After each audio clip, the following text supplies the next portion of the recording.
Test? Yes, Okay, sir. good.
Recording in progress.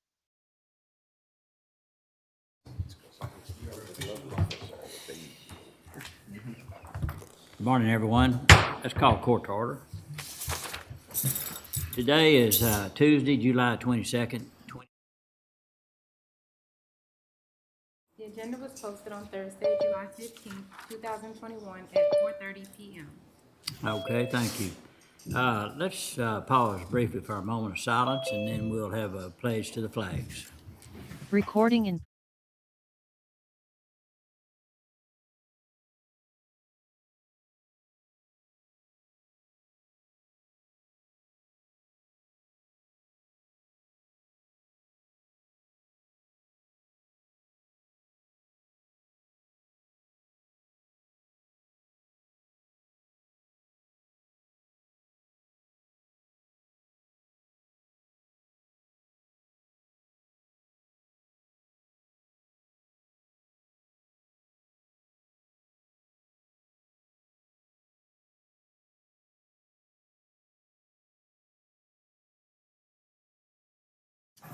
Okay, thank you.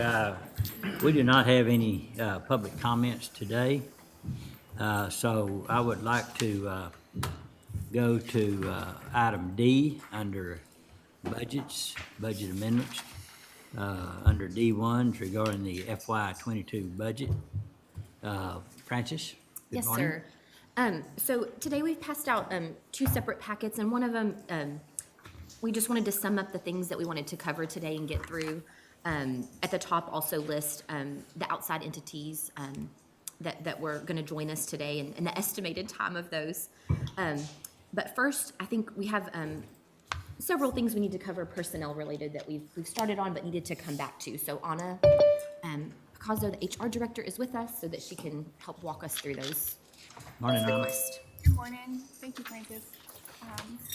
I just wanted to go through the items that were still pending from our last discussions about personnel.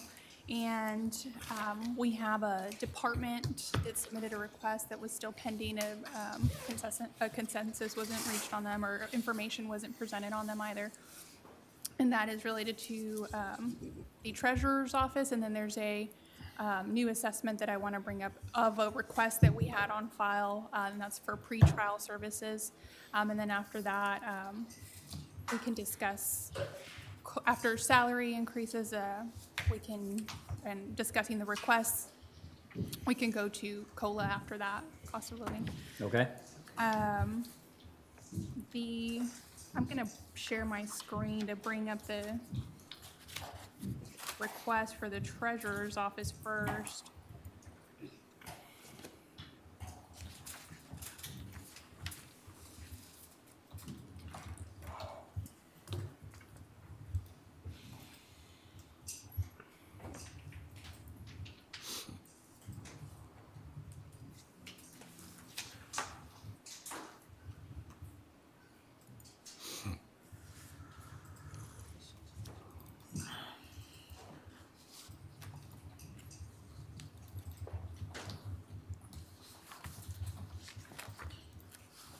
So the treasurer's office, we've kind of set aside here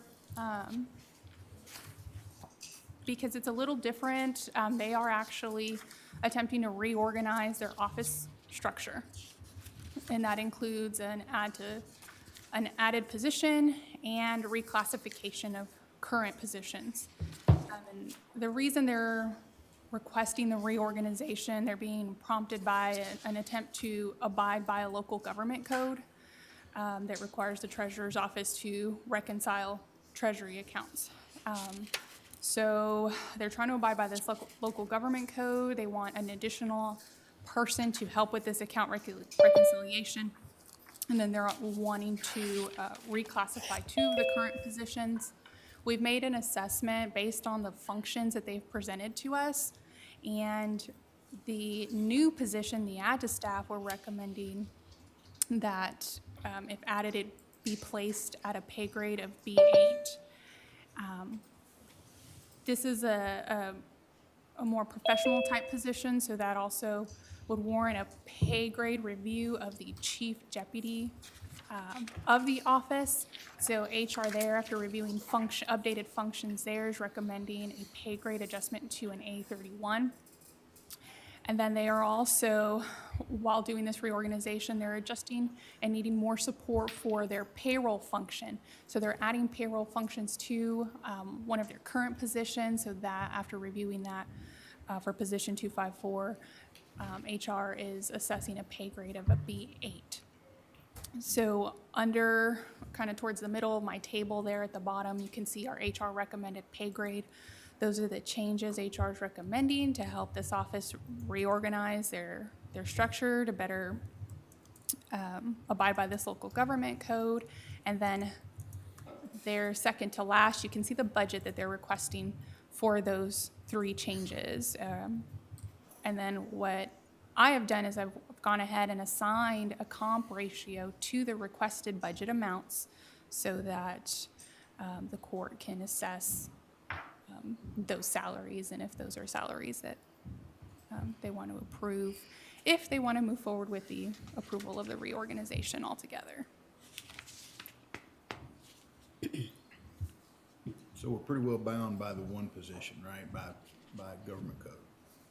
Yes, with the current staff the department has expressed they would not be able to meet the requirements of this local government code. So Did this just recently change, or, no.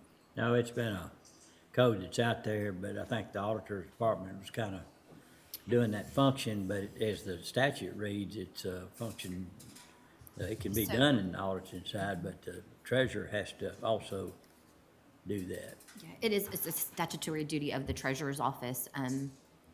But, you know, we, as part of our audit, like the judge says, part of our audit process, we reconcile all bank accounts as well. So it doesn't change anything on our side. But for him to comply with that statute, if the request is that he would need additional staff to do that function. Is this Is going it- to, oh, I'm sorry, go ahead. Is he saying why now? Because this is a statute that's been on the books quite a while, right? I mean, not only is it not new, it's old. It's an old statute, right? Right. So is he And- saying why all of a sudden now he's feeling compelled to go by the statute? The specific motivation, other than to abide by the statute, hasn't He hadn't been said made known. address the timing. No, ma'am. I guess the question, I guess the response would be, he's complying now. There's not a response on why we had, complied with it before. I will point out that I haven't noticed it in being an exception in the audit reports from third-party auditor either. So, but going back, there was an auditor had written an opinion, local auditor that's not wanting doing ours now, that needed to be covered. And it was back in, when John Cawthorn did it, 2002 or something like that, maybe not that far back. Then Steve Moore had written an internal memo substantiating that, and then for some, we had, Oh, I I think there was a remember change that. in treasurers and all that too. So I guess I would urge that we comply, and I think the analysis from HR is that that the request from the Treasury Department to comply would require adding a person to do that. I'm fine with, adding the position, but none of all these change requests would. I want to get a good understanding. I understand compliance. I do, under the cloud of all of these requests for increases, all of a sudden we get a statute. And so that would be my thought on timing. But the statute is the statute, because Steve is 2 auditors back. We've had Stan since Steve, and I do remember when Steve did that memo. To comply with the statute, that new accounting administrator, is that well, I guess that, okay. Was there a request for that position at that time, or was it ignored? No, Steve just made kind of a recommendation, kind of like an auditor statement, saying that this was a situation in the auditor's office, and this is perhaps how that could be corrected. But beyond that, I don't think it was much discussion. And so no action was taken in regards to it. And apparently, the Commissioners Court at that time had seen that opinion from Cawthorn and Steve Moore's memo, and no action was taken, apparently. Well, but I wouldn't put that upon the Commissioners Court, whoever the treasurer was at that time. Did they ask for the position? It's Bill. Okay, did he ask for the position at that time? I don't think he did. But he has always asked for increases, rightfully so. At that time, I think he was either a 2 or 3 person department. He had substantially less staff at that time. But I understand abiding by the statute. I just wonder, I want to make sure that what we're doing is what we have to do according to the statute, with the position. That makes clear. sense? Yeah, It's clear, and we've had legal review of it, so I think it is clear we have to do it. It speaks very plainly related to that function. Does your HR department determine what the requirements are for an accounting administrator? In other words, as far as what their training has to be, or background, or experience, or degree, or whatever? So that'll have to be somebody that falls within y'all's requirements. Yes, so that is actually a part of the pay grade assessment as well. We have to get with the requesting official. We make our recommendation and we come to an agreement as to what the education and experience requirement are. And we have to do that prior to doing our assessment, because that is a factor in our pay grade assessment. And so they are wanting to bring somebody in with a bachelor's degree, HR would recommend it, and 2 years of experience, I believe, Bachelor's degree in business? in a business field, finance or accounting field. Finance or accounting. Or related field, Okay. is how we would word that in the posting or job description. And their, part of their responsibilities will create some redundancy, because they'll be doing something that y'all will continue to do? Well, I mean, we're responsible for the general ledger and of course auditing county finances. So, you know, just reconciling accounts, whatever those accounts may be, is part of that process. So there are offices that reconcile their own bank accounts. So take, for example, the tax office. So when we get all of their monthly information, their bank accounts have been reconciled by their office. And then of course, we're gonna re-reconcile and audit all of that information. And so, you know, it's just, I think it's it's probably set up for checks and balances as well. His duty to the state as the treasurer is to be over the depository accounts. Yeah. And so, it's just, I it's in there wasn't, to I wasn't ensure that they're indicating looked that at. it was bad. I think, Oh, in yeah. this case, I think it may be a really good thing to have. But the statute's clear, that's one of his duties, to the state, so, I think as Bill's well as trying to, ours. zoom in. I'm gonna agree with Commissioner Jones. I mean, if it's required, it's required, but, the comp ratios look fine. Yeah. So I don't know that. Where they're at. I would, The comp ratio for the requested budget that I have there, the very last column, those comp ratios were calculated using or referencing the recommended pay grades.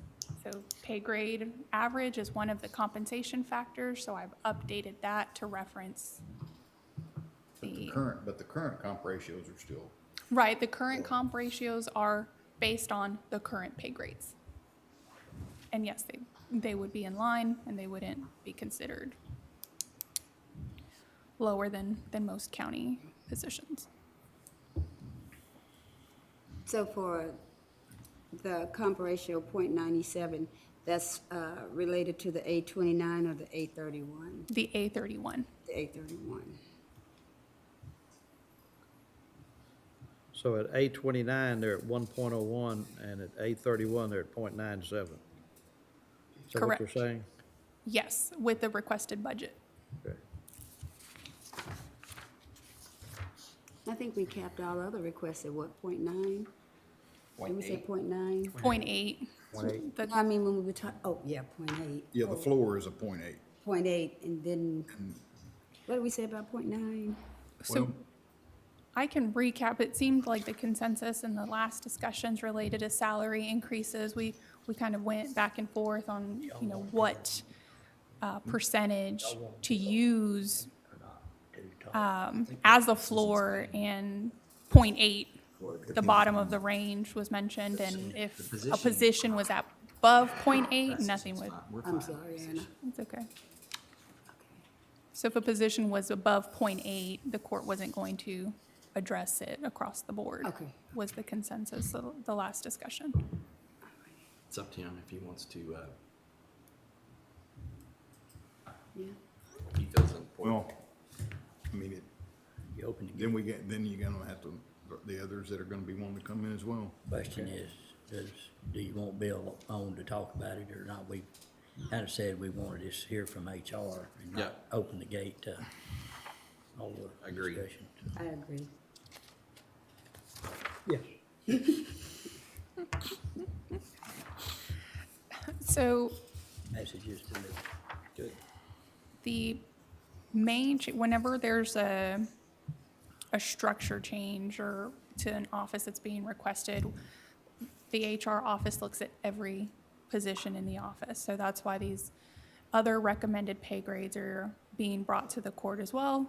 Because when we ask for an office structure, we want the court to have a whole picture. One position in an office can change as it relates to the other positions in the office. So because a more professional position is being introduced into the office, that is what is prompting the recommended pay grade change to the chief deputy position. That's a factor in the assessment. And because they're taking this opportunity to look at all functions of the office, they're also looking at their payroll side. And they're seeing that they need more support there. And that's the reason for the pay grade request and change for the accounting clerk 254, adding payroll functions to that position so that there's now 2 staff in that office that can perform payroll functions. So you recommend these pay grade changes, and then the court decides on what the salary? Yes, sir. So based on the descriptions they've submitted, these are the recommendations we are making for pay grade. Okay. Any, Did we, have we changed any pay grades or anything like that so far? One, on HR's recommendation, the director of specialty courts, that we reviewed the title changes together, the request being made for title changes and whether that prompted reclassification or a pay grade change. And we went through and we only recommended a pay grade change for those positions that were already performing those functions, that they have been performing those functions, and the director of specialty court, they've already been performing those functions. So HR recommended that reclassification. So there's been one. So you agree with the going from the A29 to the A31? Yes, sir, based on the functions submitted from the office. Okay, say it again. A30, he asked if I recommended the A29 to A31 for the chief deputy position, and I said yes, based on the functions submitted by the office. So under the column HR recommended pay grade, that's what you're recommending all from top to bottom? Yes, sir. Okay.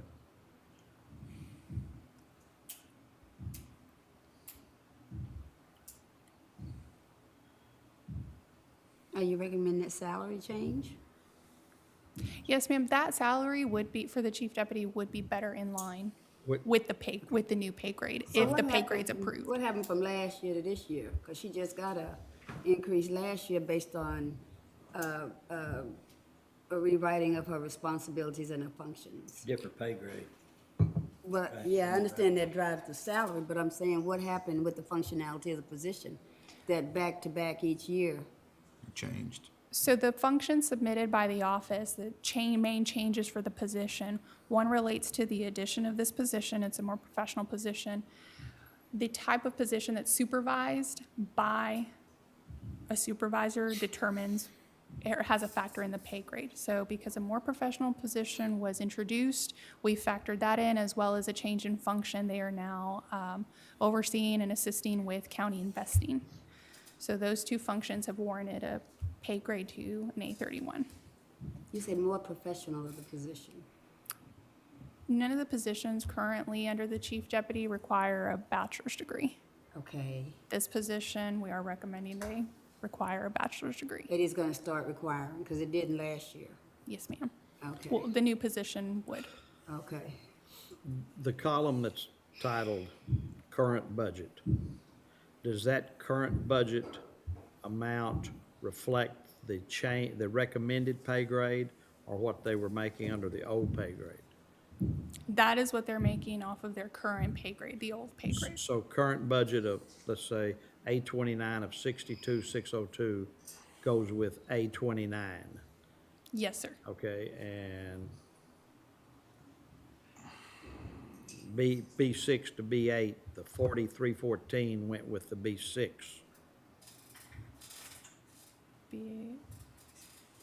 B06. Is that what that is? It's 40. 40,314. Yes, That was the B6 or B06. correct. and not the B8? I'm gonna tell you what I fear, and I'm not saying I'm against this, but what I fear, because all departments, appointed and elected officials, they watch the budget session. And it's real easy to have to present, requests one fiscal year, and then if it's not, approved, to come back and say, well, I need another strategy. And I say that because you either have a position and this is what the position does, or you don't. Your office is either established and this is what people do or not. And so if last year you were restructuring and you needed a chief deputy treasurer, these are the responsibilities of that position. I don't understand how it changes from day to day, year to year, because the functionality of an office is the functionality of that office. And so what you do is, when you keep modifying and morphing and changing a position to meet a request, is you open the door for other departments to say, well, all I gotta do is come back and add this to it and add this to it, and then what I asked for last year, I can get this year. So the way I look at increases, this is my office, this is what I need these positions to do, not people. I need these positions to do in order to carry out my functionality. And it shouldn't change from year to year. I understand the new position. I do not understand how all of a sudden we morphed the responsibilities of the chief deputy. Last year she was at 57, we took her to 62. This year she's at 62, we need to take her to 67 because we're changing all of these functionalities. Because the office either does one thing or it doesn't. That's a very strong point. I think there's three other heads nodding on this, that's for sure, that's for certain. So I agree, Commissioner. So HR tries its best to just, when we see kind of a change year after year like that, we do try to be more thorough and not just go off of the functions submitted to the office. I said, we have a questionnaire where we put it back on the requester. Okay, we need you to break down percentage-wise. What function do you need this position to do? What is it doing now? What do you want it to do? And they break it down by percentage. So we did take that into account as well. But again, we can only work off of what HR can't sit next to the. And I empathize with your position, and that's not directed at your process. It's probably directed at our process. I don't know.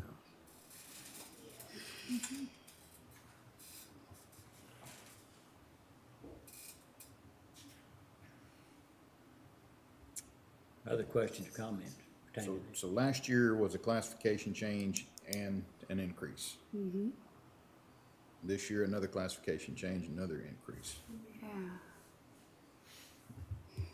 Some of that was because of additional responsibility that all of a sudden made this chief deputy have more people to manage or more process to manage. Is that correct? For this year, Yeah, yes, sir. for this year, which was different from last year. That is the only difference, but Now, how many people up there? Last, Now, how many people up there? currently, there's 5 with, We take him treasurer. out, we got 4.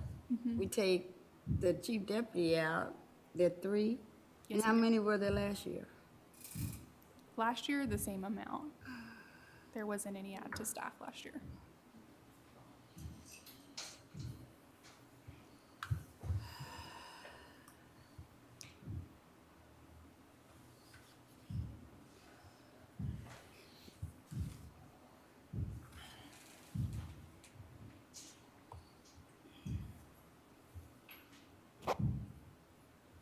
We can think on it and come back.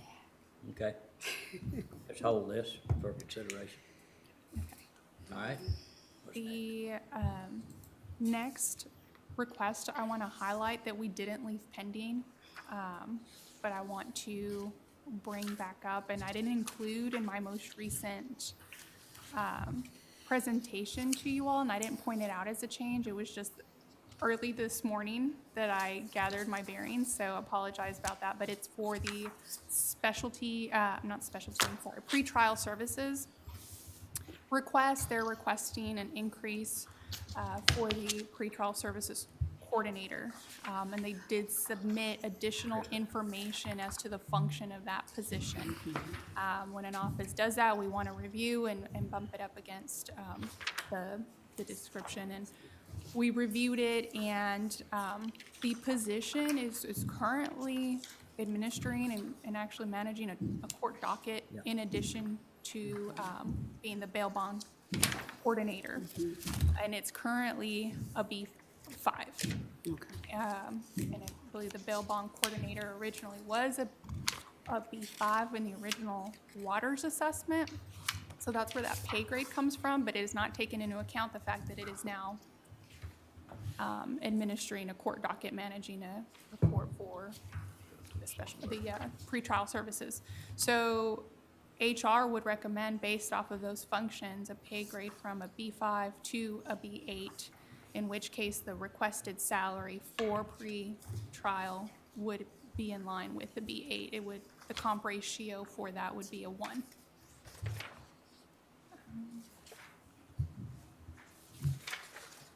What was the new salary with the B8? It was 52, I'm sorry. it was 52,193, I believe. It's what the 52,139, sorry. No, that's not it.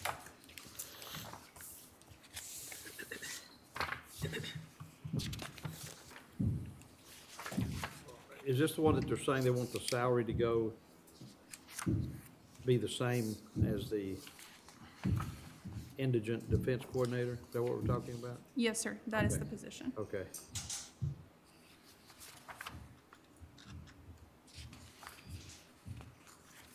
Roughly, I'm sorry, I'm not seeing that on your list, Francis. It's not in that one because we only printed About, out title changes and then that, but it's 52,139. 43. It is, okay, good. Sorry. I guess the new information on this is the amount of managing the docket, which is a pretty big one. That is the new The- function that's being factored into the assessment that hadn't been before, but it's not a new function. They've been performing Yeah, that. that's So I right. think that falls in line with kind of the last exception that was made related to the specialty court, Specialty court, yeah. where we looked at that. They're already performing those functions. They're not looking to incorporate a new function. And that function wasn't totally taken into consideration prior years. Right. it wasn't presented until just recently? I think last year there was Previous years. there was a request for that. Court didn't approve it. And so this is where honors really broke down more about what the function is and how it compares to other positions in the county. And then matching that up with the grade as well as the salary side. Yes, sir. Exactly. Is that correct? Yes, sir. And it's a pretty active group over there. They've got Well, the jail I back. guess the only thing I'm getting at is that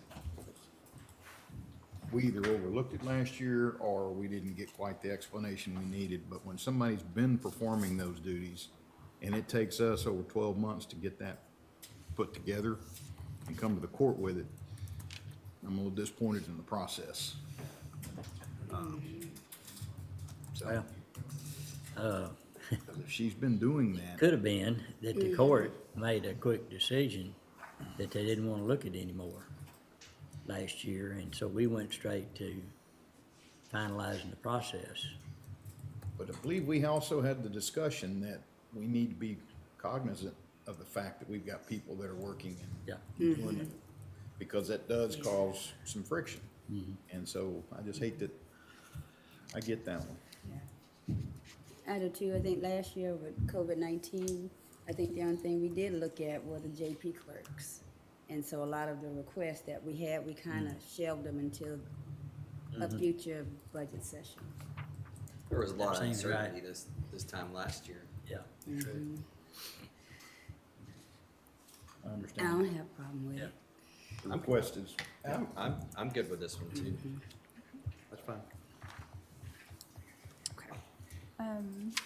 Those were the only requests I wanted to highlight too, because they were a little different than the majority of the requests. If we want to table the treasurer's office request, we don't want to discuss leave the consensus as it was last time, and if it's a 0.8, or if it's above a 0.8, we don't need to address it, then I can move forward to COLA. Did we mess up something with this? The pretrial coordinator on the 0.8 rationalization? No, ma'am. Its current salary was above a 0.8, even with the lower pay grade. Is that your question? Yes. Okay, sorry. So it's going from a B5 to a B8, correct? Yes, sir. From 48,675 to 52,139? Yes, sir. And she'll even be above a 0.8 of a B8? Yeah. Yes. She'll actually, the new comp ratio with the new salary and the new pay grade will be a 1. And what it was previously in the current pay grade with the 48,000 current budget, it was like close to a 1.2. But that's because the pay grade was so low. Low. Okay. One other thing, and I had, yesterday had a discussion with the district clerk that had a few, and I directed him to you, thank you. And, that he thought there was a few, maybe difference of opinion about how some conclusion came to it. And I said, well, you need to address that with HR. And then, you know, we decided that we wouldn't hear those, but we would just listen to your assessment in that. And did you have a conversation anytime yesterday after? 2 o'clock? Yes, sir, I did. I did with the district clerk. And So, we reviewed their requests. Their requests were specific to increases to their lead and their chief deputy. There's no change in function, so we're not doing a pay grade assessment. The comp ratios for all 4 of those positions are above, the average comp ratio is above the 0.8, which was the court was concerned with. There is a factor, one of the 5 compensation factors is below a 0.8. So it has one factor that's out of line, but the others make up for it. So the comp ratio, the average is okay. But if we bring up positions that have one factor below a 0.8, then HR would want to discuss positions that have more than one factor below a 0.8, which there are. But I think wasn't our consensus that we were going to go with the average, the composite average is what we were looking at and bringing everybody up to a 0.8? We Yes, sir. weren't necessarily concerned with individual factors. We wanted the composite factor being the deciding factor. Yes, sir. Seemed to be the last consensus. and that's the great point, because it's the individual piece of it that got us strung out with salaries from year to year. yeah, And it just, I understand the requests and I understand people's needs, but when, open the floodgate when we just got everything back under control. Right. Yeah. And the department does have a case for, related to turnover. And this office does have higher turnover, but HR does review that factor across all of the departments making a request. So we have to put it in the big picture of things, and there are other offices with higher turnover that have submitted a request for increase. So I do want to state that they do have a higher turnover rate, and that's what's prompting that's what's prompting the request for additional salary. So maybe justified, but if we're going to try to be consistent across the board, HR would recommend other positions. I think the other thing to look at is, was there, the turnover during the COVID time, how much consideration do we give that? There seemed to be more, pressures, during that time that would cause someone to change what they do or whatever, I don't know. That's a But very good point. It's almost like you look at, 4-year, 5-year average, you take the high out, you take the low out, and look at the middle. So we don't see an aberration, we don't make decisions based off one particular unusual type Yes. year. One very tough year, Yeah. yes. And so I'm glad you point that out, and we did factor our kind of outlier year last year, and so we did do a 5-year average when compiling the turnover Yeah, good, rate. good.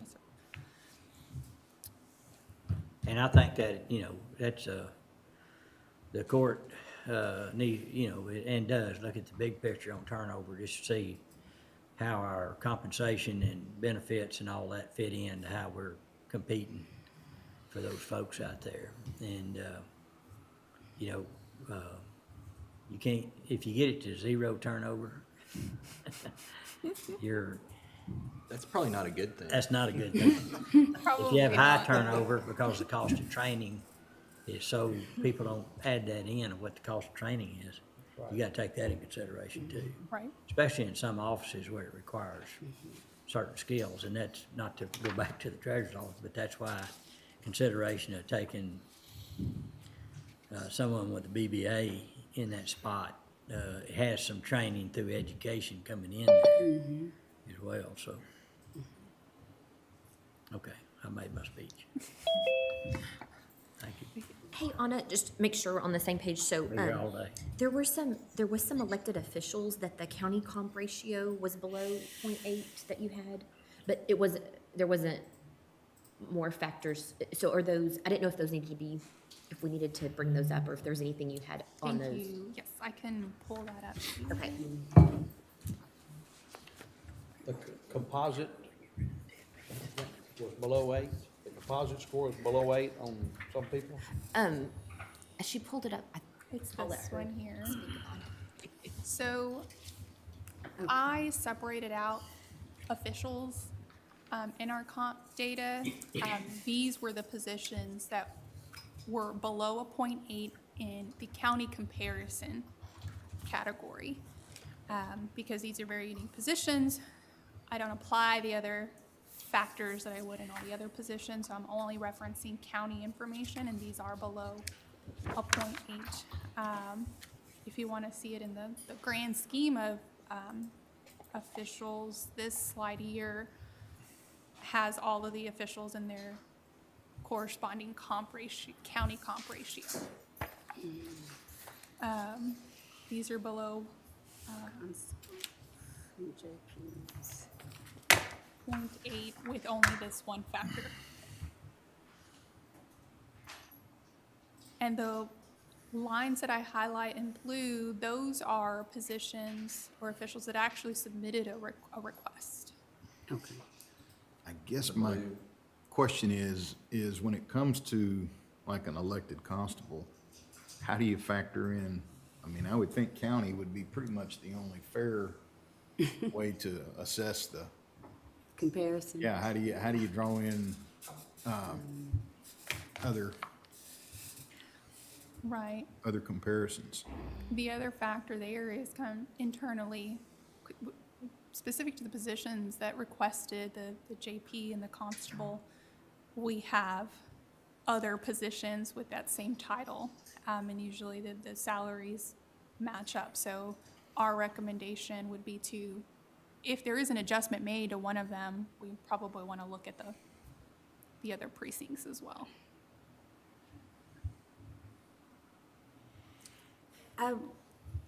I see the request, but if I were going to consider anything, I would consider your recommendation.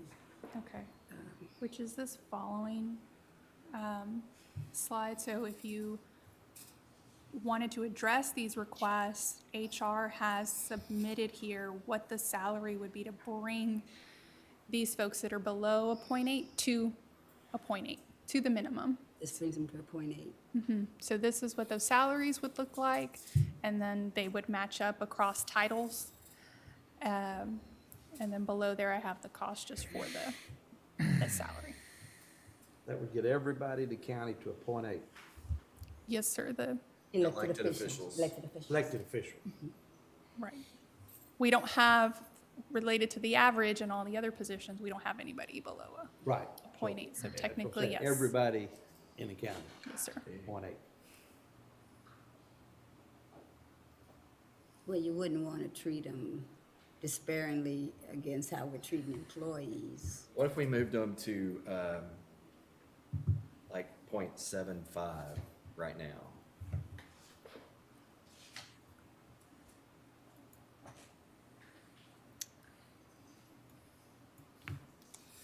I'm pulling up a spreadsheet. And In Fran? And, just, and then, and it just seems like a big jump. Francis, do we know, like, however we approve this, do we know how many dollars we've spent to bring, any outliers, or I guess, I don't know if that's the word term now, up to .8, what we've done in action Right, as we this year, approve for it the this next year. year, how much we've spent? Just to know. So, Yeah, Say, Okay. we are So, spending I'd like, salaries. yeah. so not including, Got sorry, go enough. ahead. That list.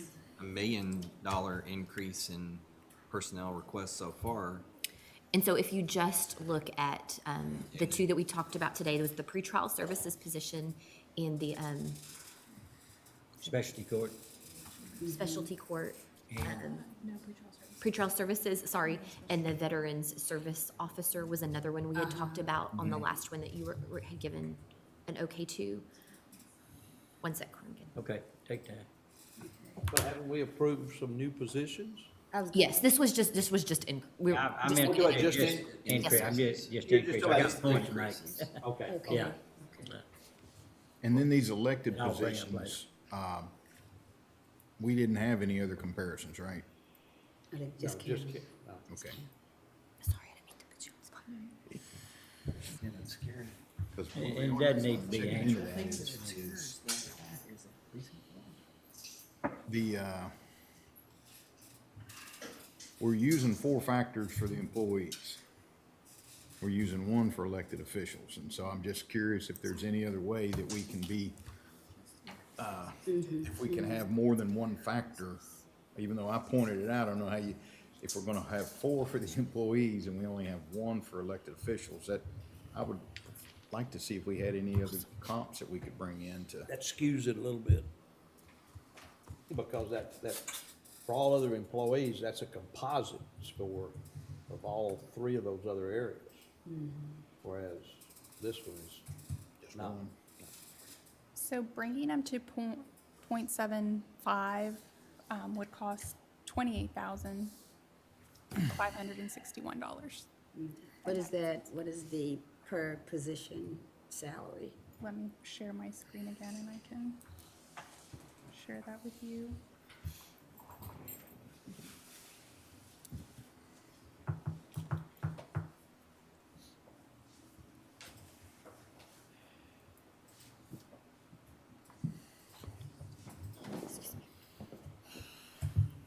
So this column here, those would be the salaries. I have a question. How did constables and JPs, I know JP2 and Constable 2 used to earn the same salary. So how is it that all of a sudden they're different? Is it the comp ratio? Do you mean their current budget or? I thought JP2 and Constable 2, except for about $60, they pretty much were the same salary. But there's a drastic change when you put the comp ratio to them. It would be the comp ratio, because if you see the county comp ratio for Constable 2, they were already close to .75. Okay. Is it the county average that throws it off? Exactly. That's where Okay. I'm getting this county comp ratio. So Okay. it looks like on average, we pay them less, or they pay them less.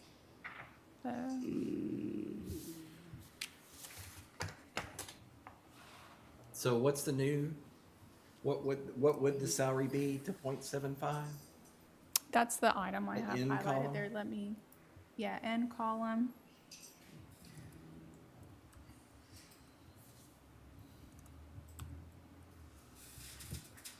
That's the column we're looking at there.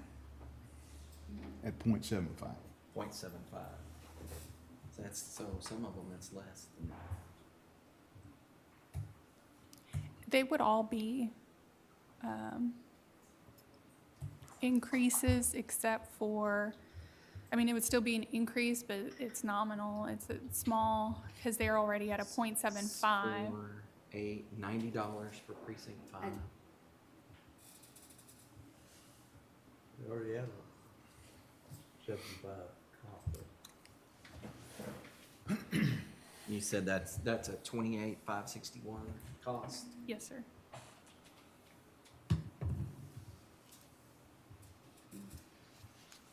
I'm fine with that, Doing 0.75? but that's just. But I want it noted that we will, next year, look at it again. Maybe do it in phases. Okay. That's the only reason why I went through this exercise. Oh, you told me to To get to continue point eight. To get to point 8, Do it in increments. to keep that jump, so a little more manageable, in my opinion.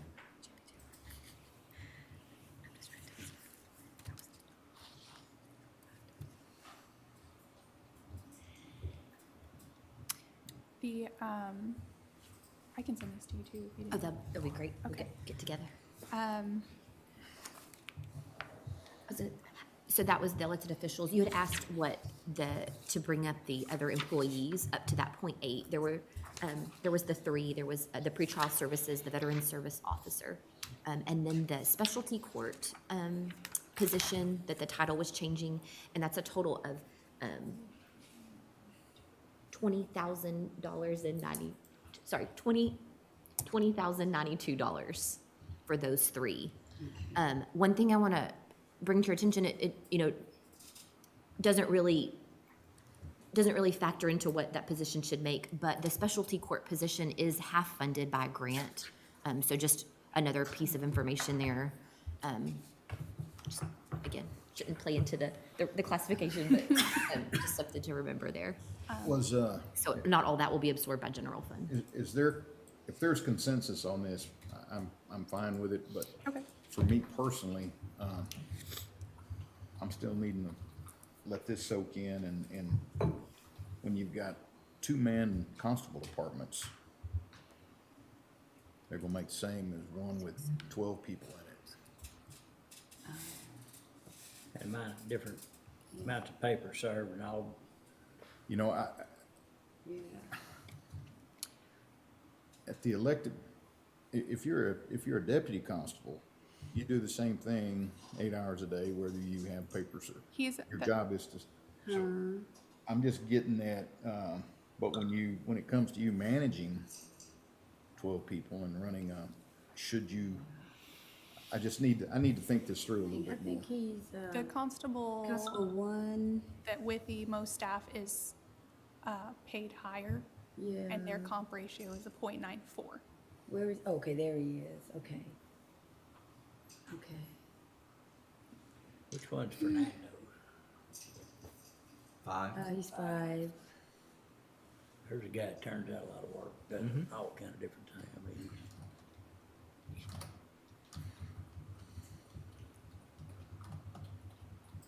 I didn't realize those. Makes they jail just were at calls. 83. So you recommended the blue. The blue or the, I just or the- highlight because. They were the requests. Exactly. Okay. The yellow is what I'm just highlighting, that it's Yeah. below a 0.8.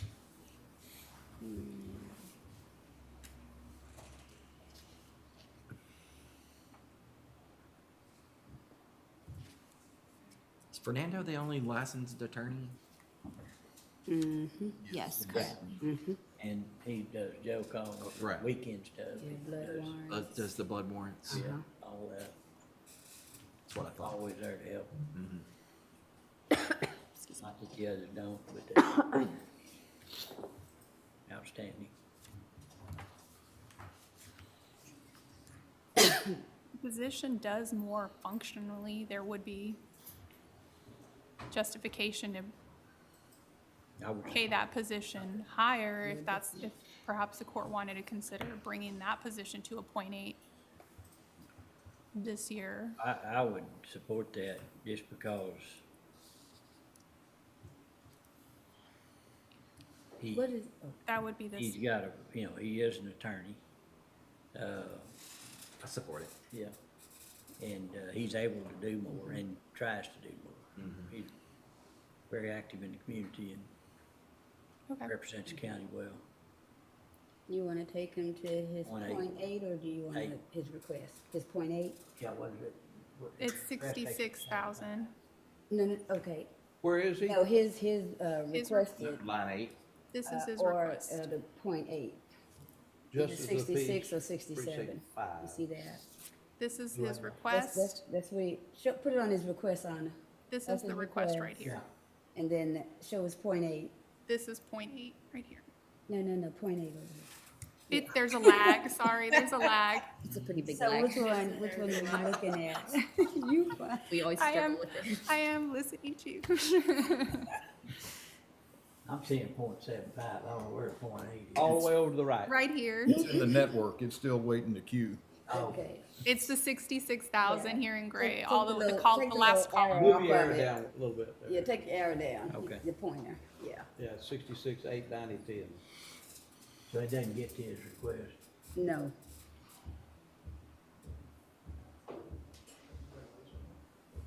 Judge, are you thinking it needs to go to his request?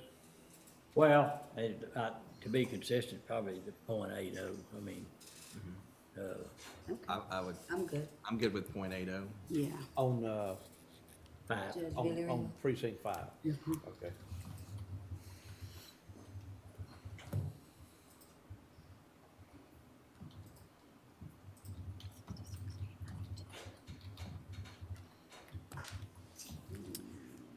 Okay. The next, do you have something you wanted me to touch on? Because if not, I'm gonna just do a circle back to title requests. Yes, that was gonna be the next thing. I Okay. wanted to make sure that didn't get missed. So, am I okay to take this down and bring back I my? thought the judge was gonna tell us something, Do what? that you were getting stats. On I that thought number, you yeah, were- later on. I Oh, was just okay. trying to. Oh, you getting your speech together If later? I'm just thinking about how to reallocate budget to pay for some of this, it really doesn't cost us anything, Okay. but look at that, Mm-hmm. when we get down to the fine tuning. So 20092 was pretrial specialty and VSO? Pretrial specialty court and VSO, yes. Okay. Right. So I'm going to, What time we got somebody coming, 10? Yes, Okay. they're here as well. They're here? Oh, Yes, yeah, sir. they are. okay. I can pause my presentation and, That's just up to them. I think they Okay. probably want to keep going. Completely their call. okay. So, the next item I wanted to get confirmation from the court on, there was a consensus that title change requests specific to the need for a reclassification, that was a no for those requests, and then, and I have them up here, sorry. Okay.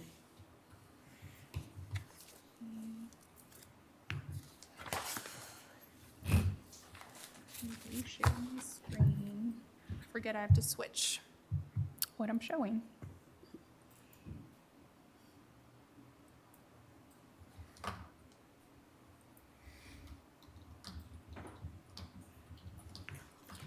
So these are the positions that the departments are requesting a title change for, and most of these, in order to maintain pay grade structure, the new titles being requested would need a pay grade change or a reclassification. In the last session, the court kind of blanket said no to these. I just wanted to confirm that. The only exception was the specialty court. That function was already being performed. I wanted to highlight the title change request, though, for the tax office. None of these were reclassifications. There was not a pay grade change that was needed based on the title changes. The majority of them, they were going to perform the current functions, the same functions. There wasn't a change to the functions. There were a change to a few, just a handful, and they were going to be more accounting, bookkeeping type positions, but a pay grade change, again, was not necessary. I know the court, there were salary increases requested for the entire office. The court didn't want to approve that, but I just wanted to touch base on the title change. The title change can be separated from the salary request, and if the official wants to move forward with that title change, I wanted to get court's approval for that. There wasn't a change in the pay grade, and it's not tied to the salary. The salaries are in line with all the new titles that they're requesting, so I wanted to see if the court would approve moving forward with that. So I guess the question I have, you say there's no change in responsibilities. So what's the point of the title change if there's really nothing tied to it other than it's a title change? It is just the title change. There is a division that they're trying to better define, and that's their accounting function. So they're having an accounting manager oversee some accounting specialists. So these would be the folks. So it's just for reorganizational Yeah, it's for their purposes, strictly management. that. Right, just to better slot in designate there. those. And it's consistent with what's going on around the state on. There are other counties And that again, I use wouldn't- those. Right, okay. I'm not accusing anybody else, but Yeah. you see this one year and then you're automatically thinking, does that mean pay increase next year? And so. just- There's always gonna be that request. The new titles, we would still use our current compensation information for, Okay. so that wouldn't change drastically next year. All right? I don't have a problem with it. Okay. Okay with it. So we can note those, I just have one question. I don't have a problem with it, but I do remember a conversation that I had with this department, and they were wanting, it was a couple of fiscal years back, the chief deputy name, and they were saying, well, that chief deputy needs to make more money. Look what the chief deputy makes at the sheriff's office. I said, really? I said, you comparing your chief deputy to that chief deputy? So I get a little squeamish when we see across county titles. But you got in your point system that will show the difference in a chief deputy in this department and another department, right? yes, we still need to Because, look back at the job description in the Because function. I remember when they put in the Yes, we do take that into account in our compensation comparison. okay. I think those were the only items I wanted to bring up, and if the court doesn't have any questions about that information, I think we can move forward now to COLA. Okay. Okay. We want to, stop and presentation. Yeah. Now, Yeah, Anna, because Y'all say the same thing? Anna, they're, could you bear with us for a moment and let's stop with your what you're working on, and we have some presenters here. Yes, sir. We'll visit with those so they can get on back to work. And then we'll come right back to you. Not a problem. And I'll bet you have some messages back at your office to call some people. Did what? Yeah, I might have some emails in my inbox, some new ones. You could. I bet you do. I bet you do. Might have some smoke coming off some of them. Feels good to get those love emails.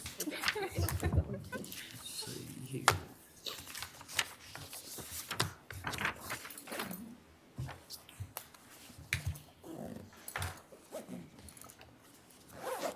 Okay, thank you, everyone. All right, thank you. Mike, if you want to come forward. Jason? Good morning.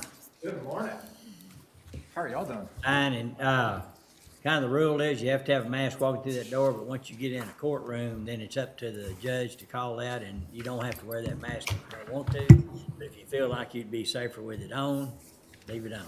I appreciate it. I was trying to do that out You of have to sign some release courtesy, and I'm fully vaccinated. A little so I was vial of gonna blood ask. and you're good to go. Jason, you wanna come, Jason, you wanna come up? Yeah. And after this, we'll take a 5-minute recess. If I've got a presentation, what's the best way for me to connect? Share. Yeah, typically the best way to screen. Put it in the chat box. I've got HDMI cords, anything like that. I'm not quite sure what your hookup is here. Probably the best thing would be to join the Zoom meeting. Okay. Do you have the meeting ID? I do. No, we should probably There you go. Okay. Randy. And I don't think I have the internet. Okay, well, she's not gonna be here Oh, till 1:30. Yeah, I thought it said 11. Shrink all those things so that you guys don't have to look at it.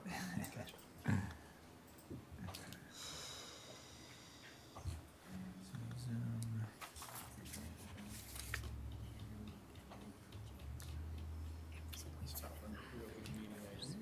Okay, so 999, 2491, 466.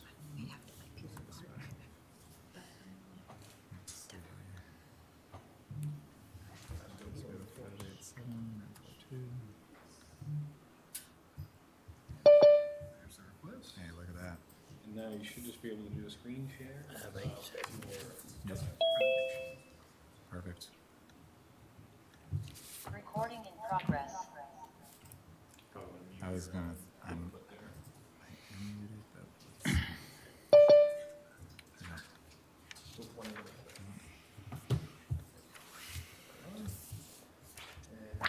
Just pull up your thing and then you can do screen share. Recording in progress. Come along. And then just tell them to point to the, Just do cell PowerPoint. or That's whatever perfect. PowerPoint you have. There we go. Perfect. Excellent. I'm more of a stander. Are you guys okay if I stand? I don't like looking up that high, but go ahead. I can stand on my head. Might get in the clouds and we can't Turn see. that mic up, turn that mic up where You know what? I'll sit down. That's easy enough. No, I don't care. Here we go. We'll make I was sure just that. trying to break the tension. Tension? I didn't know there was tension. Oh, gosh. Okay. You should have been here earlier. Yeah. I'm glad it wasn't. Well, I'm happy to be here. Thank you guys so much for having me. My name is Michael Vogelaar. For those of you that I haven't had the pleasure to meet yet, I recently came into the position to be executive director of the Greater Waco Sports Commission here starting on June 1st. I went to Baylor University, met my wife there during Welcome Week. We moved up to Dallas, got settled in there and for the last 12 years. And so we decided that we wanted to be able to move back to Waco back in October. So that process all started. As far as finding a place to live, selling our home, transitioning our kids, we've got 4 kiddos, And we made the move here in May. And so we're extremely excited and happy about it. But there's a magic to Waco that we were drawn to. And for my family and I, we really want to be able to make an impact into this community. And so she's got a medical background and I've got a sports background. And so we were already set to move here. And during that whole process, this position became available and it came across my desk. And so it just seemed like a wonderful opportunity for me to be able to build partnerships here locally, because my history and my past was to build partnerships in other different communities. And so this was a really exciting opportunity for me to be able to step into. And it's been about 6-7 weeks that I've been in this role, so it's been a lot of learning. There's a few of you that I've gotten the pleasure already of sitting down and visiting with and kind of sharing my story and hearing a little bit about yours. And so now it's my opportunity to be able to share the story about the Greater Waco Sports Commission. And so over the last couple of weeks, I've been doing a lot of learning and digging and listening. And so I just really want to be able to take this as an opportunity to be able to share you kind of my findings, right, of what the perception has been and where the Sports Commission has been, where it is right now, and then also the future and kind of where we're looking. And so, again, I'm really privileged to be able to have Jason here with me. He's our vice chair for our board. And so, again, for the agenda today, just want to be able to review our mission statement, review our team that we have, review last year goals, and then also just kind of close things out.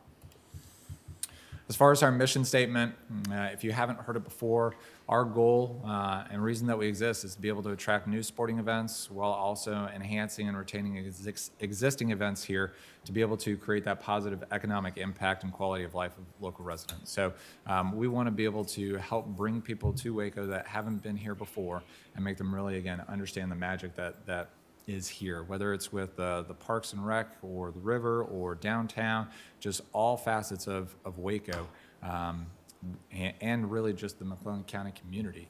We want them to be able to experience. So as far as our staff, some of y'all may not know, but again, I've stepped into the executive director position, but then we've also got Emily Eldridge, and she's our event manager. So she was brought in last June 1st, and so you can only imagine what a last year has been like for someone like her to be able to step into this role and dealing with sports. And so she's done a fantastic job of being able to meet people in the community, and then also just provide value not only to the Sports Commission, but I'll kind of touch on it a little bit, but to other different organizations as well.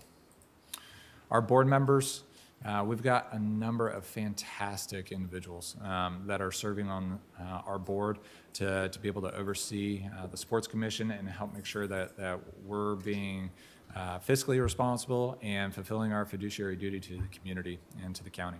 So we've got Jason Cook, Nancy Goodnight, Jim Holmes, Dan Ingram, Shayla Lonnie, Cynthia Lewis, Jason Ramos next to me, Lauren Schwartz, Marcus Edbury, Brad Shelton, Jim Smith, Sean Trokum, and Rick Tolis.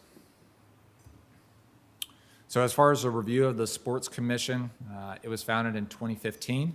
It is a 501c3, and primarily our funding comes from the county and from the city. Over the previous 5 years, there's been a staff of primarily one person, and so again, the organization needed to be able to take a step forward, and the more personnel you're able to add to the team, the more capabilities that you're able to have. And so thus the larger events you're able to help orchestrate and attract, thus the larger economic impact you're able to make for the community. And so right now, over the last year, there's not been a lot of kind of that third type of revenue generation, which has been the fundraising. And so there's a heavy reliance on the county's funding as well as the city's funding to be able to make this organization not only be sustained, but truly, honestly, grow for the future. Again, we've got dedicated board members. We've recruited large events such as the Half Ironman that has taken place for 2 out of the last 3 years. Obviously, last year it was delayed. And then, of course, we've got the full Ironman. And so this is not to be overlooked. This is not a small deal.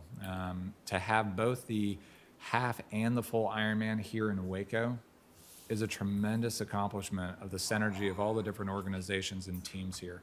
And so I'm really excited about being part of it here in October. Another piece of review is, again, Will Phipps. He was the executive director, and he was here from the inception in 2015. And he began his transition out of the commission in October of 2020. So from October 2020 until that transition was finalized in May, there was not as much fully dedicated attention, but also there really weren't that many events to be able to go and seek out and attract because, of course, we've all been in a state of unknown. And so, again, I want to make sure that we're transparent as far as what's happened organizationally for us as well over the last year. So looking at the timeline, looking a little bit about the past, the present, and the future, really I want to just kind of label 2020, as we all do, kind of the COVID year, right? And you have the COVID effect. So it halted most of the events, including the Ironman, most of the TAPS, which is the Texas private school and parochial school organization. They've held a lot of events and championships here in Waco, which has helped the economy. They delayed all their events up through December. So they did have a few different events here in December. And then the Beast of the Brazos is an event that we organize and run ourselves as the Sports Commission. That too is canceled. Emily, though, like I mentioned, she has been full on board for the entire year. She just looked places where she could help and she could assist. And so instead of running sporting events through the Sports Commission, she helped and assisted with 4 different chamber events to be able to lend a hand there. And then also over 2020, the TPID was created. So that's the Association of the Hotels. Anything that's over 75 room occupancy, they have collected and contributed toward a fund to be able to help attract different events here to the Waco area. And then the UIL, they also needed some assistance, and so Emily helped with some of those events as well. This year, 2021, I really view it as a rebuild year. Clearly restarting here in June when I came on board. We have the half and the full Ironman coming up in October. We're recruiting TAPS to be able to keep their events here versus going to San Antonio or other different communities. We are hosting the Beast of the Brazos again. I said hosting, but we're creating, running, and operating this entire event.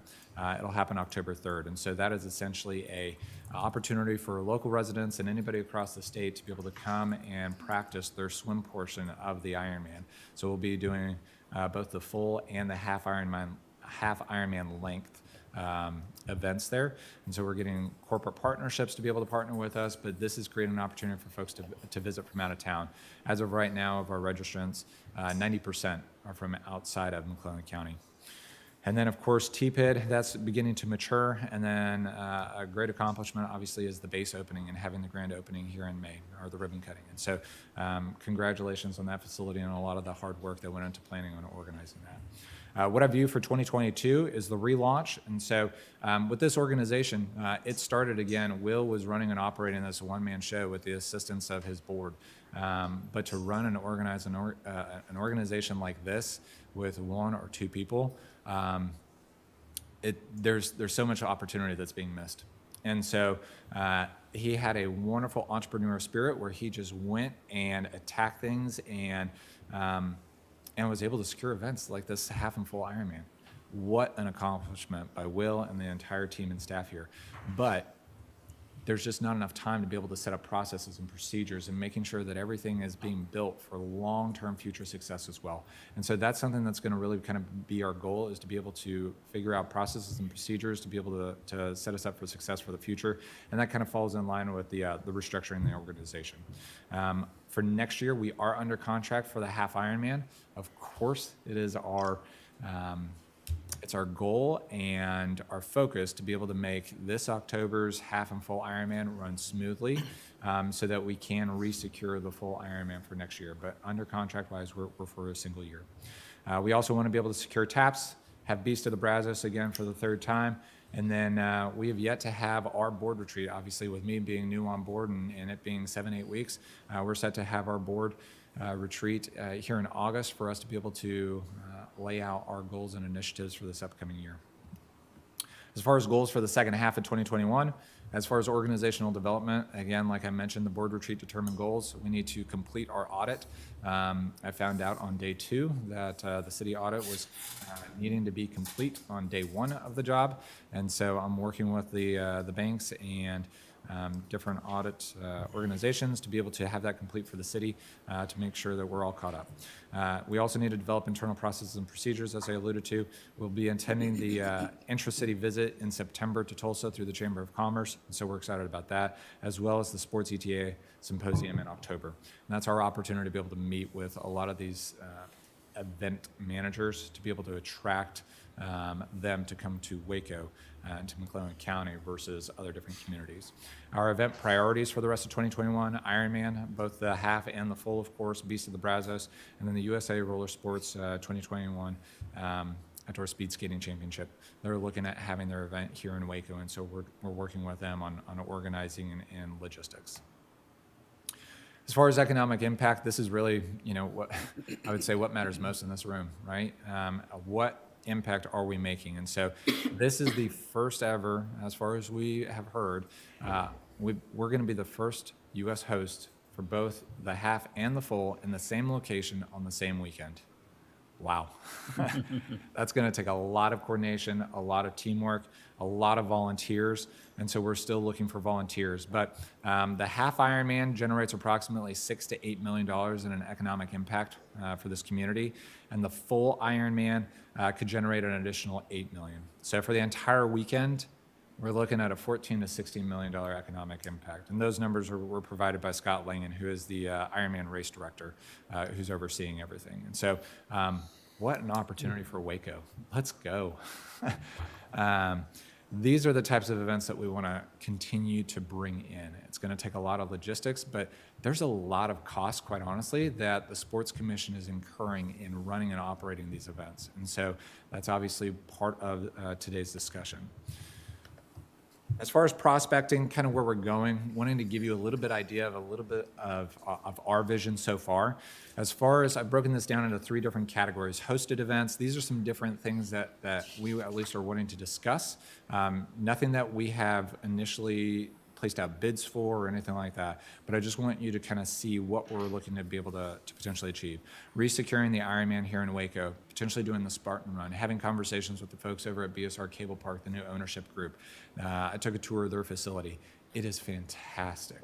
And they've got a lot of land and a lot of resources, and so to be able to bring in something like the Spartan Run, which is almost comparable to the Ironman, that would be such a huge win for this area. UIL championship events, NCAA tennis, track and field, junior college championship events, Conference USA. I'm visiting with Cottonwood here later on today to be able to talk about potentially placing a bid to be able to recruit their championship events. Flag Football World Championship Tour, I was talking to the individual there about bringing that event here and having almost like an alumni and also a regional event for folks from Baylor and from the surrounding metroplexes and cities. Created events, that's the other initiative for the Sports Commission, not only attracting different visitors to the Waco area, but also increasing the quality of life for the local residents. And so that may mean, hey, not having to drive to Houston to go to the Ironman, but that may mean also, hey, being able to practice for the Ironman, like the Beast of the Brazos. That's a created event that we're doing. So what are some other different creative events that we could potentially do for the future? There's some different ideas. I play Corporate Cup, having a field day for different kids during the summertime and potentially feeding them either a lunch or getting them some shoes. Doing a fantasy football draft, maybe making Waco a location for folks to be able to come and have a big event in August. 3-on-3 basketball tournament, pickleball tournaments, esports, sports banquet I know has been discussed in the past. So those are some of the different ideas that we've got on the wall. And so if there's anything that you guys see, opportunities, or hey, why aren't we doing this? Please let us know. We want to be able to work with you. If we only did the things that we saw or we're passionate about, we're missing the boat, right? And so we want to make sure that we're doing things that the folks here in the county are passionate about, but also that play to the strengths of this geographic region. And then as far as facility development, I really see that there's some opportunities here. A dedicated sports complex, a complex or a building that has permanent floors, permanent structure, permanent basketball hoops or volleyball nets, so that anytime rec leagues or out of conference or out of town places can come and have their events and then leave immediately. Natatorium. I know that that's been something that's been discussed in this region and area for years and years and years. Ice rink, I've had some conversations with folks about that. So again, just trying to brainstorm, collect information, but those are some of the different prospecting pieces. I really love this quote by Maslow. And so he says, you'll either step forward into growth or you'll step backward into safety. And so I don't think that there's an in-between. And so I really want to be able to take the next step in this organization and for this community. And so with that being said, we do have a funding request. Current and past funding has been $75,000 a year for the Sports Commission for operations, as well as $25,000 contribution for the Ironman event. With our new circumstances, increasing personnel and our capacity from 1 to 2, that obviously takes up a large portion. But we also have some of those different expenses, like we mentioned, for the Ironman. We've got hotel and other different miscellaneous expenses that are coming up for the Ironman. And then even things like cost for the special operations for the Ironman has increased over 25% from the previous years. And so having officers run and operate that event, we've heard from the sheriff that it's going to go from $40 an hour to $50 an hour. And so the Sports Commission is the one that has budgeted for that 2 years ago. And so those are obviously new numbers and new costs for us. And so our request for funding is to be able to increase our funding for the Sports Commission and our operations by $25,000 to $100,000 even, and then increase in the funds for the Ironman expenses from $25,000 to $30,000. So for a total increase of $30,000. And so again, this is my presentation. I want to thank you guys for your commitment to this county's strong work ethic. And I really, truly believe that next year can be even better. And so wanted to be able to open up for any questions, comments, or even cheap shots. On sponsorship development, and that, of course, has to be part of what you're doing, right? So, Absolutely. Because it's going to take funding, outside funding. And so how, would you be in charge of that? Is that how you would do that, or? Yeah, so again, coming into it and kind of looking at the financials, it seems as if the organization has been built on essentially a third from county funding, a third from city funding, and a third from fundraising and sponsorships. This morning I was at a meeting with a local business for sponsorships. Yesterday afternoon I was at a meeting with a business for sponsorships. That's my background, is building sponsorship and advertising opportunities. But there's a long way to go. There's a long runway. And so you also have to be able to create events in order to be able to have inventory to be able to sell for that type of sponsorship. Right, yeah. The Ironman owns all their inventory. And so they do not want us to sell advertising at their event. They're very protective about that, as it should be. Yeah, and I understand that. We ran into that before with large organizations, but there's also a smaller group out there that benefits from these things, anywhere from food vendors to, other things, hospitality things that happen in the community. Is that a focus as well? I'll be transparent and honest. The last board meeting, Mr. Smith can attest to this, but I told them we are going to have to do some fundraising and be really aggressive. And I personally, unfortunately, don't have those relationships because I'm just new to town. And so What's your board's for? That's exactly what I just was telling them. I said, I have to lean on you. I can't do this on myself. And so I need y'all's help. You guys know people here in the community, and so please help us together set up those meetings. If there's people that you know that are passionate about this or can benefit from this, we need to have those conversations. And I want to have those conversations sooner than later. And so I know that there have been some partnerships before in the past that may be fractured. And so my goal is to be able to help reconcile those relationships because they've been great partners in the past. But this is week 8, and so I'm just trying to learn and grow and build what I can out, and then be able to present this information to y'all in such a short timeline. And have you had conversations with public entities that have venues, fields, and schools, including Baylor, MCC, WISD, or the ISDs, and other, to have that in your inventory when they're not using it to promote events? Have y'all had that discussion? It was a discussion that started early on, but. Yep, great question. So the first 30 days have been primarily focused on sitting down and meeting with people. So I have visited with the facilities person over at Baylor. I believe it's Mr. Hunter. And then also Kim Scott, she looks over all the recreational fields and intramural fields for Baylor. I took a tour of Waco ISD with Ed Trokum, the facilities manager of Waco ISD, yesterday. And got to take some photos of some of the different sites. Went over to Midway ISD earlier, headed to Cottonwood Creek again later on today. So my goal is, and then of course went over to BSR Cable Park. So my goal has been to visit with people and understand who the people are here in town. And then the next 30 days has been to try and understand what are the facilities and assets that this community has to be able to utilize. And then the next phase is going to be visiting with the businesses and corporations and being able to see, hey, what are their needs as far as marketing and advertising and business-wise? And then seeing, okay, what opportunities can I see as a good fit for them as well? So not only doing it for the sports side, but also for the economic and business and marketing side as well for the local organizations. I was, in reading some of the information out of the American Rescue Plan Act, you can, one qualifying thing that you can do is fill in voids that were caused by COVID. In other words, lack of sales, lack of ability to market, those kind of things. It appears that the communities could come together to try to help out the hotels, the restaurants, the sports commissions, all those things by doing regional and national promotion of our area for sporting events and those things. In other words, especially events that are held over at least 2 days. In other words, where we can get 1 or 2 hotel nights out of that. That would be a way for us to help them. It's indirect, but it does, it's an expensive thing to promote nationally. And so, but if we have access to national, federal money to do it, and it might just be a one-time deal, you know, we don't know what'll happen after that. But that may be something that the public entities, the counties and the cities can help as well.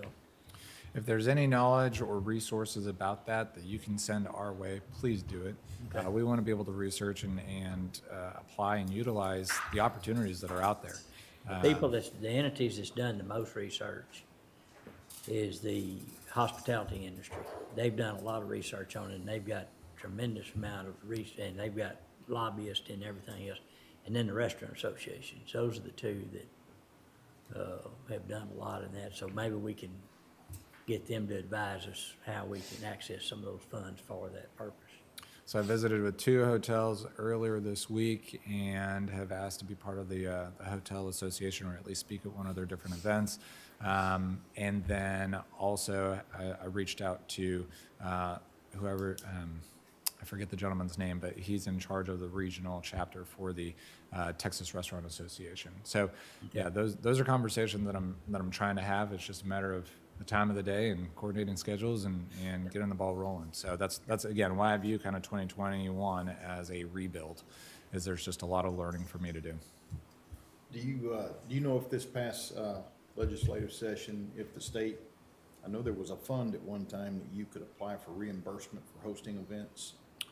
Yes. Did they reboot that? Did they? I don't know if it went away. I am planning on going through that process to apply for funding for one of these other different events, like Conference USA, the golf championship, and so that's my goal, is just trying to learn this industry as much as possible and as quick as possible. So I've reached out to the folks that are influential and help run the Frisco Sports Commission, as well as I've got a meeting set up with the president for the Houston Sports Commission. Now, she is essentially viewed across the industry as the person who knows it all. And so my whole objective is always just to learn, to be humble enough to be able to say that I don't know it, but I'd love to be able to learn from you. And so I see those 2 individuals as fantastic of individuals to sit at the table and just kind of get ideas from. So I'm trying to network and reach out as much as possible, so that if there's opportunities like that, I want to know about them. I don't want them to be in my blind spots or be ignorant about it. Other questions or comments?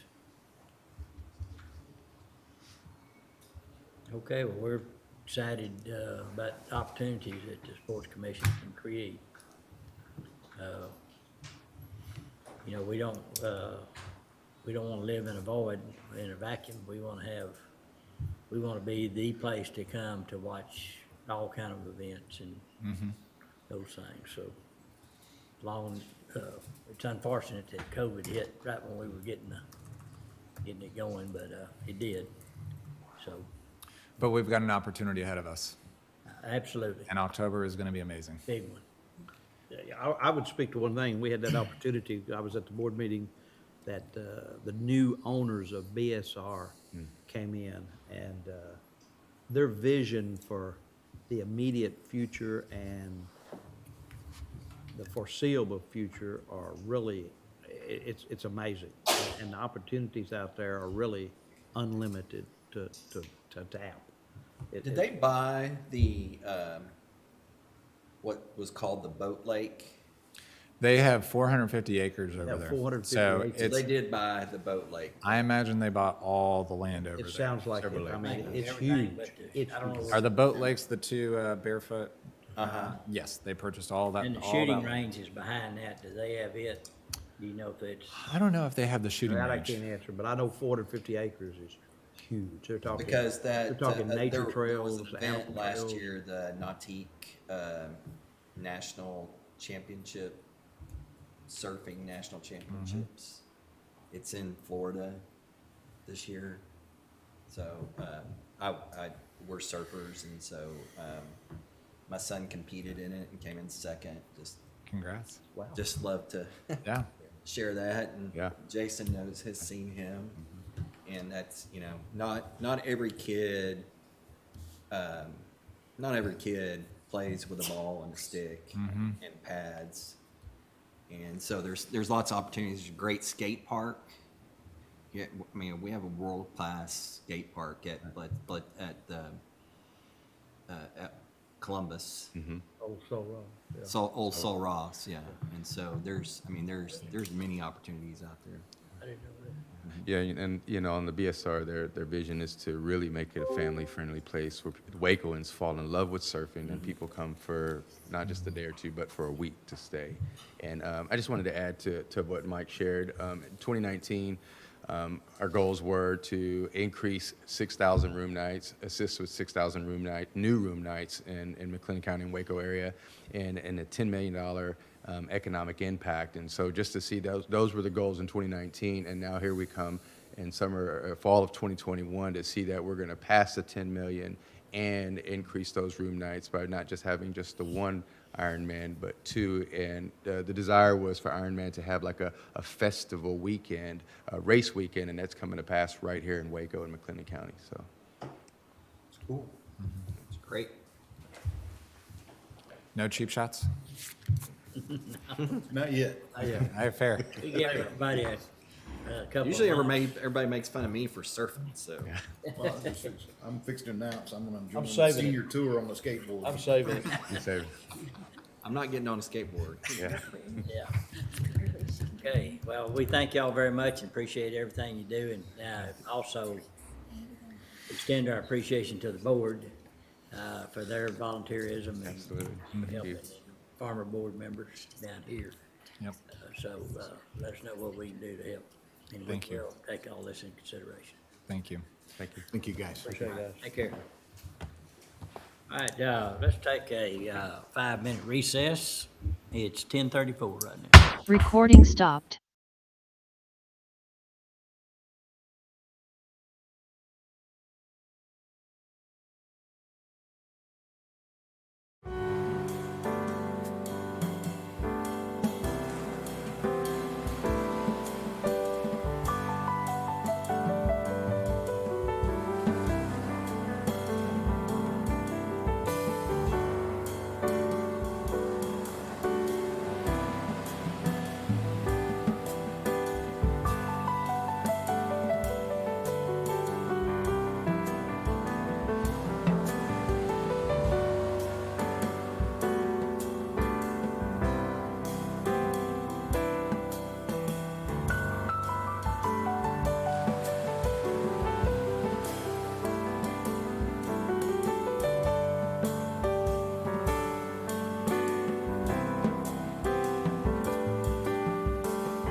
Okay, it's 10:42, let's call the court back into session.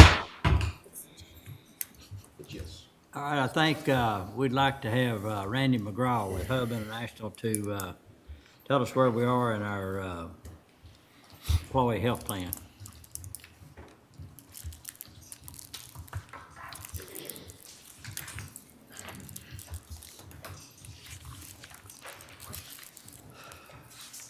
Randy, are you on? Are you on mute? Judge, he is muted. We'll try to get him a message. Okay.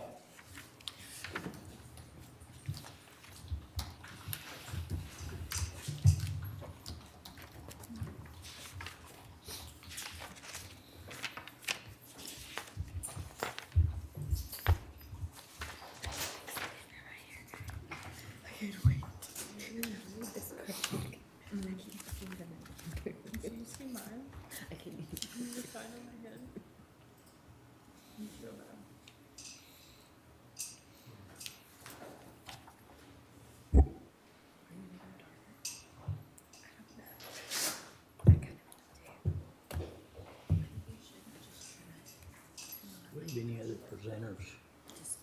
1:30 animal birth Yeah. control. It's either- I can tell, I know it's dead. It's like so dead now. It just like, it's almost like it doesn't know what to do. It just like. It's about taking care of stuff like that. I like it was up like that on the girl or something. And they'll come back with. Connected. Or perhaps I messaged him and also asked him to unmute, no response so far. Okay. Probably Dustin's need to call calling. his office. Dustin's calling him right now.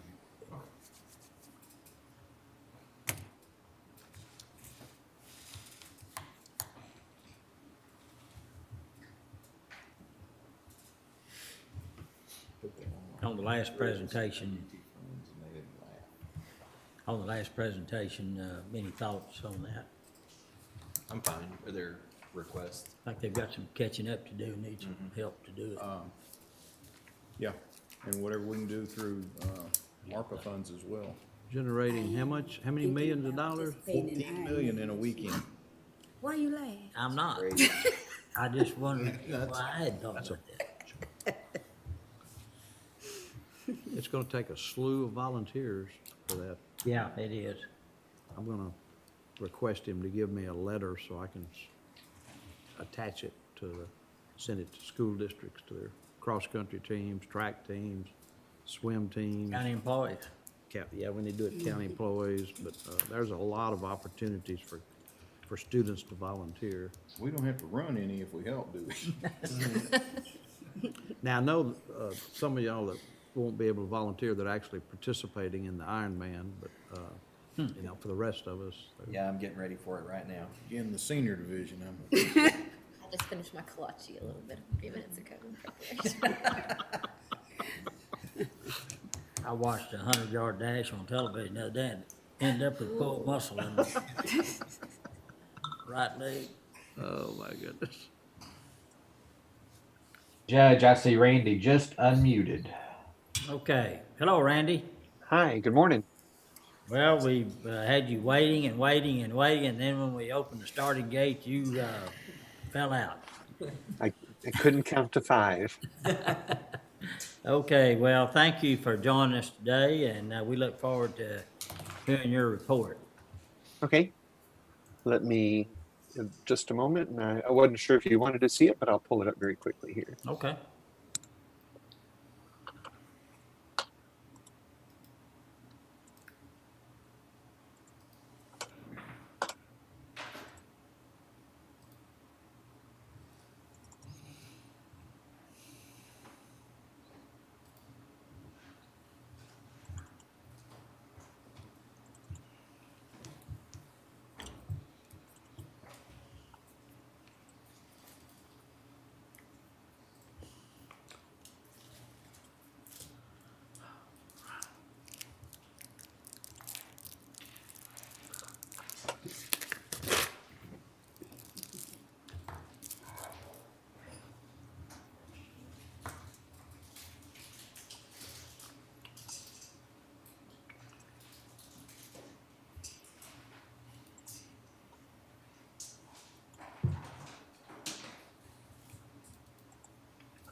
There we go. Here we are. Sorry for the delay. So I'm Randy McGraw with Hub International, and it's a pleasure to be back in a Commissioner's Court session with you.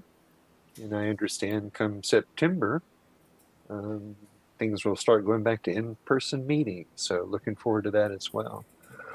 So I'll go through the report rather quickly. I know you've got a lot of things to discuss, but any questions that you have, feel free to ask. And I'll preface the report by saying that overall, the financial plan performance is meeting the expectations that we identified last year in the process of doing the RFP.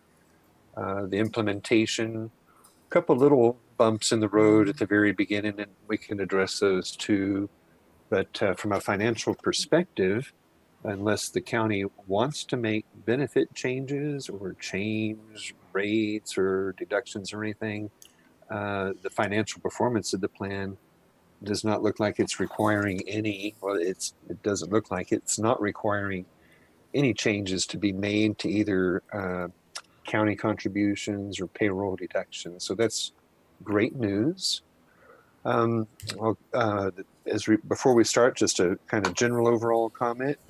The pace of the medical inflation compared to a year ago this time is minus 3.7%. So we're in negative territory.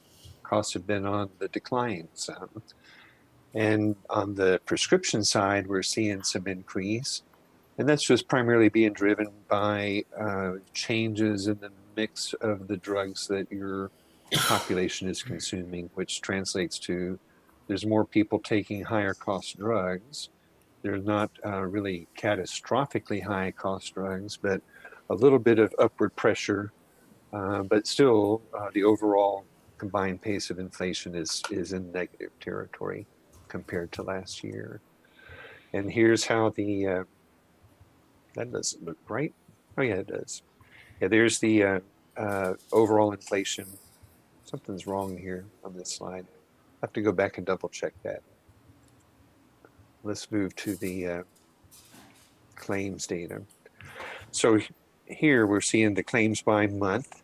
And you can see as we got to the tail end of 2020, there were some COVID-related expenses, as I'm sure that you're aware of, that were hitting the county. You can see in the lockdown phase in the period of time, there was some reduction in claims expense. And then once things began to come open again, then people started going back to the doctor, and you did have some COVID-related claims expense coming in, not only at the end of 2020, but also in some of the earlier parts of 2021. Based on the latest reports I've seen, it doesn't look like there's any new additional COVID risk that's manifesting itself. So everything in 2020, those claims were still paid under the Scott and White program that was in place. And then as we rolled into 2021, there would be some claims that happened in 2020 that were still being paid by Scott and White, pretty much just through the first 3 months of the year. And claims from 2020 now have essentially disappeared from the lag time it takes to get a claim submitted. So and then on the United Healthcare side, who's the new vendor effective January 1 of 21, it takes a while for some of their claims to come in the door. But overall, you can see how the dips look there, and things are looking good as far as that's concerned. I'm going to skip this page. This is just a straight line projection of your claims data going forward. And you can see last year we had about $6.7 million of medical and prescription drug claims paid. And if we just took the year-to-date information and annualized it, it would show coming in at about 6.3. So that's where that negative trend is coming from. On our dashboard report, and this one, I think, to me, I get excited about numbers. And this one, I'm happy to see this number that is highlighted in yellow. And what that is that's the average discount off of billed charges of medical claims expense that we've been tracking for years. And there have been some periods of time during the relationship with Scott and White where we were concerned, and you can see in the years in Scott and White, the average discount was considerably lower than we're seeing right now. And that's caused by a couple of things. And then those were some areas where we'd had some direct meetings, and I know your insurance committee has been involved with Scott and White, where we addressed them because the discount rate appeared to be getting worse over time, and we had concerns about that. And then during the RFP process, when we were testing the claims data, I'm sure you all recall that the claims data indicated there would be a significant improvement if we were to change to a different provider network and gather and gain additional discounts. In fact, some of the early numbers we saw in the RFP process, my comments back then were they almost looked too good to be true. And so what we had identified in the RFP process for this yellow number here was that it should approach a 64% average discount over time. So I've been keeping an eye on that as we've moved forward through the course of 2021. And as the data shows up, as you saw in the monthly reports, in the early stages, there's not a lot of claims that are incurred and paid. But as we progress through the year, more data starts to fill up the bucket. So, in the first quarter, I guess, it was about 58%, which was causing me a little consternation. But with each successive month that's come about, as more claims go into the bucket, you can see the average discount rate is increasing. And there's two reasons for that. One is the actual network that we have from United Healthcare. And United Healthcare's network is very robust. Pretty much all the physicians that people have been seeing in the Scott and White era are already inside of their network. On the Scott and White side, looking in the rearview mirror, of course, there are a lot of providers that are affiliated with Scott and White, or they call them their contracted providers, because Scott and White is essentially an HMO.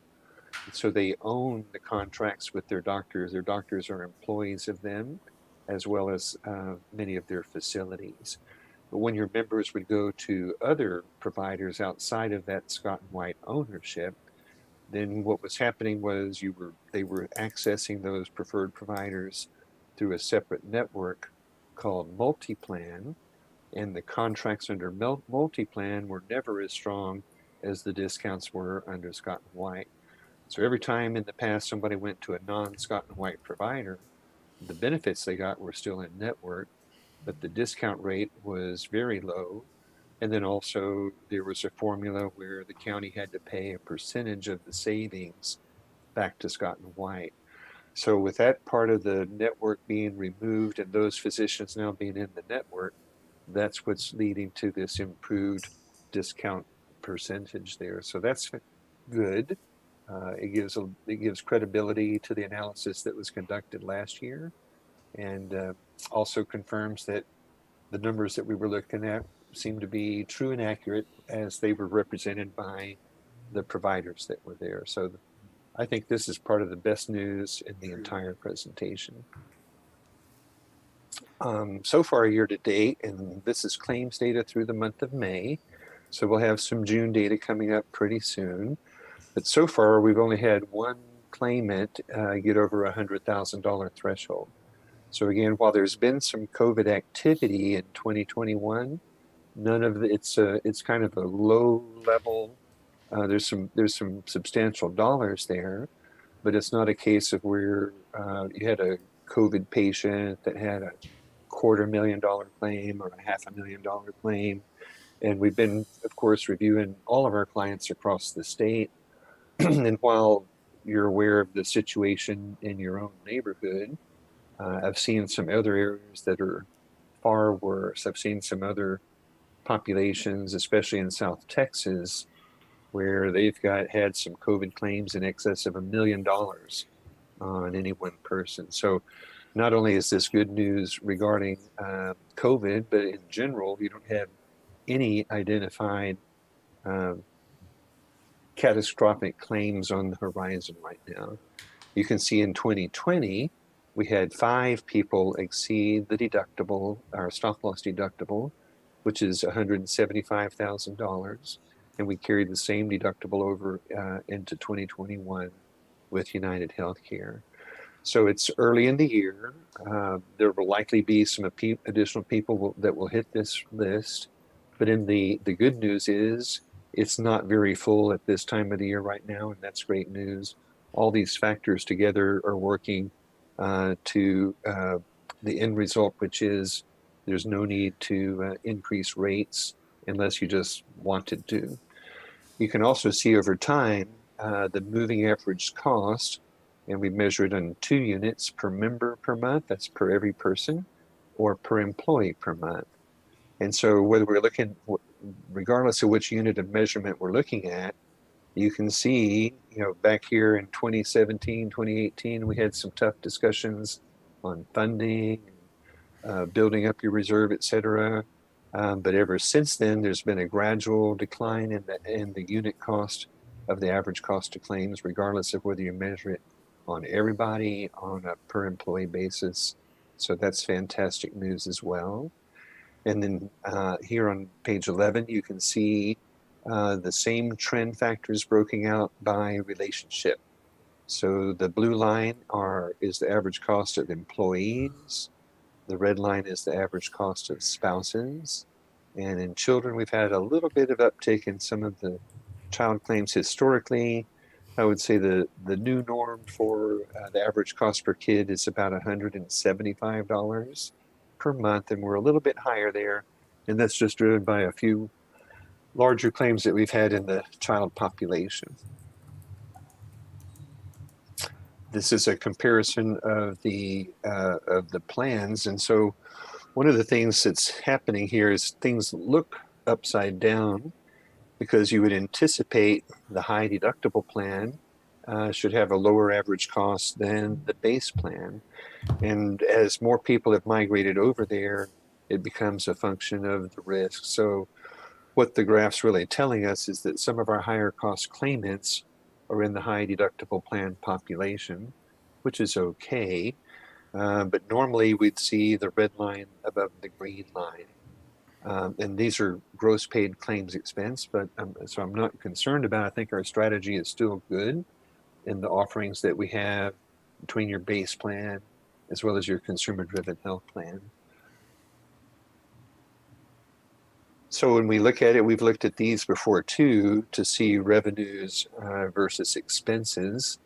And so what you can see is for the base plan, there's currently more revenues coming in compared to the claims going out, and flip side on the high deductible plan. So no, years ago, we were looking at it and these two charts were flip-flopped. But again, what's happening is there's fewer people in the high deductible health plan. So when it does catch a larger claim, it skews these results right here.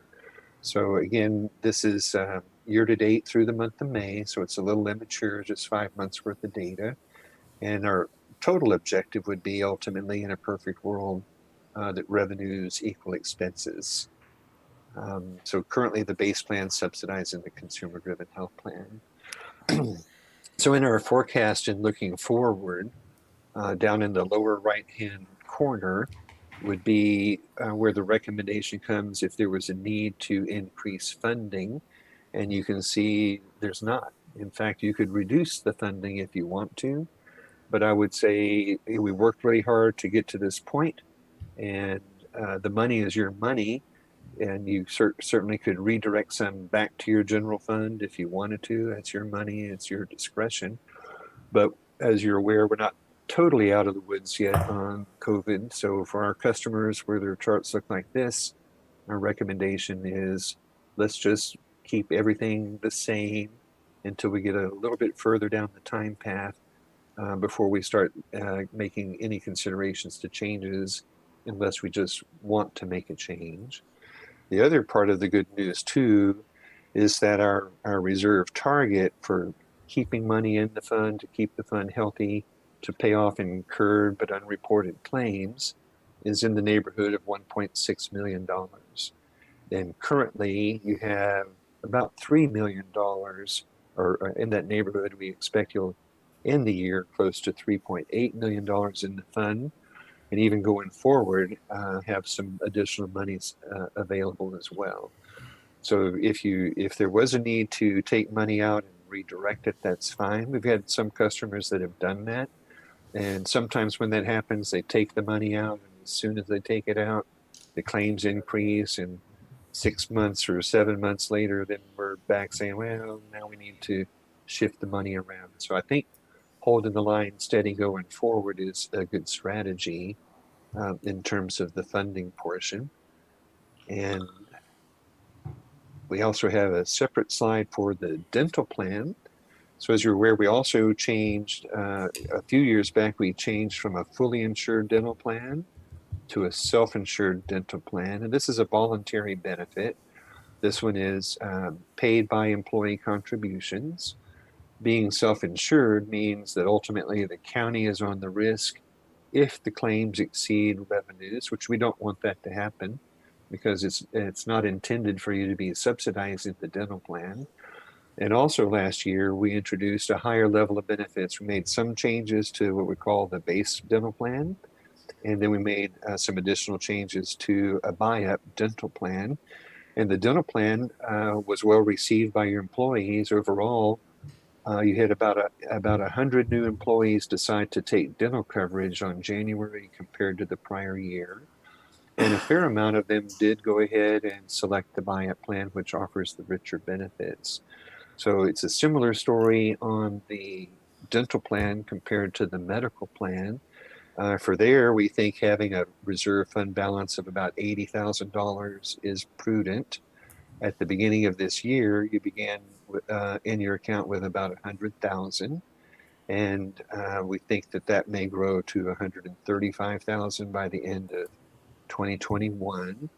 And again, with no changes to deductions or benefits, or not deductions, but rates that are paid by employees, then the fund balance may grow. So again, we're still early in the year.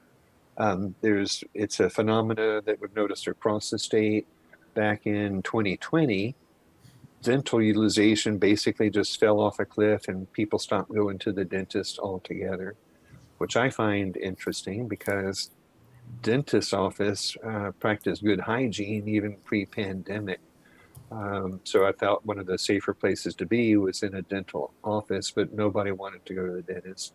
So we are seeing across the state a surge in the last several months. Everybody started going back to the dentist again in March and April and May of this year.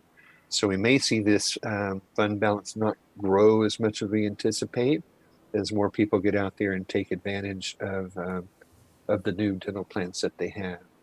But whether we're talking the medical plan or the dental plan, there's no need to change anything unless you just wanted to. So one item, there's a couple things that will be pending as we move forward through the year. Our fees that we pay to United Healthcare for administration are already guaranteed into the future.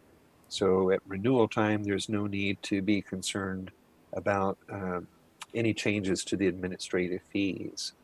Also, with respect to the administrative fees, in the past, the county has received prescription drug rebates from the pharmacy benefit manager, and those rebates have been paid in arrears.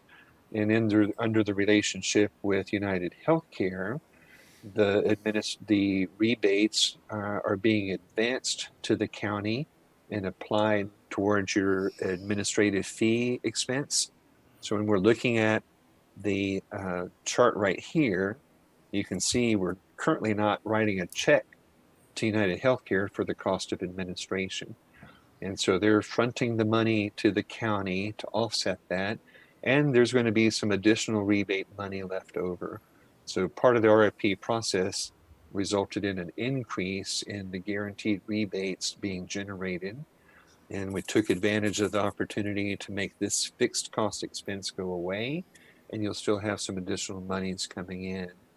Now, so there's not anything to worry about in this row as renewal comes up. The big renewal financial figure that we have pending for January 1 of 22 would be the stop loss premium. So as you recall, currently, we don't have anybody in excess of the stop loss deductible. So utilization is looking good there. In our forecast for the future, we anticipate what most reinsurance carriers do, which is increase the rate by 15% is about an average amount, even when it's a good year. So we've already built that into the budget, but that renewal will come forth probably in late August. We've already been exchanging information with United Healthcare. And so we'll see what that is. And then depending on what it is, of course, we'll bring the renewal back to the court with recommendations and approvals on, do we want to keep the same deductible, what the premium might be. So there's that issue there. And then another pending item that is not ready for detailed discussion right now would be related to a change in the pharmacy benefits program that was implemented on January the 1st. It caused a little bit of disruption and heartache with some of your employees. And what it was is, and United Healthcare's acronym for it is WAG 90, WAG 90. And that's shorthand for Walgreens 90-day supply at retail. So in the past, you were able to purchase maintenance drugs that you could get on a 90-day copay fill, as opposed to a 30-day fill for when you go to a retail pharmacy. So part of the increase in the rebates being paid to the county were predicated on the WAG 90 program. And WAG 90 just means that if you want to fill a script for a 90-day supply, you can still do that, but you can only do it at a Walgreens pharmacy. You can't do that at your local pharmacy or CVS or Rite Aid or Walmart or any other HEB or places like that. The only way you can get the 90-day refill is either at a Walgreens or through the mail order program. So there was some heartache there, even on members of your insurance committee. And I think it's admirable too. There's a strong prevalence in McLennan County of loyalty to your local providers, and I think that's great. So one of the questions were, as people started to push back and say, I used to be able to get my drugs all the time at my local pharmacist, and now I can't do it, and I don't like that. And so if we can remove that rule and restriction, and it will have an impact on the total rebates being applied, because when all those drug fills are channeled through Walgreens, of course, it redirects the monies through Walgreens, and that increases the rebate guarantees that are coming back through the WAG 90 program. So as United Healthcare is collecting more data, one of the things we test them with is to give us a detailed analysis. We'd like to see how many people are filling the drugs at the Walgreens, and what would be the impact to the county if we wanted to remove that rule and allow your employees to fill 90-day scripts at any drugstore in the network, which was the way it was before. So that information isn't mature enough, and that will be a topic that we can bring back to the court later for discussion. Even if there's a change in the rebates, I don't envision that it's going to impact the recommendation to not change rates. So instead of a minus 9.6, it might come in at minus 8 or something, but it's still going to be good for the county. It's really more of an operational administrative decision, not a finance or a budget decision. So there'd be a few more items that would come back to you later in the year as we get closer to your renewal date, which is January 1. And we would anticipate those figures to be available probably in September for consideration. And but in the meantime, there's still no impact on your budget with the forecast for the way things look right now. And I'll stop talking in case you have any questions. On the Walgreens, can a employee, do we make a decision that's across the board, or can a is there a way that the employee can opt in or not? And then if they choose not to go to Walgreens, that they would have a little bit higher cost? The short answer is no. So it's a one size fits all. Okay. Okay.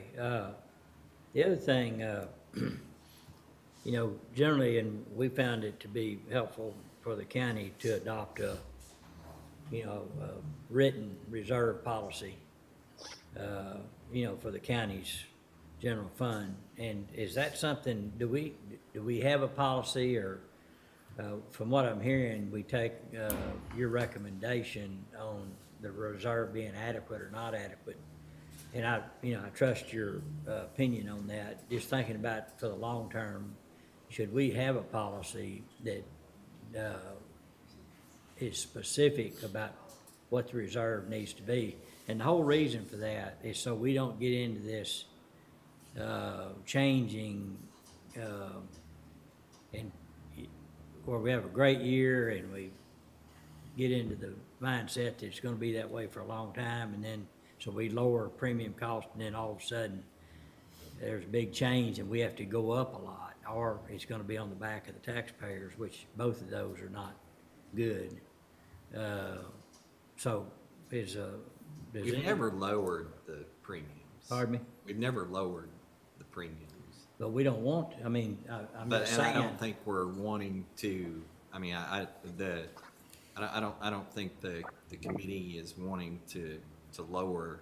Yeah, I understand, to in this lower the committee, premium right, amount. I'm just thinking about down the road, you know, that we have a policy to kind of keep us on an even keel and not knee jerk one way or the other. I understand what you're saying, that right now, that's not a push for the committee to change that, but. Right, and we've always sort of gone with Randy's reserve target, and how do you come up with that reserve target, Randy, of, So those are all good questions. And let's double check this.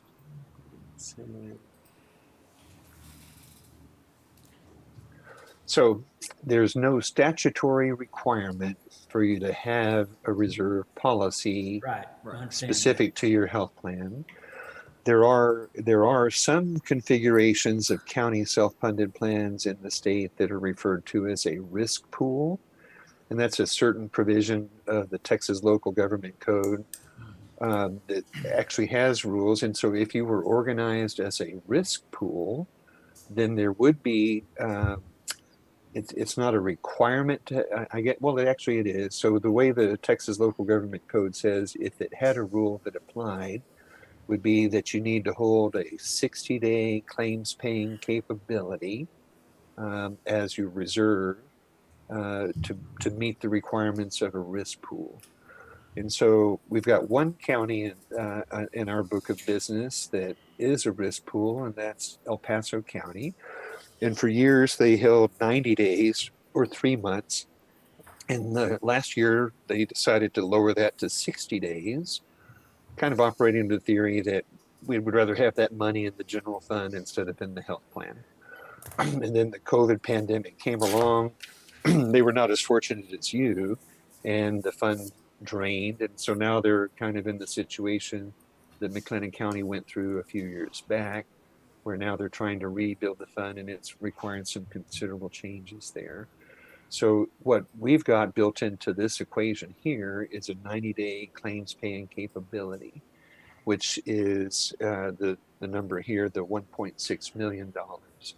And so as we crossed over from Scott and White to United Healthcare, the claims that came rolling out, those are called the lagged claims, or the incurred but unreported claims, if they came in less than the 90-day equivalent. And so, you know, what that, and the way that 90 days works is it kind of looks at what's the average speed that it takes your claims administrator to process a claim, how many claims are there most currently that we think might roll out, and what percentage do we want to use. So Your run out claims, the lag claims that came out, were actually closer to 2 months, between probably more like 2.1, 2.2 months. So it came in below the 90-day target. So what we've been building in here is a conservative approach, and those figures are based on 25%, or 1/4 of a year, 3 months of the prior or the projected claims in the future. So you could But I certainly will adopt say- a policy. So in El Paso, they do adopt a policy there. First of all, they're a risk pool, so they need to meet the 60-day requirement minimum. But they've gone through lengths, and they've been doing this for a long time too, where they set it now. They're going back to the 90-day target, and then within their policy, they also have an action plan where they monitor the fund balance. They have monthly meetings where they look at it. And if it ever dips below a certain trigger point, then that causes them to start to take action. And so when it gets down to the 60-day average amount, then they start notifying the Commissioner's Court on a weekly basis. We're dipping below the 60. Right. If we get down close to 30 days, we're going to be knocking on your door, and we're going to have to come up with a strategy to make sure the plan's properly funded, give the court plenty of advance warning in case there's a need to transfer funds from the general fund to the health plan in mid-year. But I think holding the 90 days, we haven't had to address infusions for years now, which is great. Nobody likes surprises. How many years in a row have we kept the premiums the same and not increased the, Two or three. not in even, we haven't even had to infuse Right. money Yeah, into I'm- and Oh, we so put some that extra- we put some that extra first. is huge benefit. that is a big benefit, because if you look at plans across the nation, I mean, they're up that, thousands of percent since 2010. Yeah. So I mean, that's always my 3 years. I think- something like that. So this 2021 fiscal year is the third year we've moved over to the health plan fund, $6,757 per employee. So that's the amount we budget in each department and transfer over. Prior to that, so 2018, and I don't know what the changes were prior to that, just off the top of my head, but it was $6,121. So we increased about $630 a person in 2019, and then remained at that level since. But we've passed nothing on to the employee. We've kept it steady for 3, right? I don't think you've had an infusion since 2017. And I think the Lump sum. payroll deduction rates have been constant since at least, I think even in 2017, the infusion offset the need to increase employee premiums. So it's been probably 4 or 5 years. I can look and confirm that back to you. But it's been a very long time since you've had to shift costs to employees either through benefit changes or payroll deductions, which is a good run, a good stretch. Not many counties can say that. Okay, just to be clear, the shifting of, because of our benefits, the cost to the employees, it's been a while since we've even had that dynamic. I'm trying to understand his last statement. 4 It's years. been 4 years since we've shifted any cost to the employees because of benefits. And I think that minor increase he's talking about is the year there was a small increase, and Will made the motion that year just so small, just let the county pick it up instead of passing it to the employee.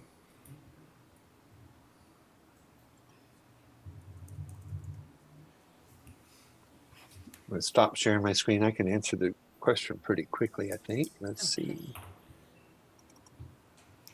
But while he's looking at that, 2018 was the last time we transferred a lump sum over. It was 2.2 million in fiscal year 18 that we transferred over.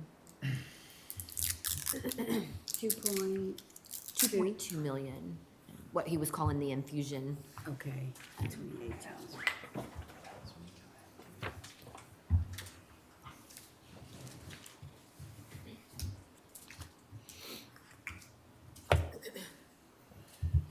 What else? Other questions? It's doing well, and I'm very happy for our employees as well, that we're able to build this up, build this fund up, and keep from having to increase any of the costs.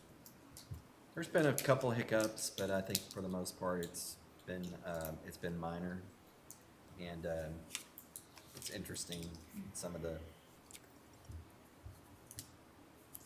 comments, so, but I'm extremely pleased with the decision that we made last year to go with United Health. Yep. Those are right. We just, I guess, in September, we'll talk about what we're gonna do starting January, pertaining to prescription and other things as he gets the final, numbers in, I guess. Well, we usually I mean, I don't think there won't be any. I'm not talking about financial. He's talking about about staying with Walgreens or allowing. Yeah, things like that. Well, No, I mean, I understand that it's not gonna. Right, yeah, we, I mean, we probably should go ahead and debate those issues the committee hasn't met at all. We haven't felt the need to meet if we, about that, so. Is it any way, maybe perhaps, in coming up to that, we can do a employee survey and ask the employees how they feel about the insurance plan, how it's working for them and their families? Something maybe they could shoot out online through HR? Suzanne, you have something to say? If I may. Uh-huh. So we funneled most of the calls for those complaints because there was not an understanding on how it worked. There is actually an out. If your doctor writes the prescription specifically to that pharmacy, you can pick up 30 days. It wasn't that they didn't want to pick up from Walgreens specifically. It was some of them didn't need 90 days worth, so they didn't see the point in having used Walgreens 90. They weren't going to be on prednisone for 90 days. So there were specific drugs, more or less, that they had an issue with and wanted to go to Glens Vega, a smaller neighborhood pharmacy, for 30 days worth. The workaround was having that pharmacy have it overridden by the doctor's exact prescription. And most of those, I felt like we'd gotten them ironed out early on when that came up, the Walgreens 90. At this point, Commissioner said he hadn't felt the need for a meeting. We felt like we had answered everyone's questions and helped them do the workaround. So, maybe the umbrella won't just be complaints. I'm saying like a survey that would take in, just responses, not just complaints. We may get good responses, but in giving you some kind of frame of reference to kick around, what the employees think about it. So, I informally ask around quite a bit, and the most part, it's been pretty good feedback. And it's not perfect. Yeah. At whatsoever. So, but I don't feel that there is just a problem. I mean, there's not a big, Transition. sore thumb problem somewhere causing. See, I'm saying survey, and y'all But yeah, we equating certainly. a survey to bad news. I'm sure it'd be easy for HR to send out a countywide email, as far as that goes. Just to see what. And United should have some that type of should have that ability to help us with. Thoughts on Jack, Anna? Commissioner Miller, I can get with you to just get some details on the feedback specifically you're looking for, and we can try to compile a survey for that. But just to kind of piggyback on Commissioner Jones's sentiments, HR in general also has received okay feedback on United Healthcare as a whole. Most of the issues we have encountered are related to pharmacy, but like Randy spoke very well about, we are still trying to gather more information to better communicate changes, if any, for the following year, because we think that would really ease the transition a little more in the next plan year if we get a better definition and better traction on how we're going to implement the pharmacy plan next year. And overall, that would be the only issue that HR has been made aware of from our staff. Okay. Randy, anything else you want to visit with us about? I can tell you, you have not changed. I didn't look back any further than October 1 of 2015. But in October of 2015, payroll deductions are exactly the same then as they are right now. So 6 years at least, and going forward, that's quite an accomplishment. Now, the overall funding has changed, but the county has picked up the slack either through an infusion or just changes in the contribution overall. But payroll deductions haven't changed since at least October 1 of 2015. Okay, is that also the last time we made any changes to the benefit table? Let's see, we've not made any benefit changes since then either. Okay. So that's good. So the cost of the benefits from employees has not increased, and hopefully over that time, and I know you've given some raises out over the time too. So, their disposable income should have risen faster compared to your peers who have had to change rates over time. Okay. All right. Well, anything else, Randy? No, sir. If you have any questions, I'm here and looking forward to seeing you soon in the future. All right. Appreciate your time. Thank you. All right. Bye. Okay, it is 11:30, almost 11:30. There are several lunch meetings scheduled, so I want to recess until 1:30 unless someone has anything before we, and then we'll come back and pick up with Anna again and work on personnel issues. All right? All right, we stand at recess. Recording stopped.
Recording in progress.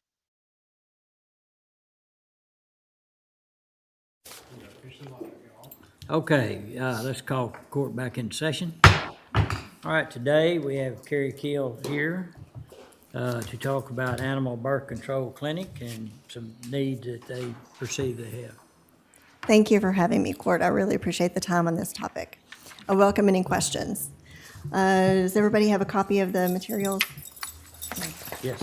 We'll kind of go through it together if you don't mind, and ask questions along the way if you want to. We impact public health and safety, and we also impact the shelter intake. And the first section is going to give you information about the impact that we have had on our regional shelter. We still have a lot of work to do, primarily in the county areas. We've done a lot of, we've made a lot of progress inside of the city limits of Waco, but we have a lot of work to do still within Waco and beyond. We make a conservative estimate of our financial impact on the county, and that is a little over $5 million. And the way that we come up with that is very conservative. We estimate $100 per animal costing to the county. And with every surgery we perform, we estimate that we limit unwanted animals only 5. And we know that many animals have way more than that. So we know that our impact is larger than that, but that's for easy numbers and understanding. If we help one animal, it's going to cost about $100 for spay, neuter, microchip, and rabies. So it's a pretty good deal, easy money. And then if that animal were to go into animal care at the animal shelter, it would be well over $500, $600, and I understand that soon it may be over $700. The funding that we would request from the court would be a good jump from last time. What we need is $125,000, and we could help many more animals with that. Currently, the funding is at $19,000. We thinly stretched that over the entire year. We could run through that within 3 months very easily. We are not able to promote that funding because we would run through it in just 3 months' time. So we make it last through as many of the months of the year as we can. We are ready to provide these services. We have a van that does transport and outreach throughout the county and a team that's already hired and ready to go. We just need the funding to support those services. Some of the ways that we impact public health and safety, our sheriff's department and area animal control units, dispatch units, usually for law enforcement and human health and safety, handle those calls. And so we don't want those animal calls going through there, especially the ones that we can prevent, and we can prevent almost all of them. So they may call for straying dogs or dog bites. We can prevent all of those things. We want to know that whether it's an urban, suburban, or rural area, that people can enjoy their outdoor spaces. And their kids are going to be safe to walk wherever they want to. They should be able to bike wherever they want to. If we're going to spend money on, biking lanes and pedestrian lanes, that they need to be able to use them. And in too many areas, they can't. So we know that we can make a big impact that way.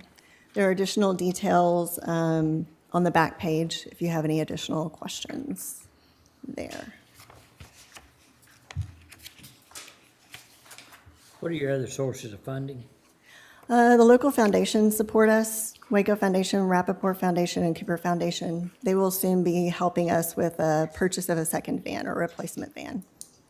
Do they underwrite any operating costs? Yes, they do to some degree. They prefer to support, capital expenditures like a van. Yeah. But they do understand what we do and will help with operating. And, is there other, public entities, other cities that support as well? And what are those amounts? So City of Waco is at $166,000 for spay, neuter, microchip, and more each year. And that is sufficient for the City of Waco at this time.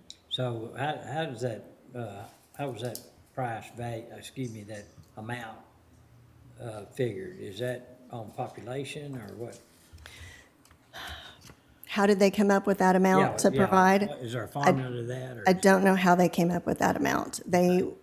We started getting funding from them several years ago, and you can see it reflected from the graph when that started back in 2012.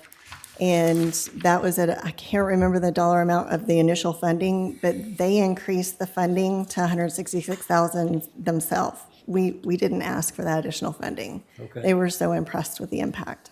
Okay, and what's their, what do you think this coming year for them will be?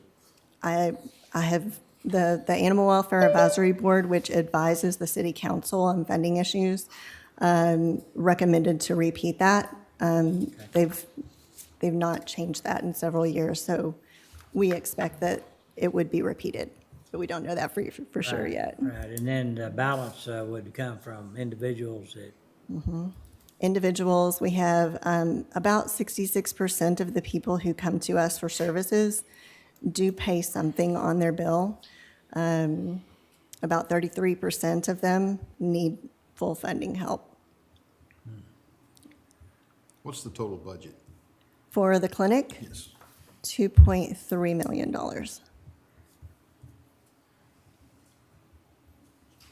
And you don't do surrounding counties, strictly McLennan County and Waco. Every once in a while, we will have a situation that has dire need, and we will help them, but they pay full price. They pay for it. Yes. And we verify address on any funding that we provide. We ask for a driver's license or a utility bill, water bill, something like that. Are these pretty normal numbers, like January to June 2021 total McLennan County Waco? That's only 6 months' time, and you did almost, well, between 5,000 and 6,000 dog and cat spaying and neutering. Is that? Yeah, that's pretty normal. We were off last year because of COVID some, but the numbers this year are normal for previous years. We should do about 11,300 surgeries this year. Yeah, it's a lot. It's kind of fun, but it's a lot of work. Yeah, almost 3,000 microchips in just 6 months' time, it looks like. Yeah, and the microchips really has helped a lot too in the community. There are a lot of animal advocates that now have scanners. So a lot of the animal control units don't have to be bothered anymore. Right. Yeah. It's super. I see that in those Facebook neighborhood deals, have checked to see if it has a chip. Yeah. A lot of owners are really grateful for that. And Carrie, how much is your budget for outreach right now? I'll probably need to get you some more specific data on that, just depending on like what more you mean about that. Or do you mean like door knocks and transportation, or? I was just looking, and part of the request is for additional outreach, and I didn't know how much you're currently spending for that. So like what portion you guys would be covering? Y'all would probably be covering a little more than, maybe more than half, maybe less than half, if I had to guess on that. Yeah. The request from the Cooper Foundation that is about to go in will be about $90,000, and that includes the purchase of the van. So there's really not much in operating from the Cooper Foundation. What will you be able to do out of the van? So we transport animals for people who can't get their animal in, whether they're elderly or disabled, or they just don't have transportation to accommodate that. We also do a lot of door knocks. But you don't do any on-site? You don't go out and do Right. surgeries or anything? No. It's all transport? Yeah, we look into doing surgeries out in the county or beyond periodically and what that would cost. It's called a MASH style clinic if we load up all of our equipment and take it out there. It's very inefficient use of funds. It's much cheaper for us to just go and get the animals and bring them in. leave all of the experts for the medical team in the clinic and all of the equipment that's fragile in the clinic. Sure. And provide it that way. But door knocks are really impactful to go into their neighborhoods where we know the hot spots are. And just take our colorful van and say, hey, we're here to help. And people are really grateful. We choose the places that we go to carefully. We go to where they need it the most. We can have the biggest impact. Good questions. Thank you. Are there any other examples of communities that have animal birth control clinics, like Yeah, in the corridor, in the corridor. the 35? The nearest clinics to us that do similar activities would be, there's one that operates a couple of days a week in Colleen. They're near City Hall, actually. It's called Emancipet. Austin has, with their population and support, they have a vigorous spay-neuter facility or group of facilities there called Emancipet also. It's part of a kind of a chain, for a lack of a better term. And they do big impact there too. And they're heavily subsidized by the municipalities in the area. The closest to the north will be in the Dallas-Fort Worth area. They have a lot going on up there too.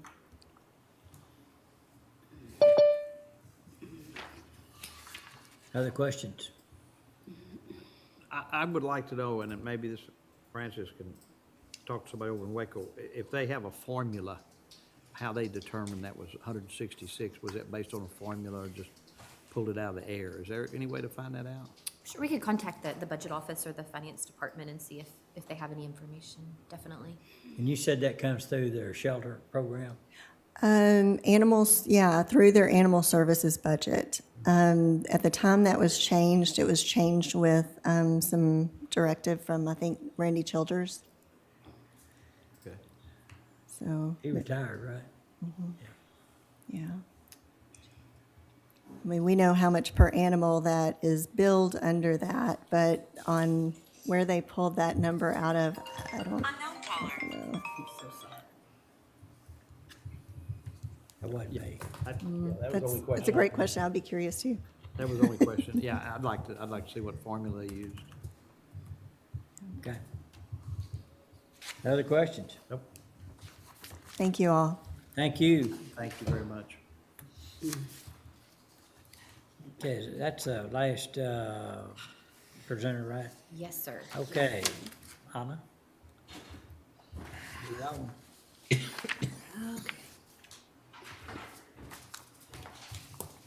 Let's see. We'll see if Anna's had any change of heart or anything since we met earlier today. Let me get my PM sheet out here, so my AM one there. Okay.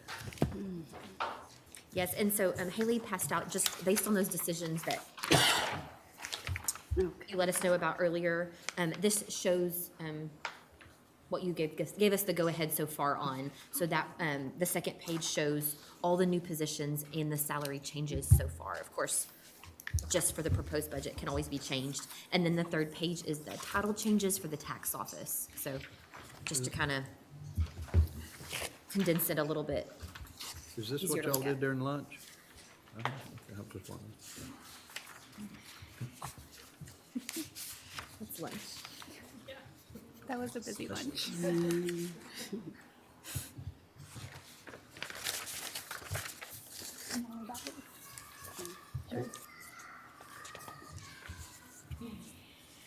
Let your kids, Anna, outside. They might be.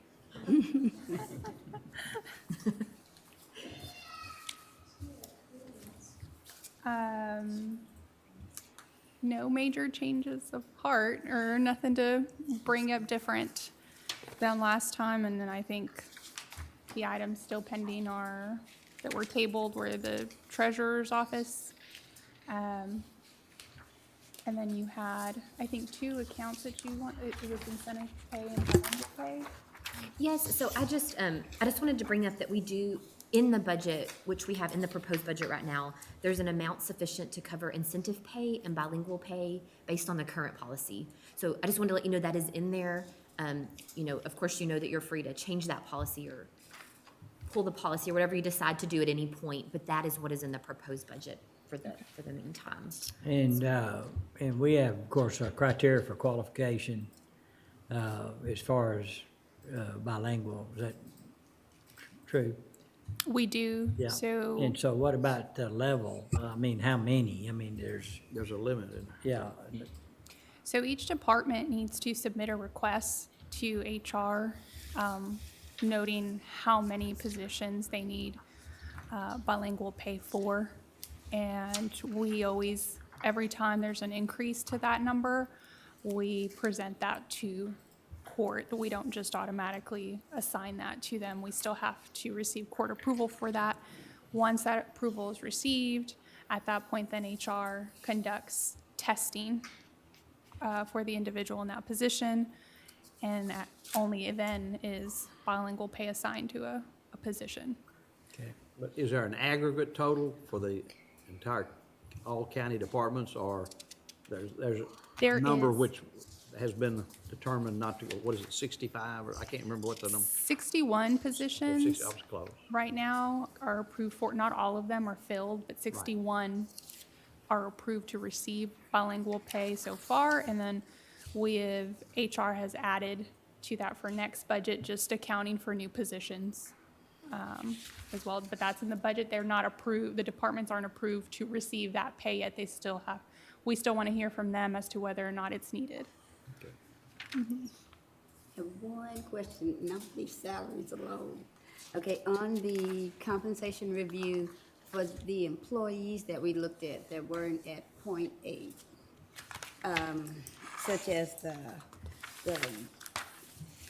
criminal district attorney, victim assistance coordinator, and some of those deputy constable positions that are under .8. So am I hearing us right when we say that any employee that is below that .8 over those, I guess whatever that .8 criteria was, that we are bringing them up? Are we gonna add them to this sheet? So this is a good sheet, but I just didn't see, like those deputy constable positions and the victim service coordinator, So those positions, or do we need to look at them? we can look at them, but those positions weren't added because their average is not below .8. Okay, They were highlighted because we don't really have outliers, so I move on to the next. Okay, what's the next lowest paid Okay. positions we may want to address? Those are the lowest. They are below .8, but only in specific categories, not their average comp ratio. okay, All of their average comp ratio, they are all above .8. okay. And so we did address that position that was in the county clerk's office that was under $15 an hour. That I don't know if that's in here. I don't think it is. I don't think it is either. I'm glad you're bringing that up because we did calculate a salary change for that position. I just need to go back in my notes to see what position number it is. Okay. So then just with that county clerk's position under $15 an hour, then we're good then, based on our methodology? That's the only one we're looking at I'm then? sorry, say it again. The position in the county clerk? Yeah. That we said we did want to make sure it wasn't Right. under the $15. That's really the only outlier that we have.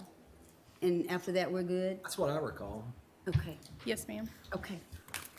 And so then, like Anna said, other than the treasurer's office, I just also had on the list County Court at Law 3, and we have, of course, 2 new positions there for County Court at Law 3, but I know needs may need to be adjusted. I just wanted to bring up that that's what we have now, and we can adjust as needed through the next months, not knowing exactly what we will need there. So I just wanted to bring that one up as well.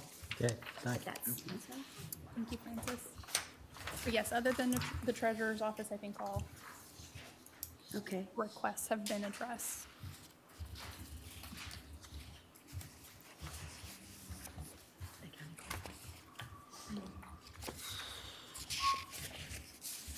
If we decided not to use the incentive pay that's not in the budget, it would just roll back in like any other expense. Just that we as, didn't- if, for the incentive pay? Mhm. Correct. So yeah, it's just the budget number there, but of course, if there's no policy or if the policy changes, then, you know, we would not spend those funds.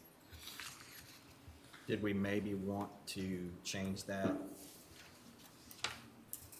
Or just contingency that?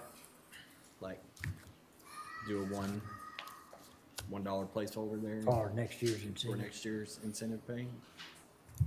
And then that I could agree on, and then also, I wanna look at the cost. Yes. To go from 5% of your check towards your retirement. What would it cost to go to 6? What would it cost to go to 7? Okay. And I think we should have that already. Say that again. You wanna look at what? So your paycheck, 7% is what we used to have. So when you got paid, 7% of your check came out with your retirement. When we had bad times, we had to cut that to 5%. Right, right. So if we consider doing away with the incentive plan, I would like to put something back in place that benefits the employee. On the county contribution portion. Well, it Yeah, comes it's- out of their check and then we match it at a Right. certain point in time. But Right. yeah, it comes We out. lowered our match. If we raise theirs a Then it point, costs us. then we kick a point also. Well, So what it would cost us. yeah, we don't really kick the point. We just have to cover, and it depends Two on our. and a half payroll. times, right, yeah. Yeah. Yeah, and we lowered Yes. it, before that, it was higher than 2.5 Right. times. Yeah, we would be responsible for 2.5 times whatever that is. I think it was 2 point, if the additional 2% was 2 point something. So yes, so currently, if you did move from 5% to 7% as the employee deposit rate, starting with fiscal year '22, it would be an increased cost of right over $2 million. So that was on current salaries.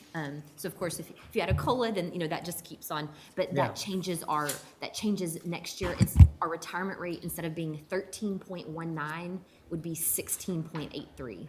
So that's the change in that percentage, the cost, by changing the plan from 5 to 7. What'd you say that amount was? That the cost just on current salary would be $2,067,000. Having trouble. To go from 2.5 to 6, No, to go from 5 to 5 to 5% 7. I'm gonna- 7%. Back, Let me log back into to Zoom where and we I'll, were or do you know? yeah, before, On our- 2013. yeah, yeah. The only thing, and really, that's the only thing that we have not restored from There's a TCDRS. the 2013 cuts. That's a pretty expensive jump. I don't disagree with it. I'm thinking maybe in part of it this year, maybe close the gap next year like we did on all other big impact That's reasonable. Yeah. deals. Haley's about to share the screen, and I can run like the 6% as well. I just need to log in through TCDRS and deposit rate. So here, you know, left column being the current plan, so you'll see there how our rate will change next year to the 13.19%. And then, you know, going across that, if you went to 7%, it would change that to 16.83%. And then that difference in cost is just, like I said, based on current payroll, current salaries. So the stuff you've added, if you add a COLA, then that of course will increase by those same amounts in that percentage. Can she plug the 6% in right quick? Well, I have to, I think they've got to get that number. Through, Jerry, that's through Okay. I if didn't you know give me they just had a- about 5 minutes, I can do that. CDRS. Super secret formula. Yes. I know it's very complicated. Well, let's see, what's the difference? It's 2 billion, half that's a billion.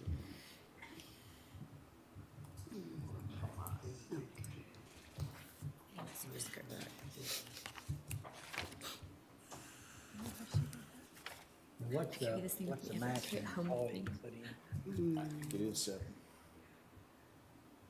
Is the max 7 Yes. We saw a form, we saw. for the plan? I think it is. Uh-huh. And is there, and then we also have a deferred compensation plan too, right? Yes, sir. Supplement retirement account. What'd you call it? On A that supplement retirement spreadsheet, account, it's a there's that 457B. But that's not 5.8 matched. million. This, That's not- that 5.8 million. It's just, So this would be employee 2 only. million, this would be 2 million from that 5.8. Trying to get 7% return. A little knowledge is a dangerous If thing. it's not in a match, then it's whatever. return. Yes. so that our Okay, so that would go down by. our okay, supplemental that's- retirement? Yeah. Are you talking about our supplemental retirement? Yeah. It's self-directed. You put in whatever you want. Yeah, Okay. It's, or, it works great. Where did we- Of course, the I It's mean, a minimum of $10 a month. The Uh-huh. employee can put in do we anything still over have that. the, we still have the We nationwide? got nationwide. It's and still who else? nationwide. That's it?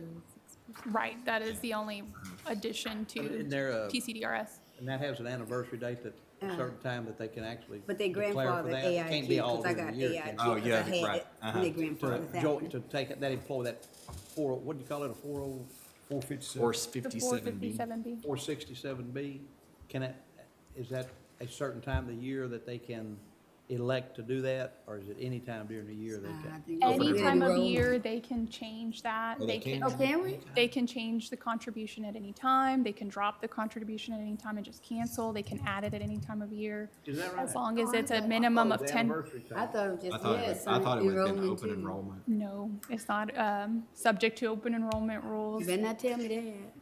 10, we'll make you an appointment, Commissioner. $10 a month is the minimum, and I think the cap per year for employees to be able to contribute is 18,000 or and some It has a change. cap. I think it's that cap. Presumably there's a catch-up to it. PTSD.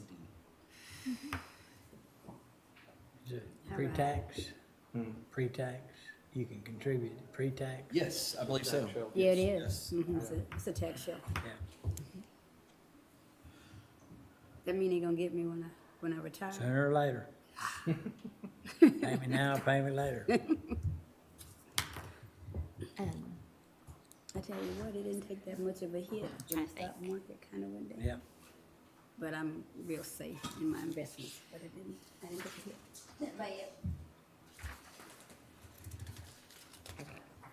Now you I got it. I was gonna try to add it into the sheet, but going to, took a hit. the 6%, would bring that percentage for 2022 to 15%. Okay. 6% would? If you went to 6, yes. So it just, hovers between the current plan and proposed plan there. What does that dollar amount look like, for instance? If you do, I think it's, the estimated payroll I have is I bet. Mhm. Pretty Yeah. close estimate, right? 56,800,000. What? So for that, that first year, so you'll see there, like there's, Oh, it's like- Got 1.1. Like too much. Yeah, I did it wrong. Sorry. 8 million? That'd be the From the total. so you're almost looking at like, That'd be the total. So it'd be like Yeah. a 1 point. Yeah. so it's very close to, just again, based on just an estimate of payroll, $1 million cost in between each of those years. About $1 million. Whatever. But when you think of it just as the percentage, moving from 13.19, 15%, 16.83, if that makes sense. I like that idea. 1% this year, 1% next year.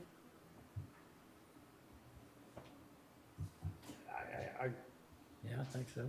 My comment would be, if you're on the upper end of retirement, that looks pretty good, but if you're just starting out, aren't you taking more money out of somebody's paycheck on Yes, their, but their contribution? Yes, but On that their multiplier, contribution. well, they would be contributing 6% or 7%. Instead of 5%. Correct. So that's what I'm saying, somebody just It's our- starting out, Actually, for the- you're taking a it's bigger our- chunk out of their check. Yes, But but the nothing end more- result is. Yeah, but it's hard when you're just starting out to Definitely. look 20 years down the road. You're looking at today. But I can interject, some employees, when we reduced it to 5%, over time, they've been asking us to take it back to the 7. I've had that same question, I've had that And- same and request truly, also too. An employee late in their career is not gonna benefit much at all. Truly, it's gonna benefit the one that's just starting.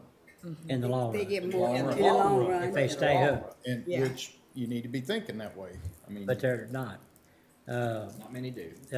unfortunately.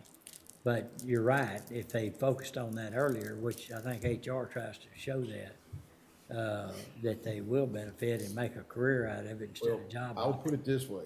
I didn't see anybody complaining about 7% coming out of their check value. That's true, Yeah. that's true. Nobody complained about it. But, okay, so how does that actually work? How does that, who puts the 7% in? Employees. Employees? And so that's, if whatever rate you set has to come out, they don't have any choice. Okay. So, they can't say, oh, I don't want to take that much, I only want to take 4%. That amount has to come out. And then that is going into the plan each month, as well as those percentages at the bottom. The county pays that percentage of our personnel costs into the plan to keep that fund going afloat. And I know Okay. Anna may be able to explain this better, or I know Ralph could as well, but then it's matched that 2.5 Right. when you retire. That's when they take that pot of your money and But that you've to put the in. point, there's less money in your check. That's not true. Because you're gonna get, let's say you get a 3% COLA. And you're gonna take one out to go back to retirement, you're still getting an increase. So That's like saying we're only gonna spend $10 million this year. We thought we were gonna spend 12 million, so we saved you $2 million. No, they're You're still still getting, losing, they're they're still still, getting, regardless, Right, but they know right now it's 5%. And they know what their paycheck is. And they know that when it goes to 6%, they're losing another percent out of their paycheck. but they're not, so you're not gonna count the No. cost of living I'm increase. not, because everybody's gonna get that. They're actually losing a percent of their cost of living, what it amounts to. Again, I'm gonna go back to, I know where nobody you're complained. coming from. Now, if, 20 hey, years from if now, the they're employees come to us and say, we don't want this, I'll be the first one to agree. Well, I agree, I certainly don't argue that point. 20 years from now, they'll come up and hug you. HR does try to do a very thorough job during new hire orientation of explaining the benefit. We even give, obviously without names, we give actual real life examples and show the calculator.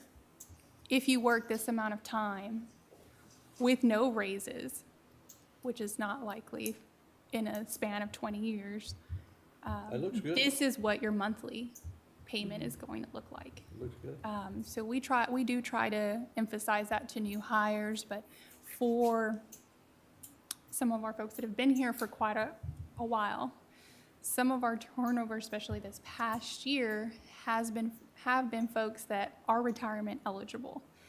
And I know they would appreciate Well, really, an if we- increase. It might retain them here longer to get some of the benefit of an increase percentage. you're gonna towards reach your retirement goals faster this way. Mm-hmm. But really, if we wanted to benefit the employee, wouldn't we also, and can we increase the employer match? I think we're maxed on that. We are max. And so we didn't lower that, we didn't change that? What we did on that is, we knew that if we changed the match, the employee could do Couldn't go nothing back with up. that 2%. But if we just dropped the 2%, they could go to deferred comp, they could go Yeah. to another investment. But it or cut back our matching amount. Right, so it was Cut more back the favorable. amount that we had to match. Right. Yeah.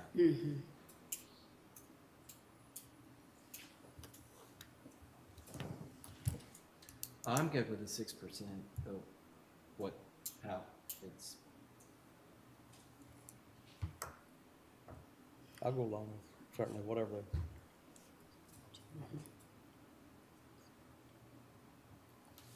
with the caveat that we will try To go to 7 to next. go to 7 next year. Yeah. Sounds good.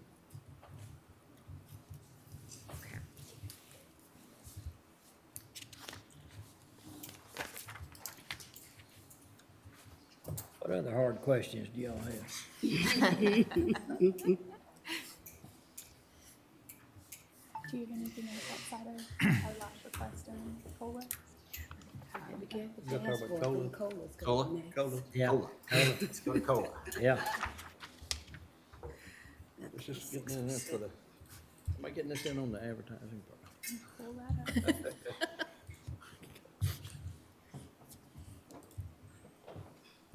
So, I sent each of you the updated figures for June, and I'm gonna share my screen and pull that up for us to look at together.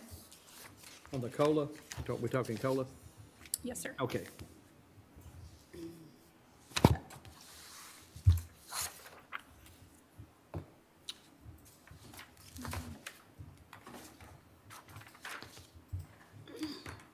So here I've updated the table in the middle and the table to the right with June's CPI that was released last week.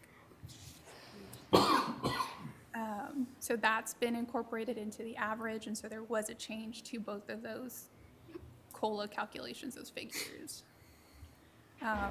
Because I was only taking into account January, February, and March of my first calculation there, that figure did not change. So these are the three numbers that we have to work with. Just to recap from the information I provided during the first presentation, so we reference, or what I've referenced is the Social Security Administration and how they apply COLA to their recipients. And they use the third quarter of their fiscal year to apply their COLA for January of the following year. The equivalent for us, our third quarter, would be April, May, and June, if we wanted to apply it that exact way, which is the middle figure. I also have the year-to-date, the fiscal year-to-date average as well on the far right. So that's October through June, because that's as far as we have from 2019 into 2020, and then the current fiscal year, October 2020 into Now, which one did you say the federal government used for January? the middle figure. The middle of the 3-month COLA? They use their third quarter Third quarter. average to apply for cost of living adjustments in January of the following year. Do they always use the third quarter? Or That's did they, the formula that's on their website. and it's one that they use every year? As far as I Because know. It just seems a little suspicious that they picked a really high time, and I just wonder if it's the same time they pick every year. Well, their quarter months will be different from our third quarter months. So their third quarter would be July, September, July, August, September. Because their calendar year, Exactly. they go calendar year, not fiscal year. Right. Yeah. So they do measure a different time period. This would be our matching time period, the third quarter for our year.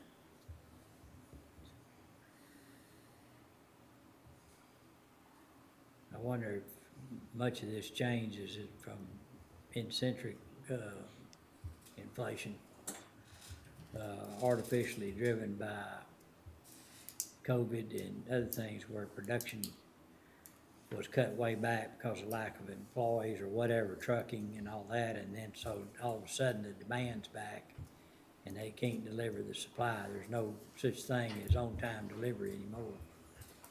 And so you're already seeing lumber fall back down, but it's not one of the drivers. But fuel's gone. Look at the price of fuel since November. Yeah. I mean, What I saw percentage is it of the? it's gotta be up around 100 by now. No, I'm talking about what percentage of the? Well, so it depends upon who's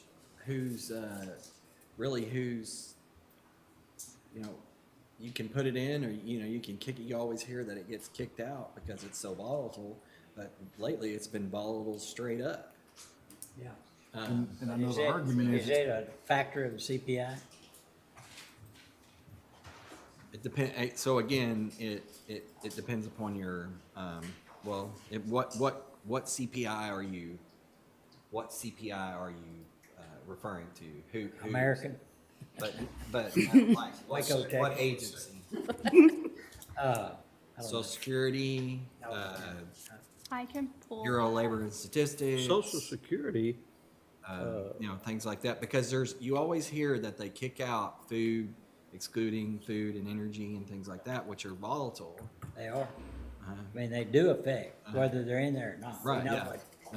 We know when we fill up, there's a difference. Yeah. I think, aren't they saying that the COLA increase for Social Security could be one of the highest in recent years? Have you seen, did you read anything or hear anything about that? Well, it makes, I mean, yeah, I think that's right, because inflation's been low for quite a while, and now all of a sudden we've got a, you know, got a big bump, big increase in it. But is it, you know, is it a temporary thing, or? Right, That's, Is it an and see, anomaly? the administration will tell you that it's transitory, Yeah. the inflation rates, but economists outside of that say it's not. Yeah, I hear a lot more and more economists saying that, you know, this is the longer these prices stay high, the more they have a hard time going back to their. Yeah, once they get the margins in there, the profit margins, they're gonna take, I know, I used to be in the grain business. Yeah, And corn business. yeah. I just wanted to share, just as a question of what items are taken into account for calculating CPI. So this spreadsheet's downloaded directly from the Bureau of Labor Statistics, and it outlines the monthly CPI, and all the items listed here, the expenditure category, those are all the items that they're accounting for. So you could see food, energy, and then those outside of food and energy. Commodity, less food and energy, apparel. Tobacco. Utility girl. So that airline fare would be the last figure. Transportation services, yeah. And what is that C column? That would Could you be, move up? Relative importance. Interesting. so these are the monthly figures if you go all the way down. Just to show my source data. Okay, well, let's start talking about the price of these percentages. Talk about what, price of soybeans? Is that what you said? No, What- COLA. what- Oh, I'm sorry. What a 3% would cost. What a 3% COLA would cost. 2.5 would cost. 2.5. Yeah. So, Two, You two, wanna five, share? I'll and three. stop my share if you want to. I mean, I didn't, unless you have more questions, I'm sorry, I didn't. No.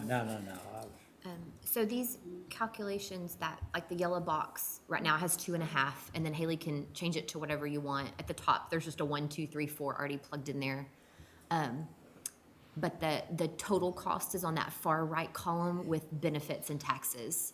So you'll see like the 1% there, the total with everything is 702.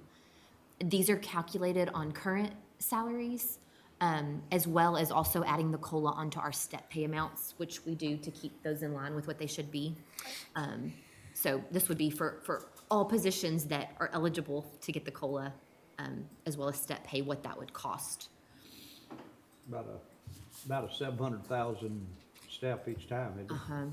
So she has that 2.5 there in the yellow box. So then across there, that 2.5 would cost roughly there that 1.757 million. 2% is 1.757. 4% is 2.8. Jump up, yeah. 2% with half of 700. Yeah. Yep. And then, of course, you know, every little bit plays on top of each other. So you'll see there, like the retirement rate, we have calculating the two rates that change between the calendar years. So if we went with the 6% deposit rate, that changes the 13.19 to 15%, but, just, yeah, we could, I guess, go ahead. I don't want to screw up your stuff though. Oh, change the other one. Okay, go ahead. No, you're good. So if you did go with the 6% deposit rate, we just changed that so that it would, it's a minimal amount if you're just trying to get a good estimate, but at least that gives you a little bit better idea. What does 3% look like? 2.1. Oh, I'm sorry, I didn't even see the left-hand column right there. Apologize. About between 2 and 3%, or between 2 and 3 is about $700,000. And so 2.5 would be about, what, 350,000? Yeah, the 2.5 there is that 1.777. Yeah, so the difference between 2 and 2.5 is about 350,000, give or take.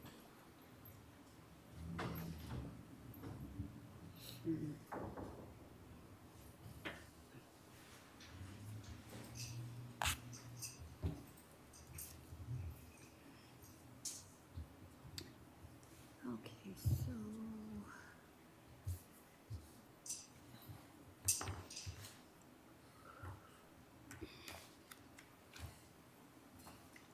Can we see what that looks like on the worksheet?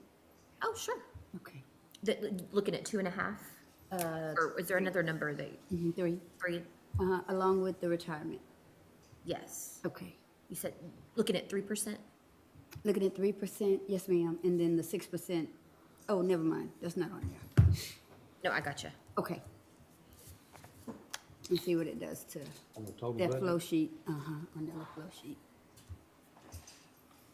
So, I guess, yes. No. So the COLA, oh, sorry. The COLA was 13, 16. And then the TCDRS change was 102.8, 080.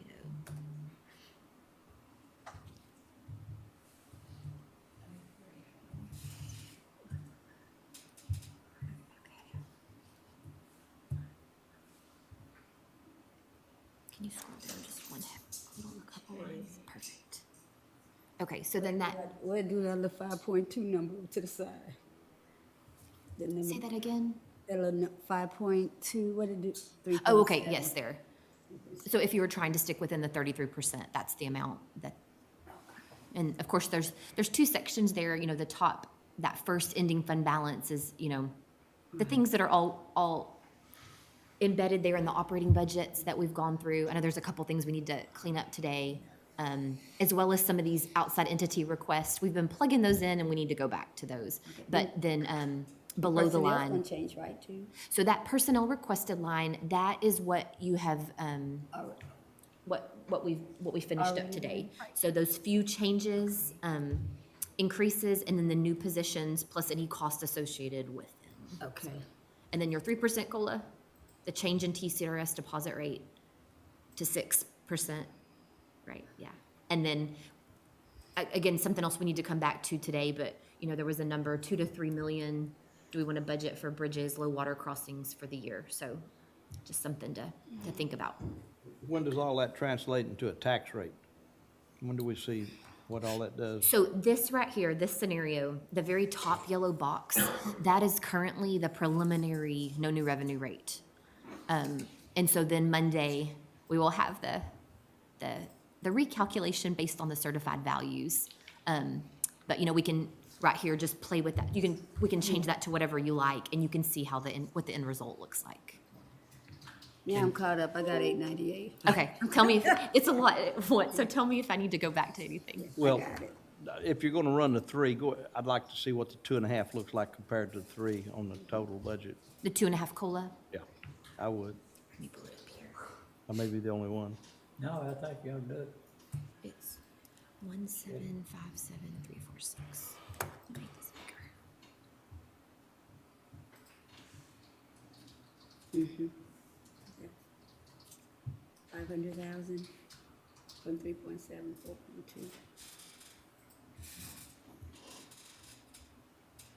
4.2.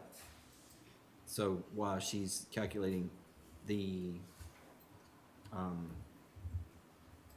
did we want to shift the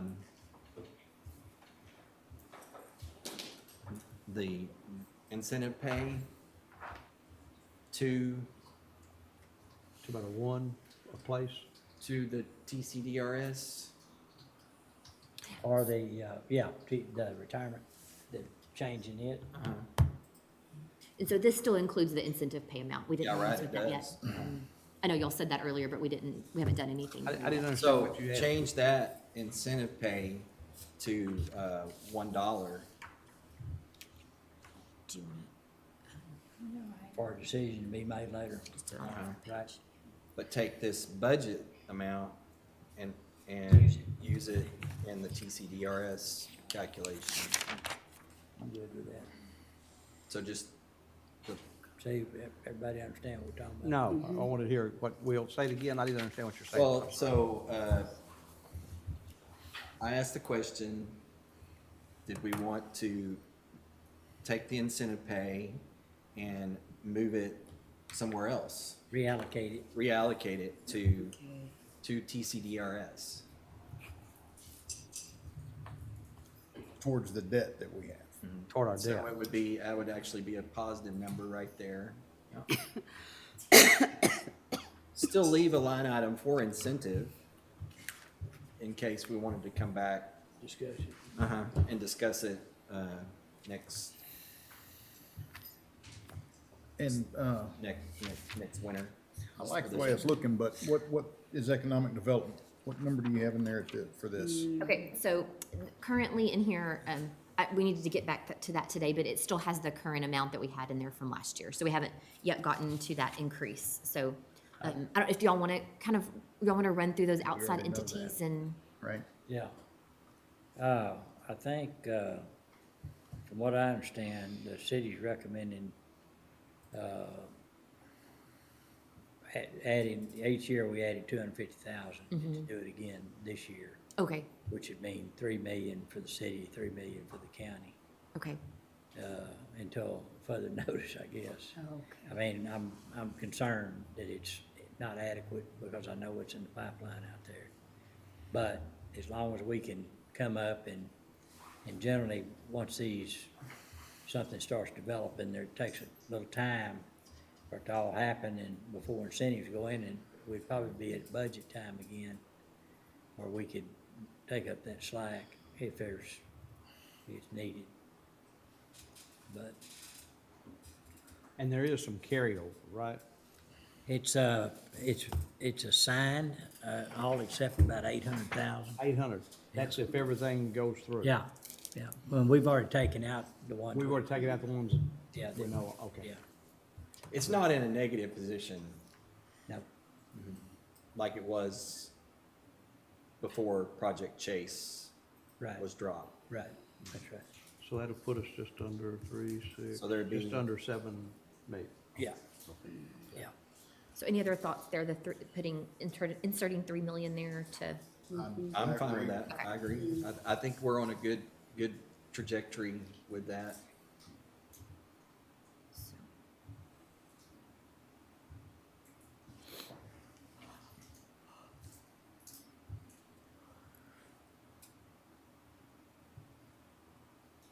And while she's finishing that up, questions on what was the COLA last year? You remember what we, I think it was 1%. 1? 1%. 1%. And the year before, wasn't there a 2.5 or? I think I have a little sheet of where they were at. Another thing that that I'm thinking of when we're doing this COLA is that we haven't adjusted a lot of positions this cycle. This side, So right. I think that this would help in that. And I think the year before we gave out a 2.5, and we really weren't looking at inflation. too much We hadn't looked at inflation in how many years? Long time. So I don't know if 2.5 in the face of a potential high inflationary period, I'm leaning more towards the 3. And 2.5 is, for 2020 is correct. Last year, it was 1%. And yes, we didn't address some of those positions that were towards the lower end of the range. So yes, that is a possibility that not increasing all salaries sufficiently may have those positions become outliers next year. So in last year we did 1, 20 we did 2.5. Yeah.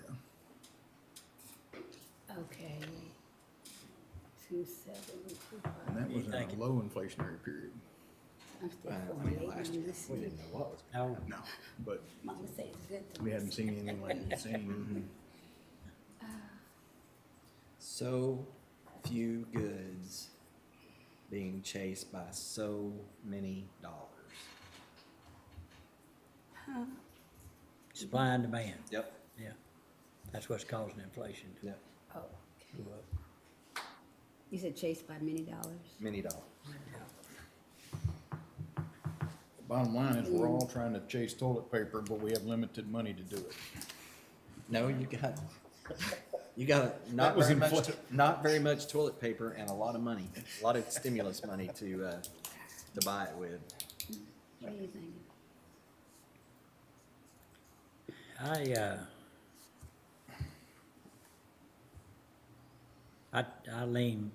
I'm leaning into the 3% this time.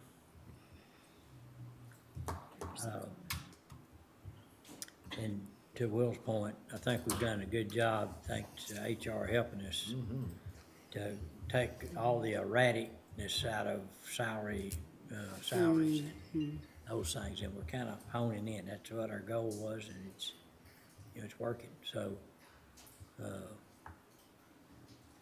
That's And the true. fact that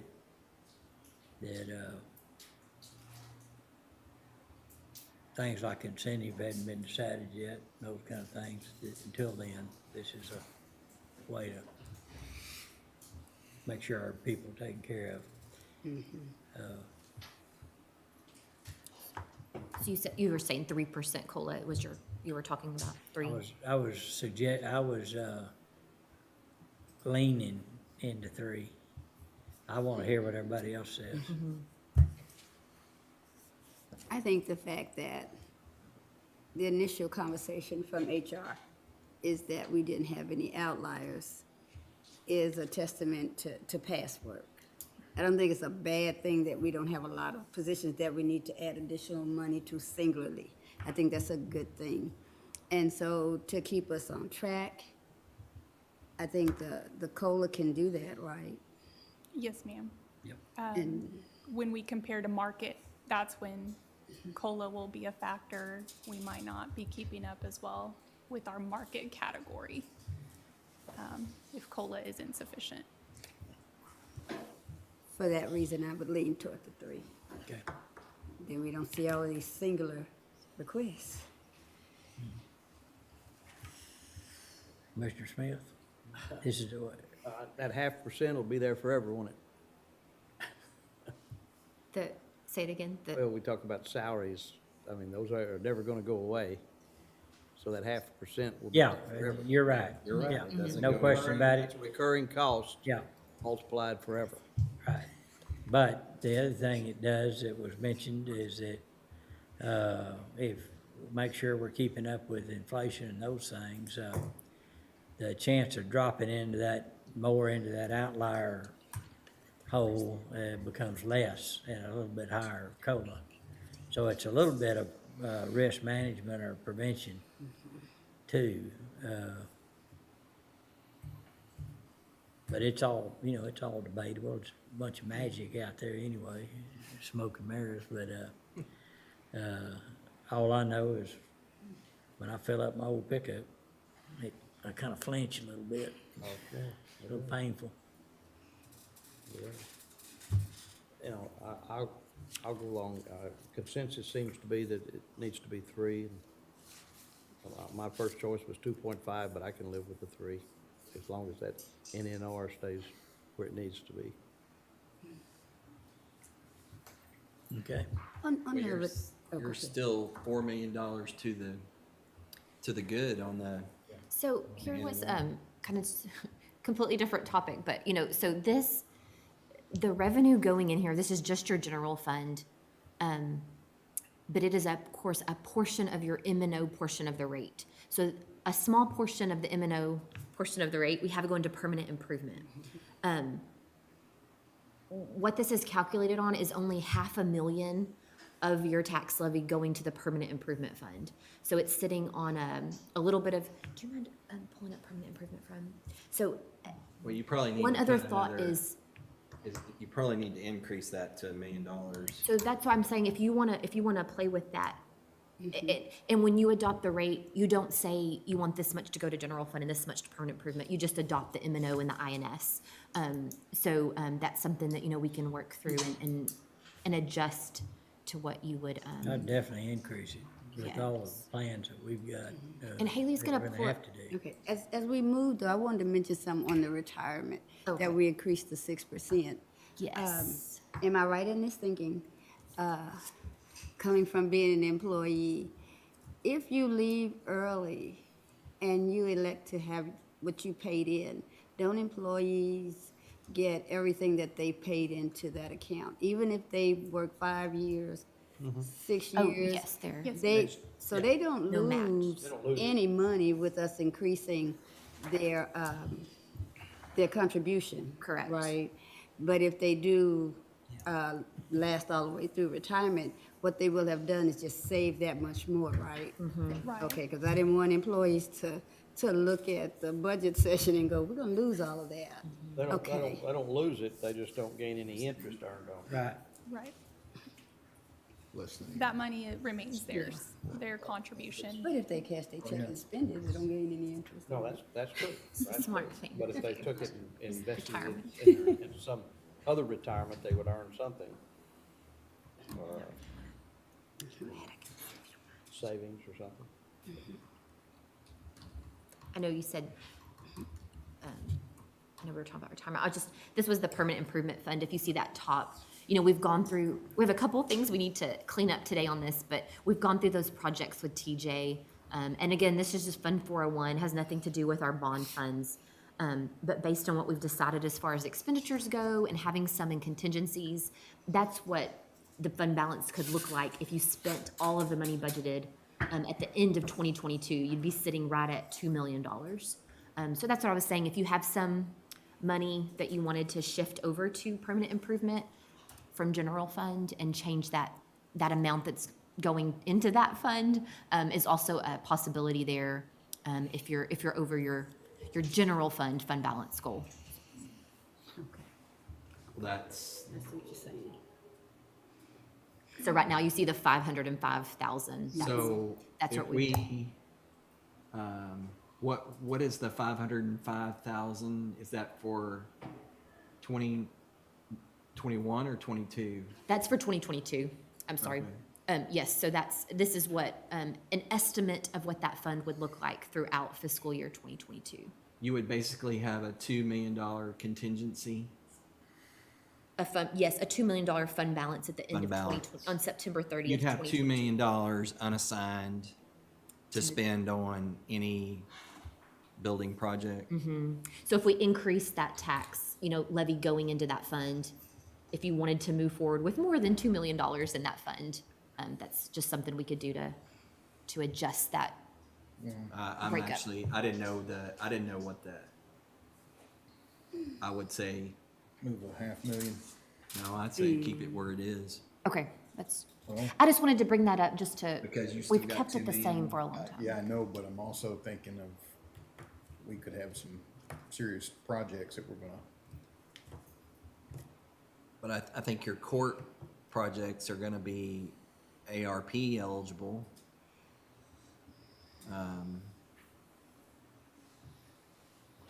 I don't know about that. I think a lot of it would be, but I don't know that yet. It could be that there's certain things that they would cover and certain wouldn't, but we still have bonding And we capacity. still have 15 million, so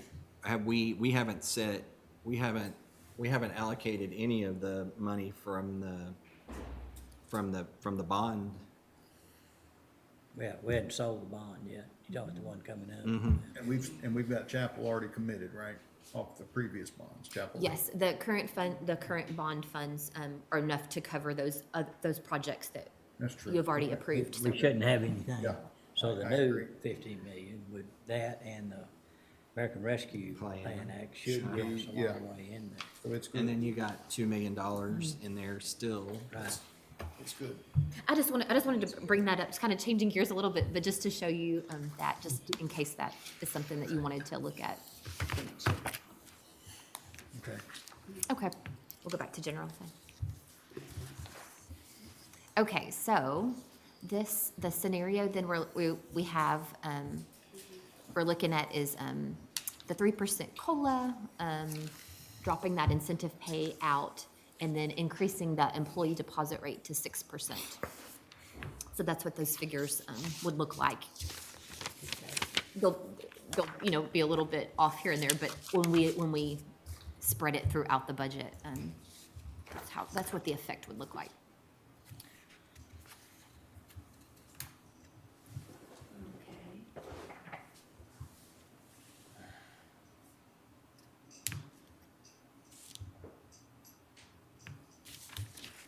Now I lost my pen.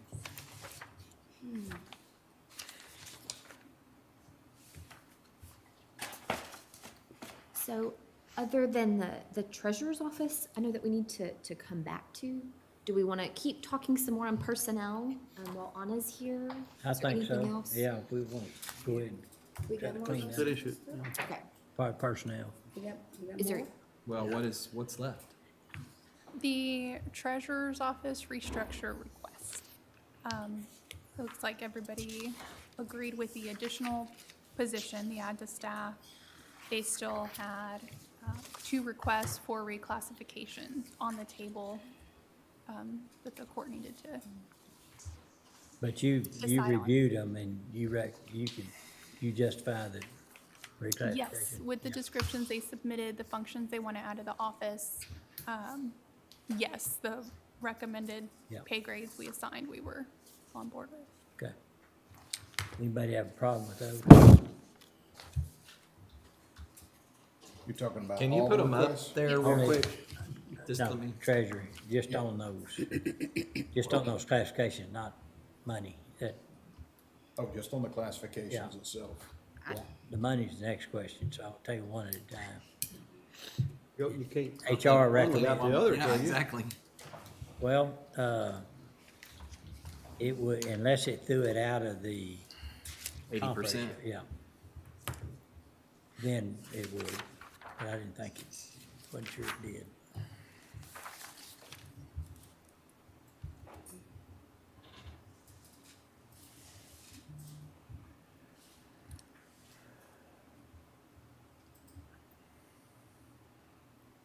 So there's 3.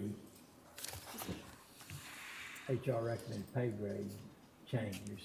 The third is the new position. That's just Okay. HR assigning it a pay grade, so it's 2 reclassifications. See where it says salary request for current positions 13,906?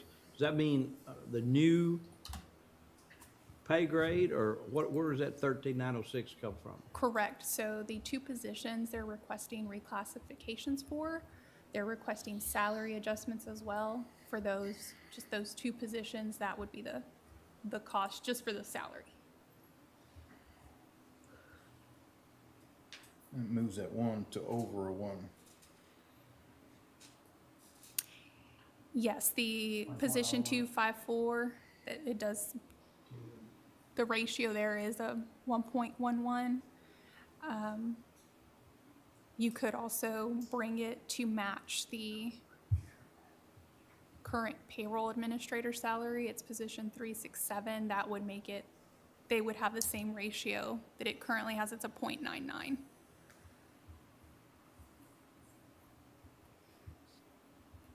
So that'd be bringing it from the request of 49,019. How'd you get the different, oh, that was what the salary was requested, the 49,019? Yes, ma'am. But if you brought it to the 47,951, Right, it would have the same ratio, 0.99. Even with the new pay grade, that would be the new ratio if you increased it to only 47,951. So I guess my question to you is if we agree to this, how many doors do we open up for someone else to be able to come in and go, well, now that you did that, All of them. I've got the same argument, I've got this going on with my staff. How many, Right there with you. Yep. The primary reason the restructure is being brought forward to the court is related to the office's attempt to abide by the local government code. I'm not sure how that specific motivation or reason would relate to would allow the ability for other offices to have similar requests. but I'm thinking if we abide by the local government code, all that really does is put the new position in place. Right? It doesn't necessarily require that everybody else gets pay increases, and so if we've got other, going to a B8 and they're at a 0.85, now all of a sudden you're gonna hear from somebody going, well, mine are just mine are 0.85s, and you just approve this to a 1.1. I just get, Yeah. Yep. when you start picking winners and losers, you lose, and that. I see the new position. I remember, and I think it was smart that we allowed new elected officials to come in and restructure their offices. And I've seen them come back and be told, but we gave you the opportunity to restructure your office. And I thought he restructured last year. I see the new position in regards to the local government code. I can't go with the salary increases. I agree.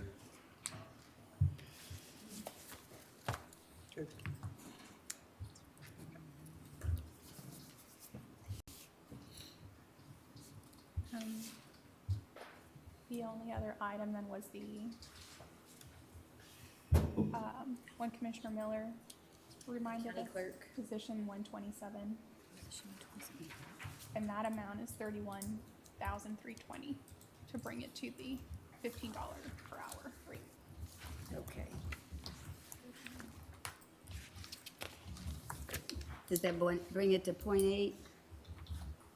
Does it bring it to? It was already above It was already? Yeah. Really? Yeah. the average, yes. Okay. Okay, bless her. But I think it's still a good idea to bring it to the 15 per hour. Okay, so we'll adjust that one. Won't be that much. What else? Personnel wise, I think That's all we had on our list for pending items. Okay.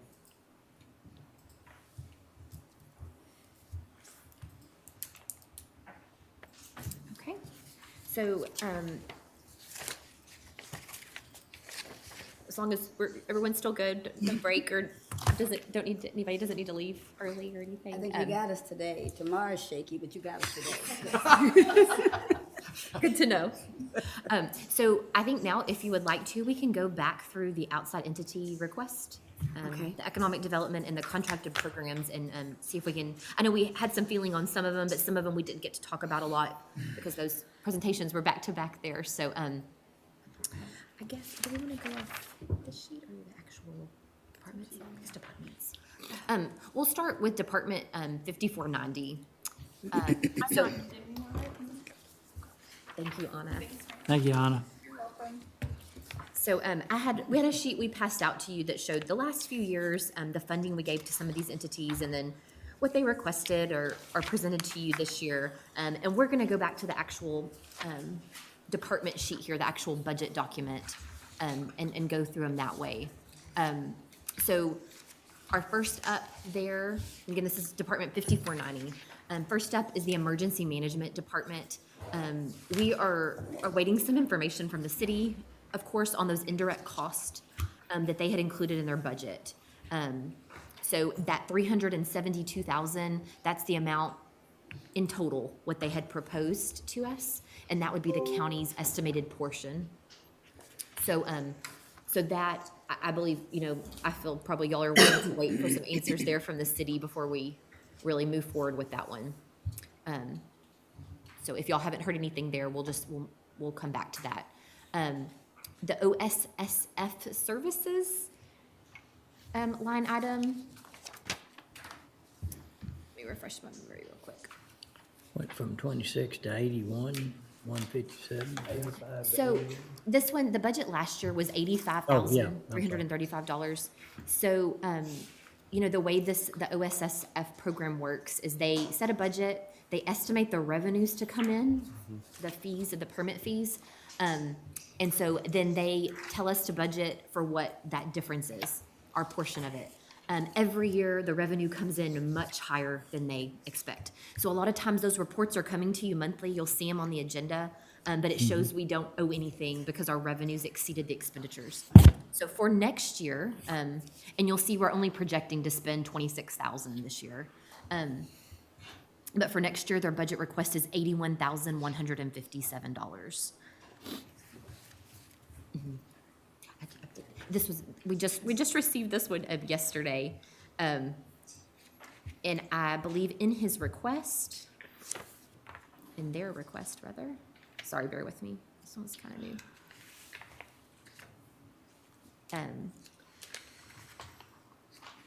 They have had the same number of staff in that department since approximately 2005. They've had one supervisor, one office specialist, and 2 inspectors. So they would like to add a new inspector position this year. So that is included in that number. And then, of course, they've estimated revenues to come off, and then that's what we would be liable for, worst case scenario. So I guess that's due to increased development in rural areas primarily. Rural area growth, yeah. Yeah. and it just continues to grow. So, I don't see any way. okay. Looks like a fair Just wanted number. to- Yeah. The library, I think we need to update that one. The 10, 11, 3. This was one that you had on an agenda, I think last week, but it had increased, and that was the amount that you had come to a consensus on there. So that was the city's proposed budget. $1 million? Yep. Yes, It sir. was, they project to spend $933 this year? Yes, sir. The entire budget there. Are they bill us on that? Is that? how it Yes. works? Is it a quarter or monthly or something like that? Quarterly or monthly? I'm drawing a blank on Any it. I think explanation it's on- quarterly. on why it's gone up? Yes, let me pull that. I mean, basically, they're gonna bill us for whatever we budget, right? Well, it's a contracted amount, and the contract is for a certain percentage of their overall budget. So they will, Based on population, right? Or I don't, Based on, well, I think it's on activity. yes, they should bill us for their actual expenditures. I guess just looking at that, our best guess is that they're gonna get really close to that number, so that's why the. don't they send us a letter with that amount? Reagan, and a local Oh, we're law. talking about, never mind. I was On thinking the about library. SSF. Yeah, that. I think they're going to update it next year. Okay. So the new request this year, they had increases in personnel. And I guess that was because of And a then there's COLA. always a big increase in their overhead every year. I mean, Like electric, like utility, no, it's not even that. It's just a line that says I think it's similar to those indirect costs. that- indirect cost, yeah. Mm-hmm. So some entities will do that and they'll build, they'll spread out cost, which we try to So monitor it.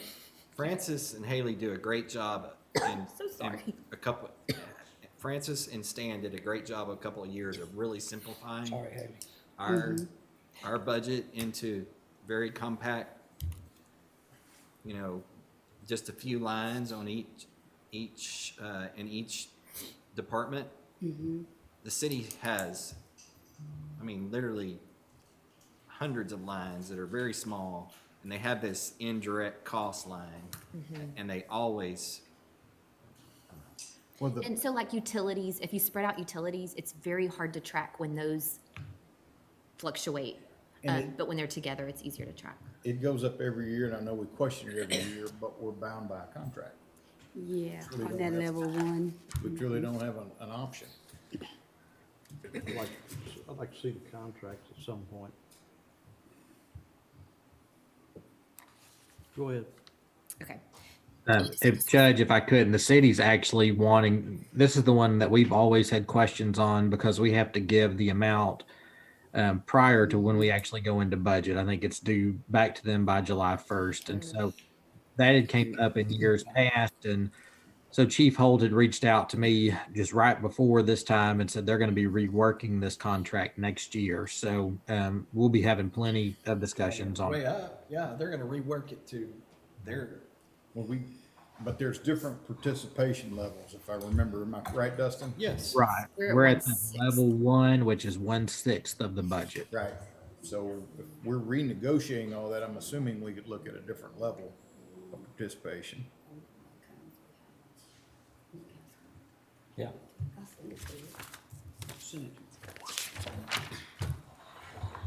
So that brings to question the next lines.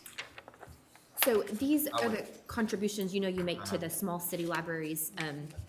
You increased those amounts in last year, actually, 2021. So you've increased those a little bit over time, but they were at $7,500 each, and then you increased them to $8,000 for this current year. So I'm gonna propose that we increase these to $10,000 this year. Okay. Any other thoughts? Have we, Based on what? I was gonna say, have we asked them what their needs are, or are they just? They always have needs. It'd be nice if we could have an idea what they are, because here we've got a library we're spending over $1 million on, and these guys, I'd like to see numbers of usage on a yearly basis, just out of curiosity, see what kind of patronages they've had over the last few years. I realize COVID's gonna skew everything, throw that out. Or we're getting a bang for our bucks, or people going in and using the libraries. I can imagine, I know a couple of those are seeing increased numbers, but I'm curious about the others. I think it'd be good to see the numbers. I can say this, though, serving on that Mildred Delaney Foundation, the city of Mart really looks forward to the funding that they get from the county. And any increase, they will use it wisely, and it would be needed. But I agree to see what the numbers and activity looks to make sure that the money would be used, frugally. But I know that my small library would be greatly benefited from an increase. So same thing about the City of West, Yeah, I don't have a problem with Will's idea. the building is, it's always being used for something. And, there's digital, there's computers in there so the kids can do their, Wi-Fi, yeah. can do their work, their schoolwork now, things like that. So we Library adjusted services those. look different in the rural areas. Yeah. Yeah, they really depend on them. And of course, if you do want to hear from them sometime before, sometime maybe through August, we can try to get in touch with those entities if that's somebody you're wanting to hear from them as well. But we'll go ahead and adjust those for now there. Just for the proposed. So is there consensus to go to 10, go up 2,000 each? With the caveat that we will get information. Yeah, that's fine. Okay. I don't have a problem. The fire protection services, so that's, they're sufficient to cover the current contracts we have with each entity. But, he did mention that there was the new The 35,000 for the Bagby coverage, is that in there? Yes, no, so, Contracted, yeah. so that's something that I know is still, I guess, pending and there's more discussion to be had. So we just have that currently to Already, cover the yeah. current contract. Well, it's another deal like the library. Here's our budget. Here's what you're paying for it. I don't know that there's any more discussion that can take place. Now, I think on the Bagby deal, I believe everybody, we Yeah, don't the need to hear from response that Chief. we got, It's what it is. no, yeah, I don't even know where to begin a discussion. Here's what on it that. cost us. So we do need to add in 35,000 is what you're Yes, saying? yes, Okay. ma'am. So we'll add that, yes. I'm sorry, I didn't, Yeah, 35. okay, I gotcha. Yeah, maximum, that's maximum. Okay. Okay, so we've got that adjusted there. Animal shelter services, the 15,000. So this is just based on, a calculated rate on what, they bill us per animal, each month. So you can see that we're only projecting to spend there the 6,750. We've left that 15 there, for the last few years, just to make sure that those trends stay where they're at. But right now we have the 15 there, so that should definitely cover what we're billed from the city for those services. The aging program planning, so that's something, we have a contract with the Heart of Texas Hot Cog, yeah. Council of Governments. That's a good program. Yes, so that amount has stayed the same, and so we have that amount there again to cover the cost. Crime Stopper, we've always contributed the 10,000 for many years. We've never received any additional requests for that, but I just wanted to make sure that you were still good with leaving that amount in there. MHMR, of course, we heard from them yesterday on the capital project that they are planning, but we have a handful of contracts with them, the crisis intervention, the contract personnel at the jail, pretrial diversion, and so we're awaiting some information for those contracts. So right now, we're gonna plug in the amount from last year, and I believe that's probably gonna still be sufficient. But this happens a lot. These contracts come in late in our fiscal year, so sometimes it's hard to know there and what those exact numbers will need to be, but we should be pretty close there. Central Texas Senior Ministries, or Meals on Wheels, they requested 30,000 this year. Last year, we budgeted 25,000. So any thoughts on that increase? I'm good with that. I'm good. Okay. Another MHMR will come back. ABC, we heard from them, of course, today, and she spoke on the $125,000 request, which would be sufficient to cover all areas of the county for the entire year. I'm with Jim on that. I want to see how the city calculates. Oh, yes, that's right. what they Yes. give. Yes. Because the city did 166,000, so I'm curious how they got to that number. But then when you look at the number we're spending on animals that are our responsibility going in the shelter, it's minimal, Very very minimal. The diversion is, yeah, or if you had to have animal control officers and paid for enough of them to cover the whole county, your cost would be astronomical. And we looked at that a few years ago, and you're right. It is. So hopefully we'll get some answers, before, maybe by Monday or something on that, and we can circle back to that on Tuesday if needed. Let's see, and then another MHMR, the Cove. What does medical clearance mean? MHMR medical clearance? So At the crisis, go on ahead. at the crisis center, if you don't have medical personnel there when a law enforcement brings somebody in, they won't accept them until they've had medical clearance, and so they were taking them to the emergency room, which is causing a big problem. Okay. And Gotcha. so, the city and the county split it. It was 160,000, and so 80 for the county, 80 for the city. And, it was strongly supported by Major Armstrong Yeah, and all the okay. people on the Okay, that makes Neighborhood sense. leadership Sure, team, yeah. that makes a lot of sense. Okay, thank you. So, leave it the same. Okay. The Cove, she came in and spoke yesterday, and her request was the same for this next year, the 37,500. So I make sure that's something you want to continue. I do have a question on that. Is there any chance they qualify for any of the, American Rescue Act monies? So, you know, it stipulates that you can contribute to nonprofits, small businesses or nonprofits for a cut in revenue or a loss of revenue during a certain period of time. So I think that's where, again, I think coming up with a consistent way of having these entities apply, somehow vouch that they did have a drop in revenue. And so as long as, I think the way it's worded, it's very vague, but as long as they meet the definition of a nonprofit and that you have some way of determining that they did have a loss of revenue. Prove up the loss. So that's where our third-party consultant, if we choose to do that, would analyze that and. I would like to see, with them in negotiations to take on Midway ISD and potentially China Spring ISD, there's a huge return on investment right there when you're talking about young people's lives. I would like, whether it's through our Rescue Act or whether it's out of our general fund, I would like to see that go up by $10,000. Which one? The Cove. The code. The 47.5?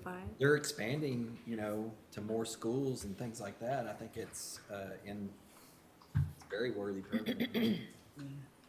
And again, I'm wherever we can get it, I just would like to see that. The 47.5. And we can, you know, we can have these in the budget, and of course, if we can shift them over to grant funding, we can always do that. And then just, of course, we wouldn't spend it here out of the general fund budget. So 47, She has an excellent program. It's sad for what her program addresses, that she's growing. But she is, and she does a great job. Thank you for the additional 10,000. I know, on behalf of her, thank you for the additional 10,000. so is there consensus there to increase that amount? Yes. Okay, perfect.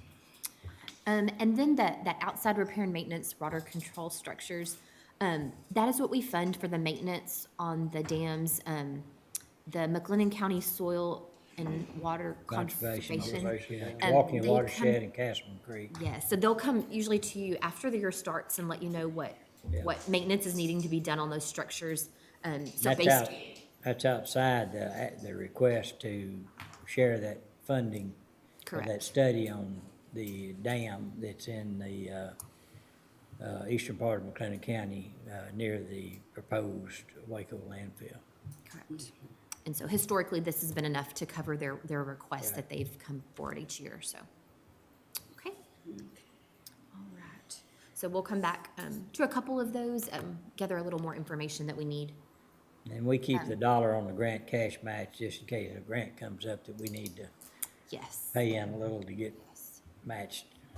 It's easiest for us to track it in a separate line, so we have it there Okay. if needed. Okay. So then moving over to our Economic Development Department, and it is Department 7890. So the first line item there, the transfer to that Economic Development Fund, you said earlier 3 million, the same as what the city was looking at, so we've already adjusted that. Other services and charges we have there to help fund the luncheon that you usually put on once a year. Yeah. Industrial business grants, just our best estimate there. It seems to be enough each year to cover those that come up due each year. The Sports Commission, heard from them today. They're increasing their request by $30,000 for the next year. Is that match,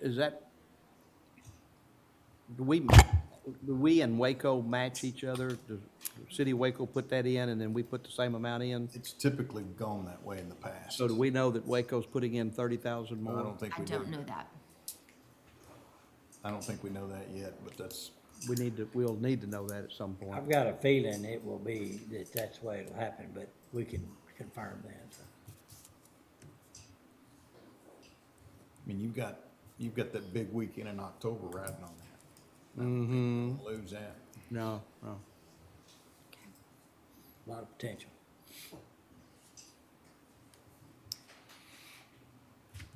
The Chamber of Commerce request, Chris spoke on that on Tuesday. and it went up by $14,500.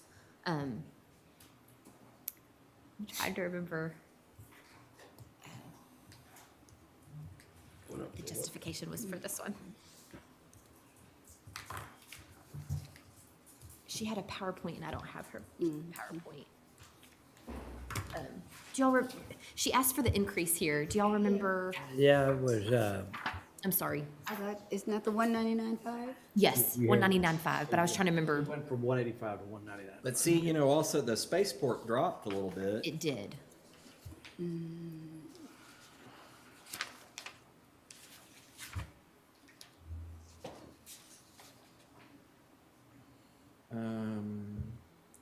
Talent and workforce development, maybe? Uh, There's,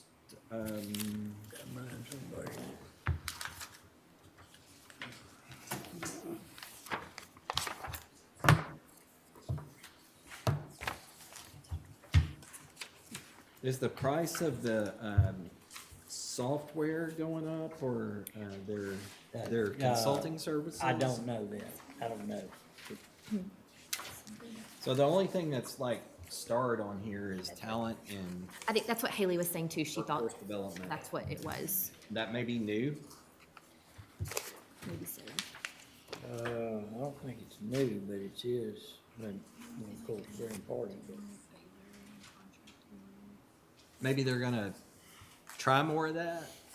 Haley was saying maybe that was, they were gonna contract with Baylor Yeah, and, like she said something about like outreach to Baylor to try to get them. To stay here in Waco? Yeah, that's a big deal. Get who to stay in Waco? Important. Baylor graduates. Oh. Thought you said Baylor. that's big news.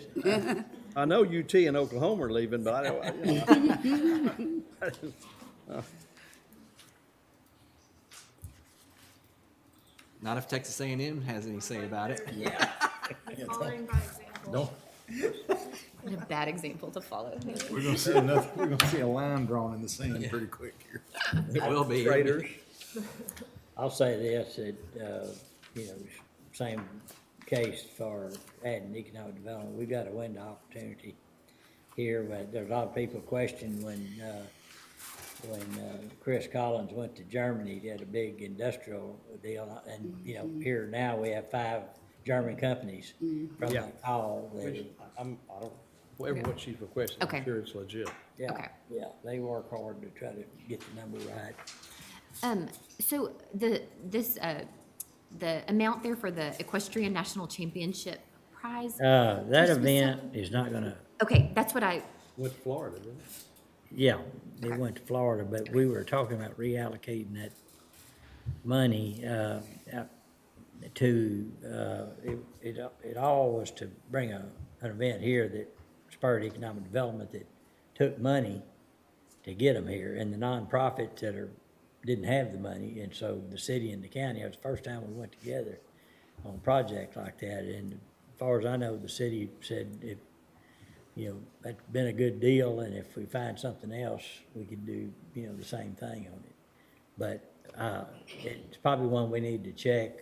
Dustin, you might check in on that to be sure that that's still the plan, to leave that in there, but reassign and reallocate it to, Talking about Another event. yeah, another event that it's got a, that has potential. Do we want to put it up in the sports commission? well, they've got their own budget. I think it would be better if we kind of held back and kept then, our money. because the sports commission may come and say, here's the deal we can get, but we can't, you know, we need a little extra from the community, so we'll look at it from the standpoint of benefit we'll get back through hotel tax and sales tax. So I think that just gives us a little money to help get us over the edge on a big project. It's not that much money anyway, and so we'll drop that out and then, you Yeah. know, if you decide to increase Leave it in there or something. somewhere else, we can. Did you want to leave that 10,000, Judge, or take it out? What do you? well, I'm saying keep it in there, but we may put a new name on that. I just need Leave it in there to, and give it Can we another put a name. contingency in there and just? yeah, we could do that, Put a but dollar? we're gonna try to, Dustin will try to make contact and find out what they're, I So think we'll- that event rode out of town. yeah. And a cloud. Judge, we also had that Major League Fishing Cup last Yeah. year as well that was added mid-year. So maybe an event item or an event line or something like that would be As they okay. come up, okay. Yeah. So we can create then, a new line, that will say something like Dustin was saying, and then we'll put that 10,000 there, and then Yeah. y'all can decide those mid-year. Okay. And then Spaceport, a small drop there, so that's of course the cost to cover their travel and operating expenses during the year. So $12,500. The Cultural Arts District, or Creative Waco, they had the, same request as last year, the 55,000. And Fiona Bond spoke on that on Tuesday. I believe that was Tuesday. That's fine, it's the same amount, I'm Yes, sir. fine with it. Okay. And then the McLennan County Community Investment Fund. So last year, you started with a placeholder. They came to you mid-year, and then you funded it by 50,000. And then this year, their request is 100,000. I think it's a good program. It's able to leverage federal dollars to actually get some, and it fosters a lot of financial literacy to the people using it. I'd like to see it broadened. It's very narrow and it needs to be broader, but to do that, it's gonna take more money. And, yeah, I'd like to see this thing 10 years from now to be quite a bit more than this, but, it should be able to track, make it work. I love the plan, the idea and the concept, but I was a little bit off guard by, there seemed to be some, disagreement on whether rural, zip codes would The ambiguity. be allowed, yes, and I'm nervous about that because we're giving county tax dollars to a program that has 2 zip codes right now and none of which are out in rural areas, and so I I thought do it was have. one zip code, 76704. Oh, 06, part of 06 is in there. Oh, yeah, because it said So- Robinson, they mentioned that's 06, see? Okay. But Well, I mean. I'm willing to do exactly what we did last year. The only thing is, I don't know that I want to go ahead and just assume they're going to get certified and we're going to have that other 50,000 ready to Yeah, roll out. yeah, that's a good I point. agree with that. Certification, I was gonna The bring, other 50 was based on certification, right? Right. The CDFI certification. And we have it if they get certified and we can have that debate and that discussion. And maybe at that time, they have an idea how they can expand outside those zip codes. That along with, there's a chance that the individuals that come and apply for education and for loans may be affected by COVID, and maybe the ARPA money could even be used to help fund their loan initiative. Like we do small equity. The problem they're bound by is the federal government creates Oh, those that's right. CDFI Yeah, They can't zones. blend, but They designate what areas are CDFI eligible. yeah, they can't blend. They don't have the choice here. is Yeah, that they an can't blend the urban, two federal monies. is that defined as an urban area? Does it have to be defined as an urban It area? has to do with poverty level, So it's all in the Income base. income level, Census yes. Which 04 is the, track. has Yeah. more poverty than any zip code in the. Yeah. But then again, you could go out to 76664, you go out to Mart, which are kind of close, so that's why I kind of agree with pursuing expansion. Right. And And I think they will. I think they have an interest in reaching out to anybody that they can touch, if they can legally do it. yeah, they've got a Very good board. sincere, very sincere. And I think what we're saying is, we're agreeing, we just want to play it slow with you guys. Yeah, Let's do the 50, you get certified, come back, let's talk about that, and I'd like the 100, but I'd take the 50. And we're not saying no to the other 50. right. Yeah, if they come back and they're raring to go, let's. So how do you budget that other 50, or you just take it out of the, So, if something like that came up, we can use our contingencies that we have budgeted. We can always increase contingencies, but I think what you have budgeted, it's a $1.25 million Plenty. could come out of that if needed. Okay, so a few things to come back to there that we have some questions on, but I think for the most part, we have some idea there of how we want to proceed. Yes, ma'am. Brazos Trails, could we go back to that? Oh, goodness, yes, there are, I'm sorry. It's not in the current budget, so yes. Yes. So, She's on your contract, your Is there spreadsheet. any other We, ones? we didn't currently do that? No, sir. Oh, I thought we did. Okay. I apologize. No, Took off my other okay. list. So yes, Brazos Trail, Texas Brazos Trail, her request was $15,000. And Now, this is my thought on this. You got something you want to say? no, ma'am, go right ahead. Thought you're gonna help me out. My thought on this, though, on a serious note, is that one thing I heard her say is that it's a program that focuses on marketing counties. And if you think right now, we talked about it last year, you know, because she came last year. We really don't have any entity that specifically looks at McLennan County and has a focus on how to get us out to people for tourism, for economic incentive, you know, people to come and look at McLennan County for what we have. Sometimes it feels like we're kind of asking or kind of hanging on to the hem of the city of Waco to put the county out there.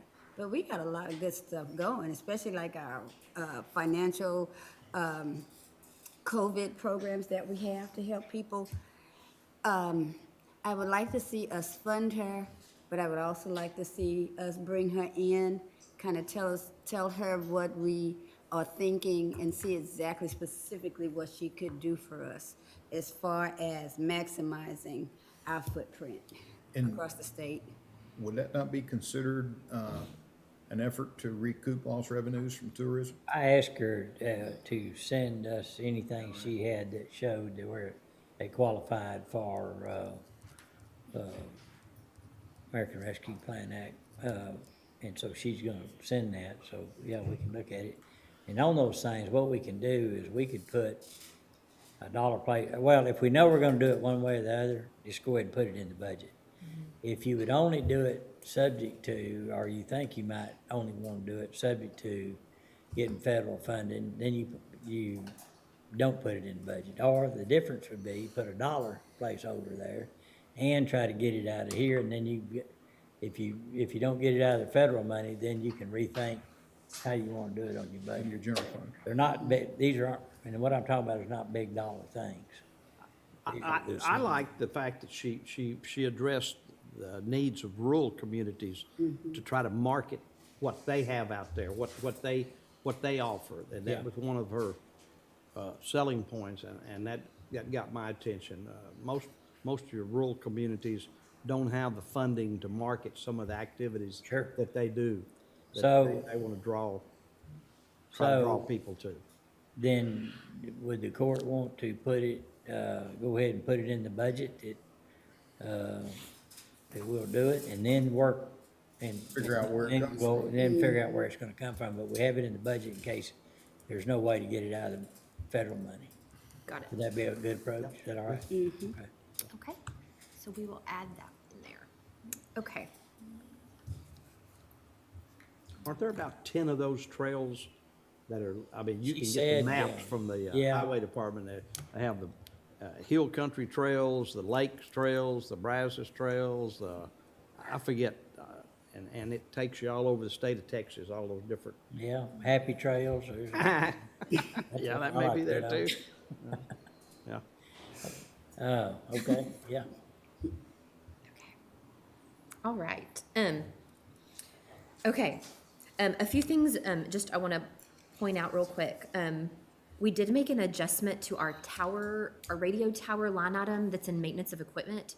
We increased it by $6,660, and that was due to, what's today? Tuesday, during the regular agenda, you approved a contract with Lumen, yeah, The light and so monitor the light. that was the cost that you approved for 2 of those. So we went ahead and added that in for next year. Okay. Just wanted to make that clear. Appraisal district, our portion of the appraisal district budget, we still don't have those final numbers, so we'll adjust that later in August when we have those.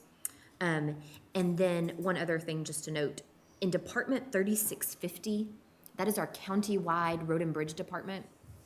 I've talked with a couple of you about this, but I just wanted to just make this clear and show how we have it. Last year, we budgeted a line item called flood studies, $250,000. We've moved that up to a line item, just professional services, and that will allow any professional service that you need related to a road or a bridge, a water crossing, that our county engineer can access that line, and, because it feels like, or it sounds like he's kind of monitoring some of those studies and those services. So we just changed the line item there, so it was a little more all-inclusive. So just wanted to point that out and make sure no one had any problems with that. Most of your flood studies would be professional Yes, services. yes. But we've had a few other different things. So just to keep to the budget line items, we just wanted to make sure that that was a little more inclusive.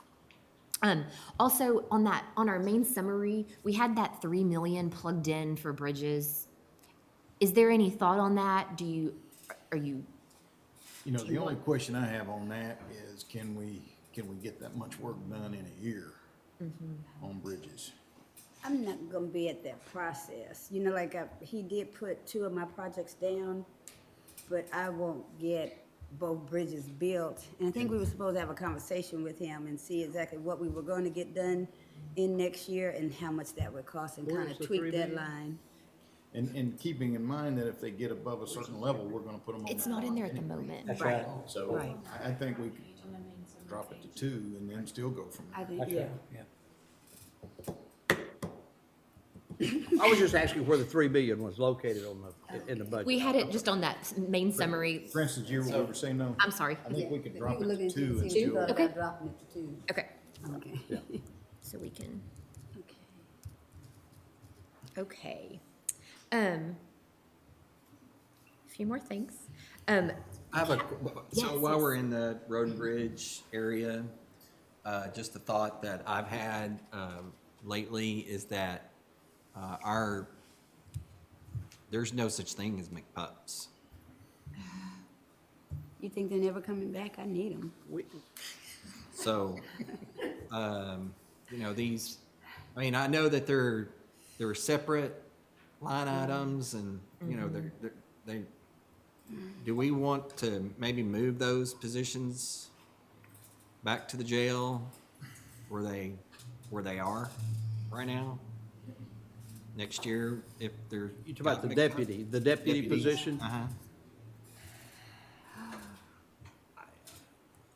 Just a thought. It's a thought, yeah. And along that same line, a thought would be how we handle what they were doing.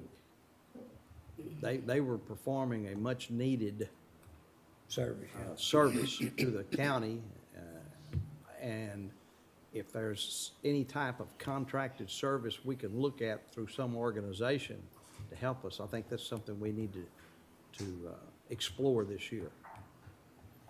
I know that the state contracts with some organizations. Well, I think where the problem, what I'm really sort of alluding to is and I think, and I don't know if this is exactly right, but, so bear with me. When there is overtime charges that these guys, that gets, where does that come from? How does that work? I mean, and I think that ends up being a problem for these budgets. Yes, so if they did earn overtime, you know, there's not an overtime line item budgeted here. So, you know, sometimes we'll move it up into the full-time employees line item or do a budget amendment there just to house it in the salary line item because it's really salary. In the past, there may have been some booked over at the overtime line item in the jail department. I'd have to look and see what we have done in the That's where, past. since that's a separate line item of its own, I bet that's where they, So, because it's not figured in anybody's salary. I mean, is anybody on from the, Yeah, so, from the SO that could, I guess I got kicked off of the. oh, David, I See, Ricky, did something. 'cause it's gonna be Ricky. It's a Ricky call. It's a, yeah. He said something in the chat. What did he put in the chat?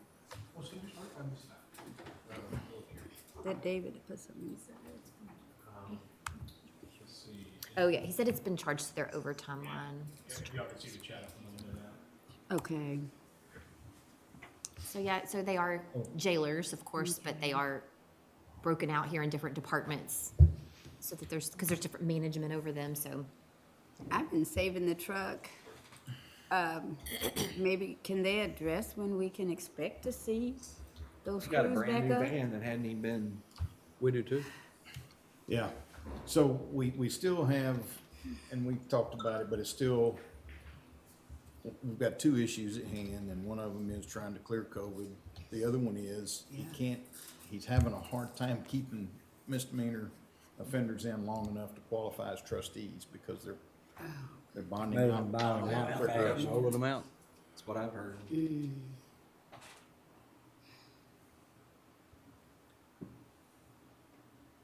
So that leads to Commissioner Smith's idea of finding,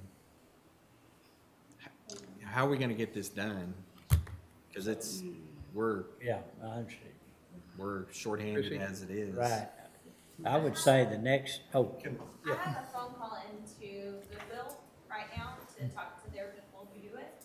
And also a guy in precinct 1 does contract litter Abatement. things that we've put cards in the mailbox to see if he'll call us, just to kind of give us a general price of what they charge for stuff like okay, that. good. Just so we can get an idea. Okay. And then, I think we see if Major Armstrong can come talk to us, Tuesday. And, Okay. and So- give us his best. Theoretically, we would just eliminate that full-time employee. Where is, I mean, Move it over to the, jail's budget. move it over to their budget? Who came on? That was just, HR. Okay. It's not. And that is me, Roger. Okay. Okay. Major? Now you can probably hear me. Major? Major, you on? Unmute your device, please. Hello, Judge. I'm on now. Okay. No, thank you. Yeah, rumors run fast around here. So, talk to us a little bit about how you see the PUPS program, when and if it's coming back, and what has to happen for it to come back, and what we should do.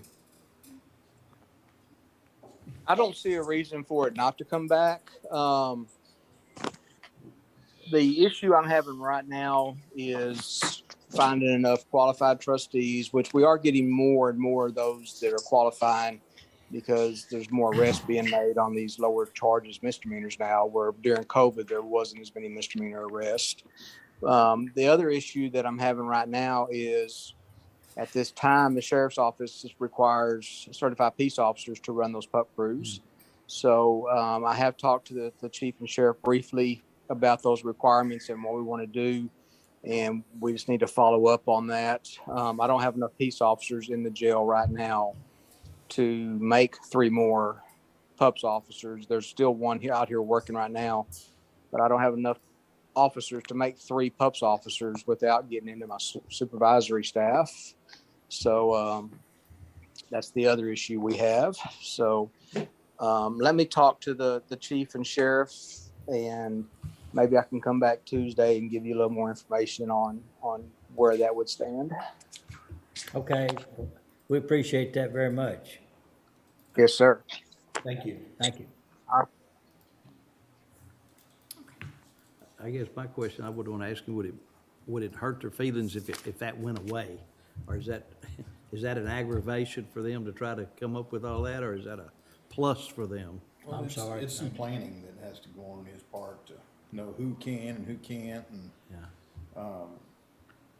but I don't. I think it's more of a plus Commissioner Smith, for your precinct than it is for us. Obviously, it's a good PR tool for us to have inmates out working in the community, but it helps you and your crews picking up things on the side of the road and augments your staff. Yeah, I don't know if you were. I would Go ahead, Ricky. No, I would love to provide those if we can. It's just working it out, you know, and everybody blames everything on COVID, but you know, working this out to where we can get them back out when we get enough of them and get the staff to where we can get them back out would be the thing.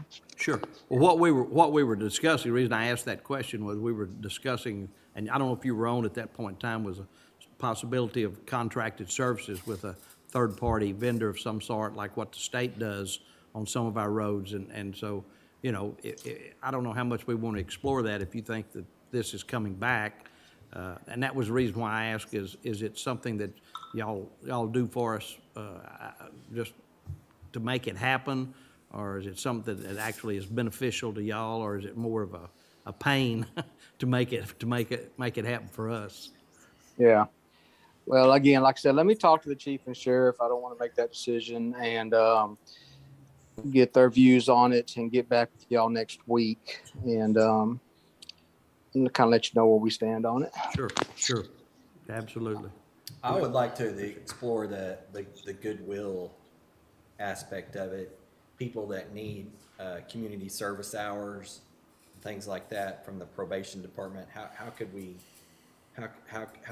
work that angle? Well, give us another option. Yeah. I'd still like to hear from Ricky on next week. Yeah, I want to explore all. Yeah, all options. Yeah. So we've got something, because we need something right now. Yeah. There was a comment also TJ made that you know, that we also had the same type of system for maintenance of buildings, and so, you know, they were helping move furniture and do things like that. So he said that may be something also you may want to look at if that program doesn't start up again. They may need, oh, perfect.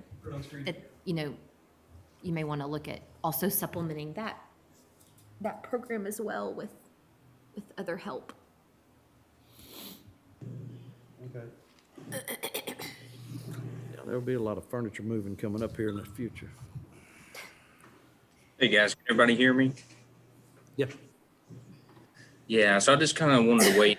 So if you remember back at Anna's little spreadsheet that showed staffing for other maintenance departments at different counties, we were 12 shy, and what made the difference were the trustees. We run 8 to 12 per day to take care of the landscaping, custodial, furniture moving, demolition projects, things like that. So we've gone the past year without that help, just trying to get by the best we can. So if we foresee that not going back to what it was, we at some point probably need to look at contract services. Okay. Yeah.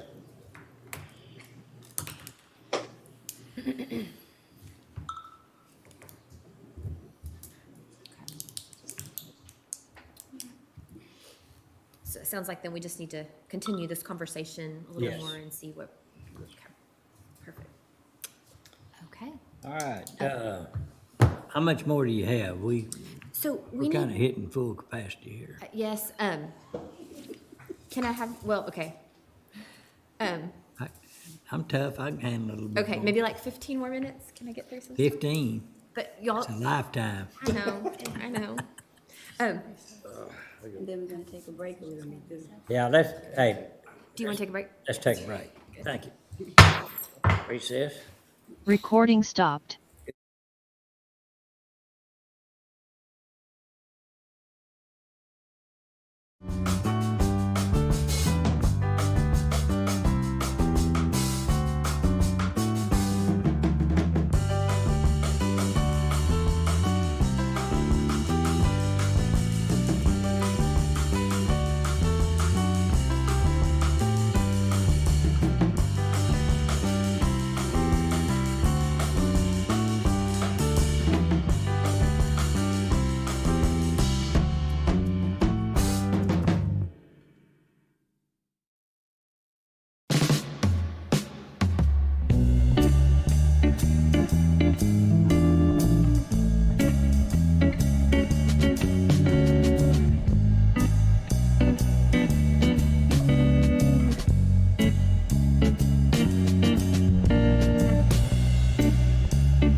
a couple of capital outlay requests we need to come back to, and some permanent improvement requests.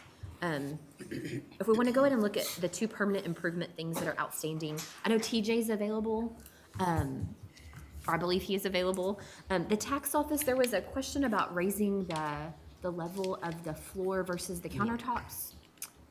So he may have some additional information on that.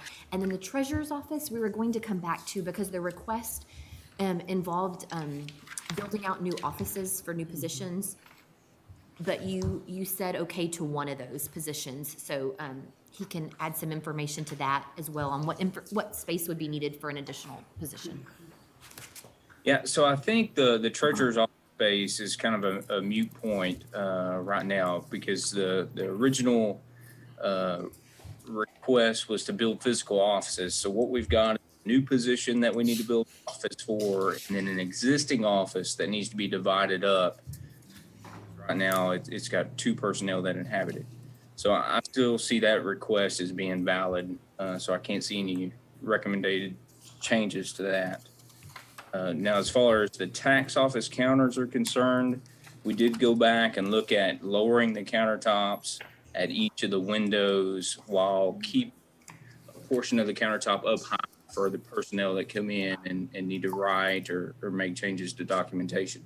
So that did lower the cost down to about $64,500.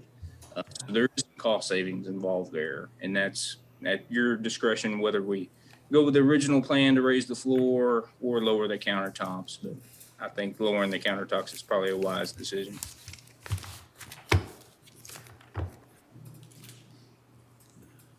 Any questions? Yeah. Third option. Third option, Not do anything? not doing anything? Yeah. That was the third option we discussed. We did. We did? Yeah, because it was just, well, we were all over the place. I mean, raising the floor just didn't seem very reasonable. And so that's why I questioned that. And then we questioned, If you lower the countertops, did you say you're gonna leave some of them up higher, TJ, so people could write? Or what? Yeah, so what we would do is go in at each workstation and lower that countertop so it's If you go over there, you'll see. positioned for his personnel to hand documents over to the patrons that are coming in. But we also need something because the patrons that come in are in the standing position, they don't get to sit down. So we need something that's up high where they can still write and take care of their documents.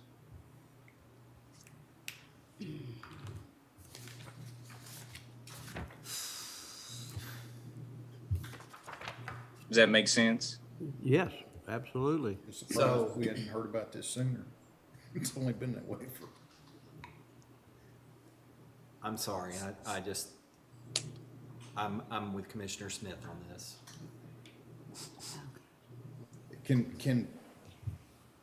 So this can't be alleviated by chairs or, I mean, I guess the issue that I have is again, all of a sudden now we haven't had problems in how many years? Yep. And we're gonna raise a floor and it just, Is the COVID shields and all that causing some of this problem? No, sir, I don't believe so. The way Randy expressed it to me, it was more of a, from a safety aspect, your employees feel a little safer being higher up than the patrons. Safe from what? Whether it be aggressive patrons coming in, how things get heated in certain departments, anytime you're giving away money. I think they feel safer if they're a little bit higher up than the personnel that are standing over the top of them. From that aspect, and of course, them having to reach up in awkward positions to hand out documents or give things back to the patrons that are coming in. I don't think it could be alleviated from chairs. I don't know if it would give us any benefit, especially if you have, shorter associates trying to hop out of a taller chair. well, the safety issue, I'm struggling with that. I don't know how that, when you've got a physical barrier between you and someone else and you feel the need to be higher than them, I'm not sure I follow that.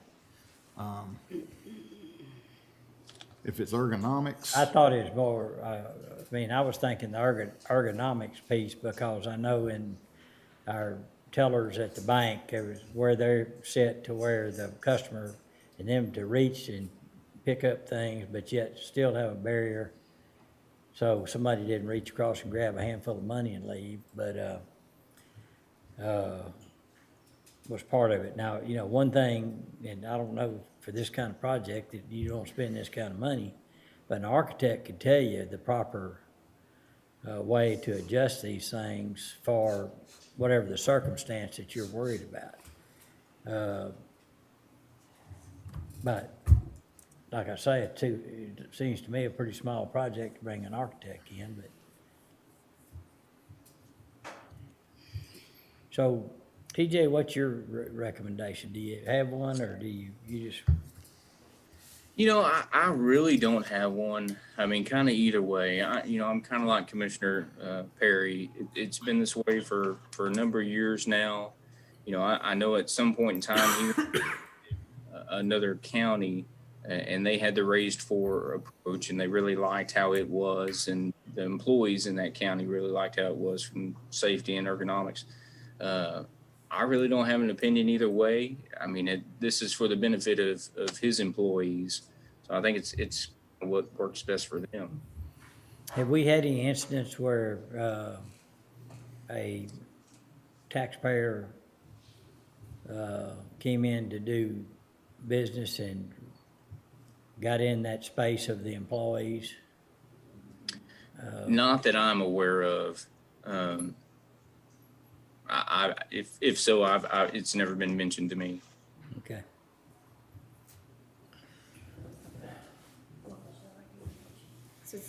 Well, Maybe just needs a little more study done on it or some more Right. justification. yeah, I think so. Okay, well, we'll just leave that, that out for now. And of Okay. course, if it's a project you decide with more information gathered, Okay. we can always add that in. We do budget for contingency and permanent improvement, of course, $1 million. So, Yeah, that's right. So if So- you determine that's a, If we decide later on that we want to do something, there's Mm-hmm. a source of funding for it. Okay. y'all. And then for the treasurer's office, TJ spoke on that need that he needs to divide up an office to create 2 spaces. But with the new position, he will also need to create another office. So that cost is the $18,600.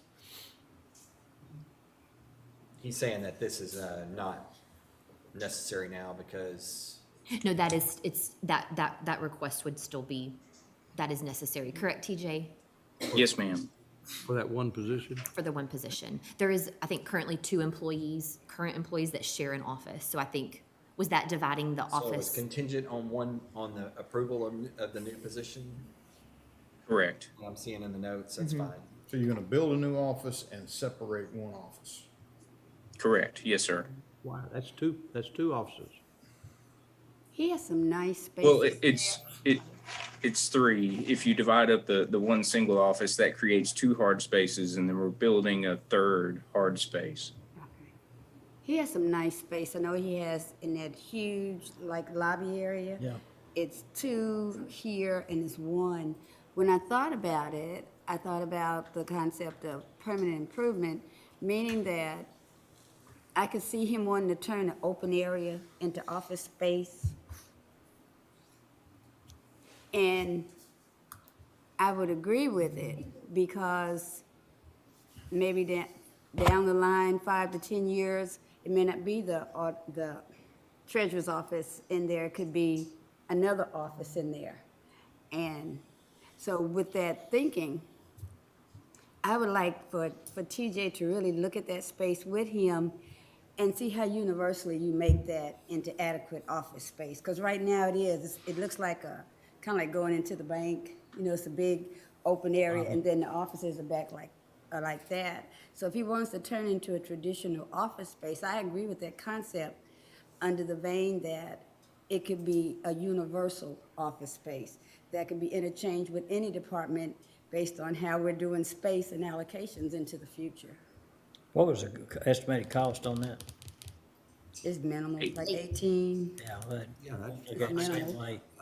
Just put it in the same category as. Very reasonable. Okay. Yeah. TJ, that makes sense to you? Yes, ma'am. Yeah, and the plan for that, the additional office that we're building out in the lobby section would really do that for us.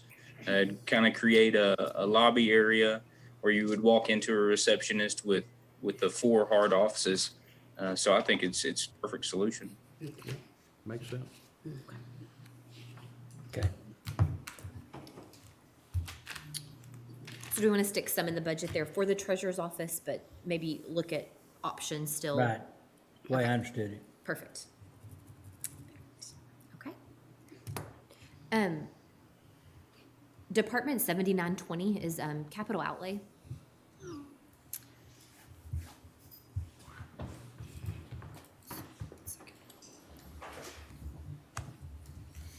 Pull it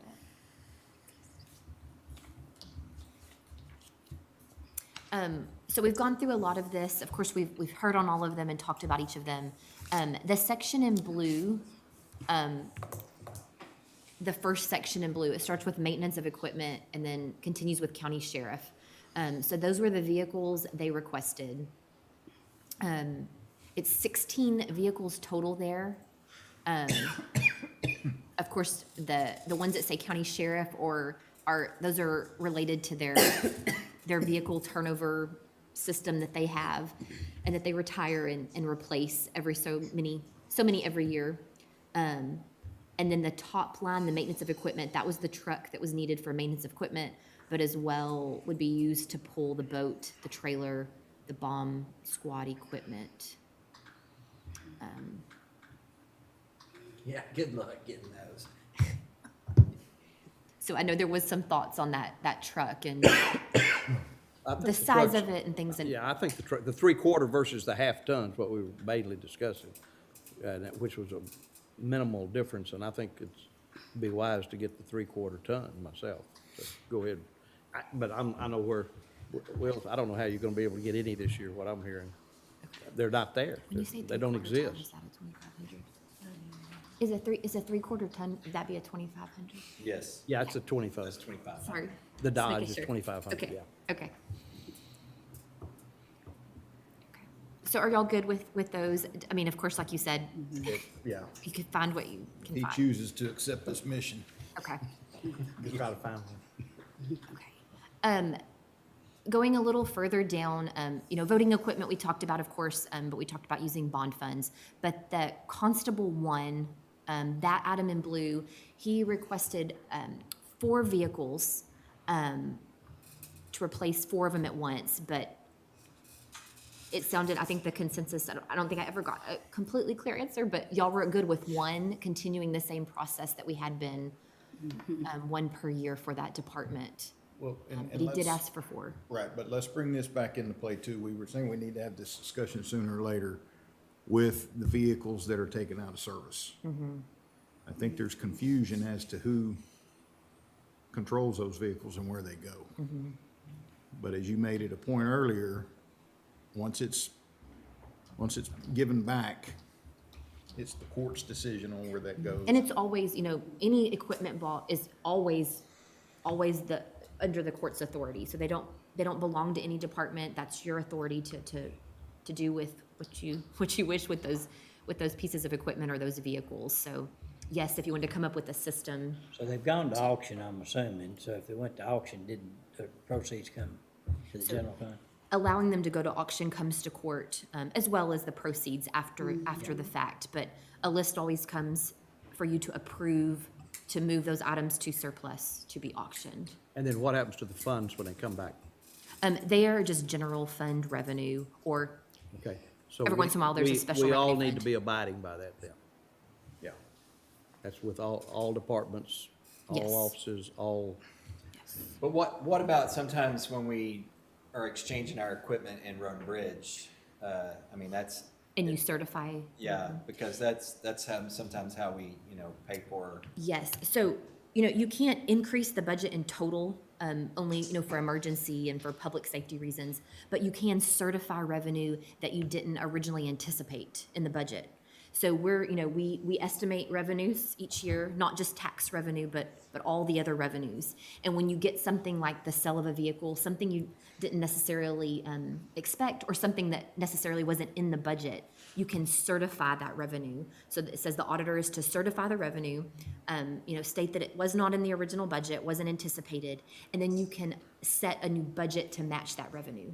So you're actually increasing the budget revenue and expenditure. So it's increasing the budget with a net of 0. Does that make sense?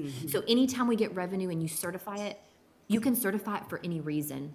We could sell a road and bridge 2 piece of equipment, you could certify it and increase the budget for supplies and countywide. So, but we do sometimes correlate those because you need to replace that truck or that piece of equipment. And so that does help fund those purchases. But if you're just selling it off and not certifying it to a particular place, it goes back to general.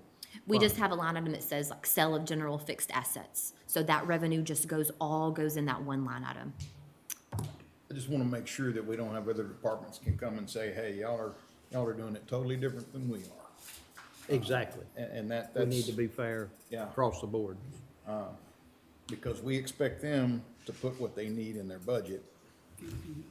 So I just want to be careful that we don't get accused of, because we need to start knowing when those vehicles come out of service. And we make sure that if there's a request form here, that request is honored before it goes to auction. And I know we haven't been doing that I'm aware of.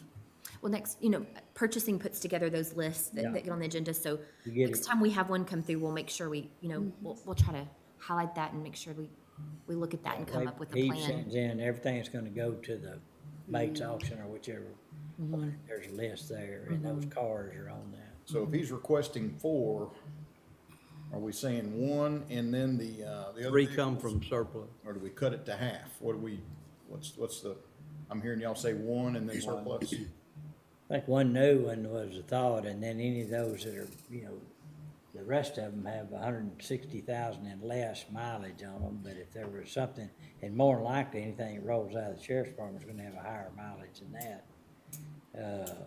But if there's one that fits, then it could be assigned to that department.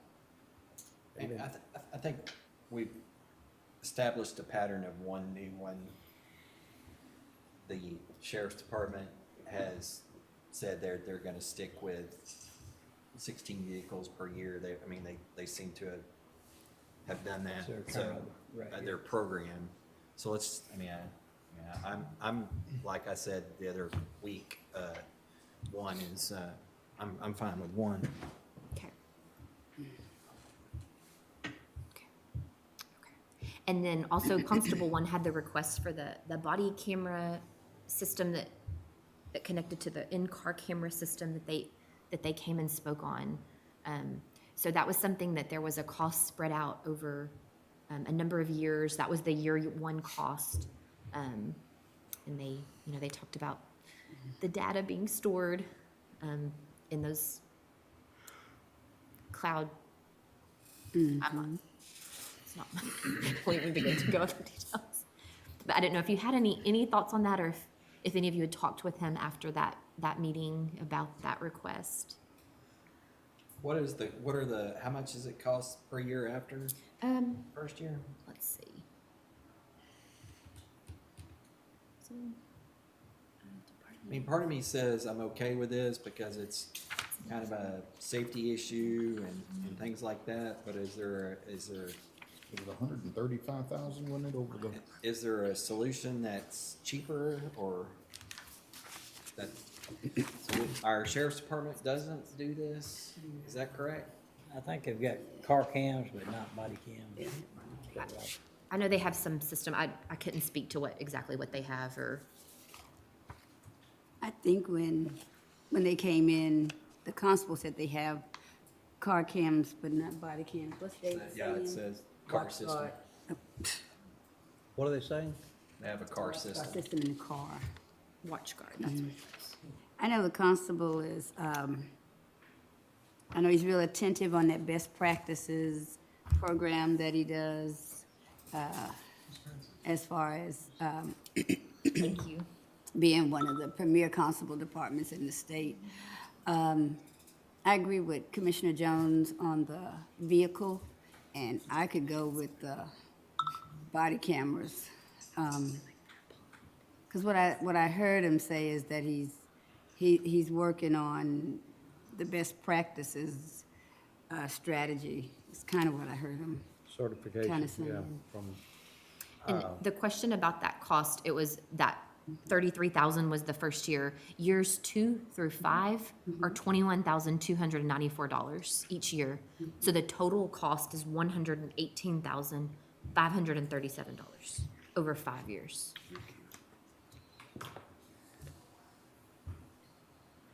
this has been mentioned before.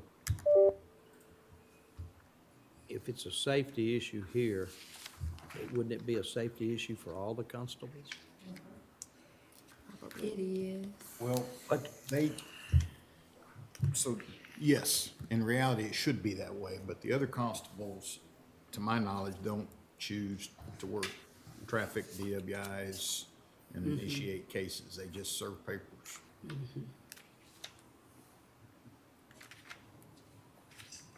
If I may, I believe during the last discussion, it was asked for IT to connect with that office to look into that. There is an agreement involved with that. We attempted to meet with the vendor and requested that paperwork. We just recently got that last Wednesday, I believe, and it was passed on to Mike Dixon for review. So that's where we are on that. In looking at it, Lisa, did you see anything that, technically, this would be something that he shouldn't do? I said, in reading over it and sending it to legal, was it anything as far as operationally, technically, that would raise a flag? We really didn't get into the technicalities of it yet. We were hoping to at least kind of review the, the cloud environment and what that might look like for the department, in data, in the cloud or out of the cloud and that sort of thing. Retention and, just kind of working with them, but we felt it was best to look at the agreement first and then sit down and have those discussions at the same time. I did reach out to SO. They certainly have more experience in reviewing these products than we do. I did learn that apparently Axon is the product that leads this market. I think SO could probably provide us some background on what their research involved. So I don't think there's any problems with the product. We may just want to review the agreement, look at the plan that they're offering them, and with the equipment, and maybe help advise them on that technology and whether it's better to own the products or do this replacement plan. I think that they're looking into. Okay, I see what you're looking at. One last question. The cloud system backup that the district attorney has, would this cloud system work similar to their cloud system?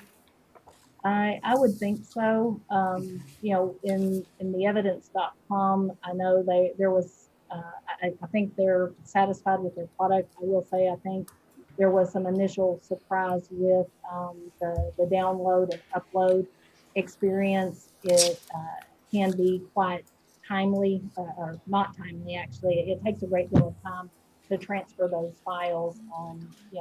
They have many clients. They tend to throttle that bandwidth, so to speak, in how they as they transfer that to be able to give, equal access to all their clients to their website. They don't want that to get out of balance, so that tends to be throttled. And so that's some things I don't know that the constable's office really got into with the vendor and what that looks like, so that they have appropriate expectations. Okay. Thank you, ma'am. Yes, ma'am. So any thought there? Do we want to pursue that? Do we need more info in any way? Do we need to pull it out? Do we need a placeholder? Yeah. Wish we knew more about what globally we're gonna do in the county regarding that. but Yeah. We're not there I think yet. it's a big question. Okay, That's a big question. Maybe we'll hold off for this year. perfect.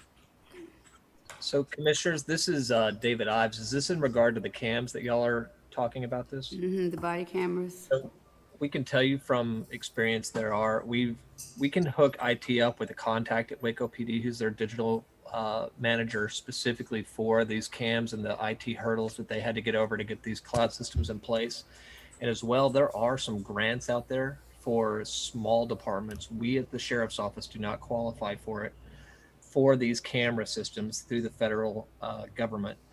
That our opinion from talking to people over the last several years is this is going to end up being a requirement for all agencies in order to be eligible for grants, federal grants in the future. That has not come into fruition, but that writing is quickly becoming on the wall. What does the future look like for you guys in regards to body cameras? Yeah, good question. Well, that's an administrative issue with us and also a cost issue for the grants that are available help subsidize small departments, and we've coordinated with Shane Kirk over there in regards to providing him some of the literature and links for applying for those grants. And of course, there's never a guarantee that you're going to receive those, but they're specifically targeted for small agencies, and an agency of our size would have to make a substantial financial investment to move forward with systems like that upon administrative approval. David, what y'all currently have in the cars, what's it called, WatchGuard? Yes, sir. The WatchGuard system, we moved over from the Mobile Vision system. And the reason that we have moved over to the WatchGuard system is it's the same system that Waco uses, is the rewind feature, being able to go back several minutes essentially. And that's part of the cloud concern too for data storage, because those cameras are always recording, whether you've hit record or not. And that's how you're able to get that several minutes of footage. So the storage capacities on some of those things for cloud uploads, and we've consulted with Lisa about it.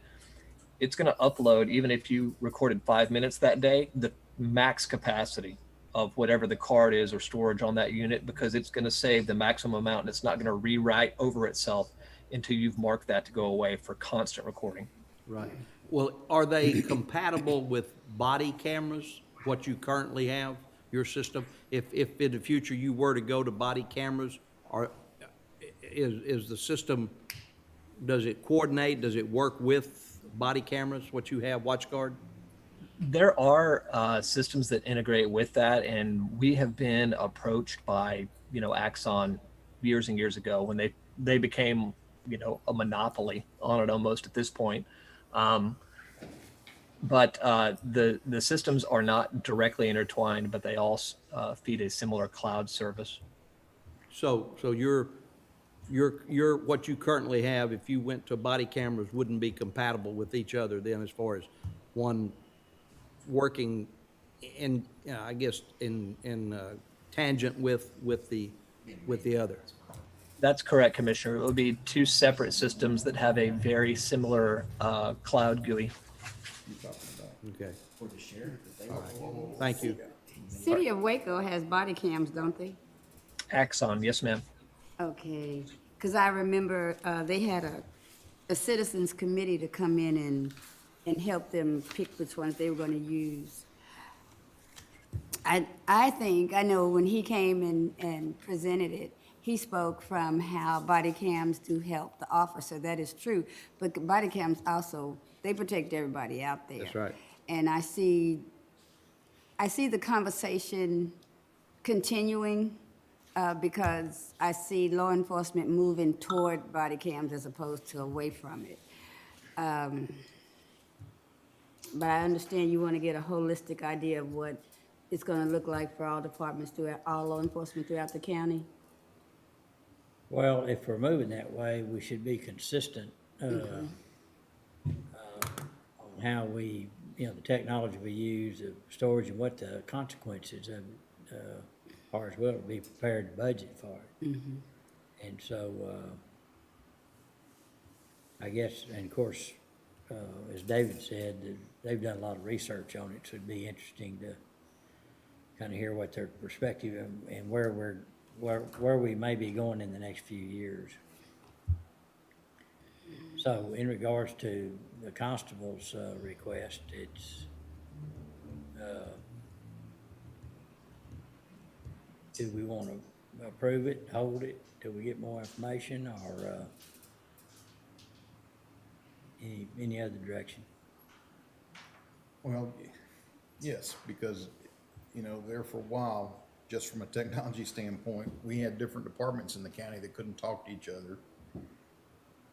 From a computer standpoint, let's not get in that same position again. Yeah. If it's something we're seriously gonna look into and consider, I think it needs to be one company and they outfit everybody, instead of us having different vendors for different departments. Like the radio, yeah, true, like the radio situation. I wouldn't say no to it, maybe $1 placeholder, maybe to hold and have the conversation, but I wouldn't say no to body cameras. $1 placeholder. Perfect. Thank you, and I appreciate David's feedback. I very much would like the contact information he offered. I think that would help expedite our research time in this, and certainly get the input from people that have been looking at this a lot longer, over a period of time. I think that would be very beneficial. Thank you. So that sums up those general fund requests. One other capital outlay item to come back to, we had a request for a copier printer from JP3 that we originally had housed in the Justice Assistance and Technology Fund. And the original request was around $14,000, so we thought that seemed a little high for a copier printer. Ken Bass has been working with JP3 and with CTWP to really find out what they need and what products they had that would answer those needs. So they have found a scanner and printer combination unit that is $7,252. And that is very similar, you'll see, to those other items that are up there for other departments. So I wanted to see if you were good with his request there. Yeah, that's consistent with what Definitely. we've been buying other departments. Okay, so I just wanted to I'm okay with it. come back. We were going to come back to that for a while, so. Okay. Okay. So some things, pieces of information needed here and there, but I think we've covered most everything. There's one other item, and we don't have to dwell on this a whole lot today, or as much as little as you want to. The packet I passed out first thing this morning, the back 2 pages were our mission statement, our fund balance goal. We looked at these the first budget workshop we had at the beginning of June. And so we have always had a general fund reserve policy and a balanced budget policy. Our general fund reserve policy, the one we had was the original that said we're gonna work up to 33%. We're there, so we just wanted to reword that and just make it a little more concise. We also included a mission statement, a vision statement, and organizational goals. And we looked at these, and we can add to these, amend these, but we just wanted to have something to start with, and I think these are good, to bounce off your budget decisions based on these statements and these goals. So we did mention also in June that Haley has been working on a more robust final budget document that you'll see when the budget's adopted. She pulled up some COLA figures. That was kind of a glimpse of what some of the information is, and it'll have a lot more historical information with the budget. It'll list like changes in full-time positions. One of the other requirements is to have things like a mission statement, have organizational goals. It's just going to include a lot more information that'll be good for the taxpayers as well as internal, for you as decision makers, and then as for our departments that are actually spending this budget. It'll give them a little more direction. So I just wanted to see what you felt about these 2 documents, and that if you would like to adopt those, if you're not ready today, again, we don't have to, but it's just kind of a starting point. So if you are comfortable with with adopting those, we would. we need s- The general fund reserves and the balanced budget statement, or? Yes, sir. Yes, sir. I think And Dustin has looked at these as well and, made sure that there wasn't anything there that he didn't think should be worded the way it is. There's reserves that are higher than this, and some, of course, are very low, but I think, this works well with for us. Any other thoughts? They look good, I mean, yeah. Bond rating. I don't have a problem with it. Okay. Bond ratings are important, and I know when we talk to the agencies, which we're gonna have to do, next week? Tuesday. Yeah, Tuesday. That's something they really like and brag on, so. That and Magnolia. So if somebody does want to make a motion to approve the fund balance, the general fund reserves, the balanced budget, the mission statement, the vision statement, and the organizational goals. I'll make that motion. Second. Got a motion and a second. Any other discussion? No other discussion, call for a vote. Commissioner Smith, Aye. Commissioner Miller, Aye. Judge Felton, Aye. Commissioner Jones, Aye. Commissioner Perry. Aye. Pass. Thank you. And Judge, that was under item E1. Thank you.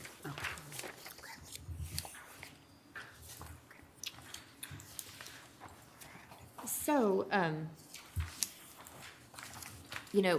don't know if there's more that you would like to talk through in depth before we file a proposed budget on Tuesday.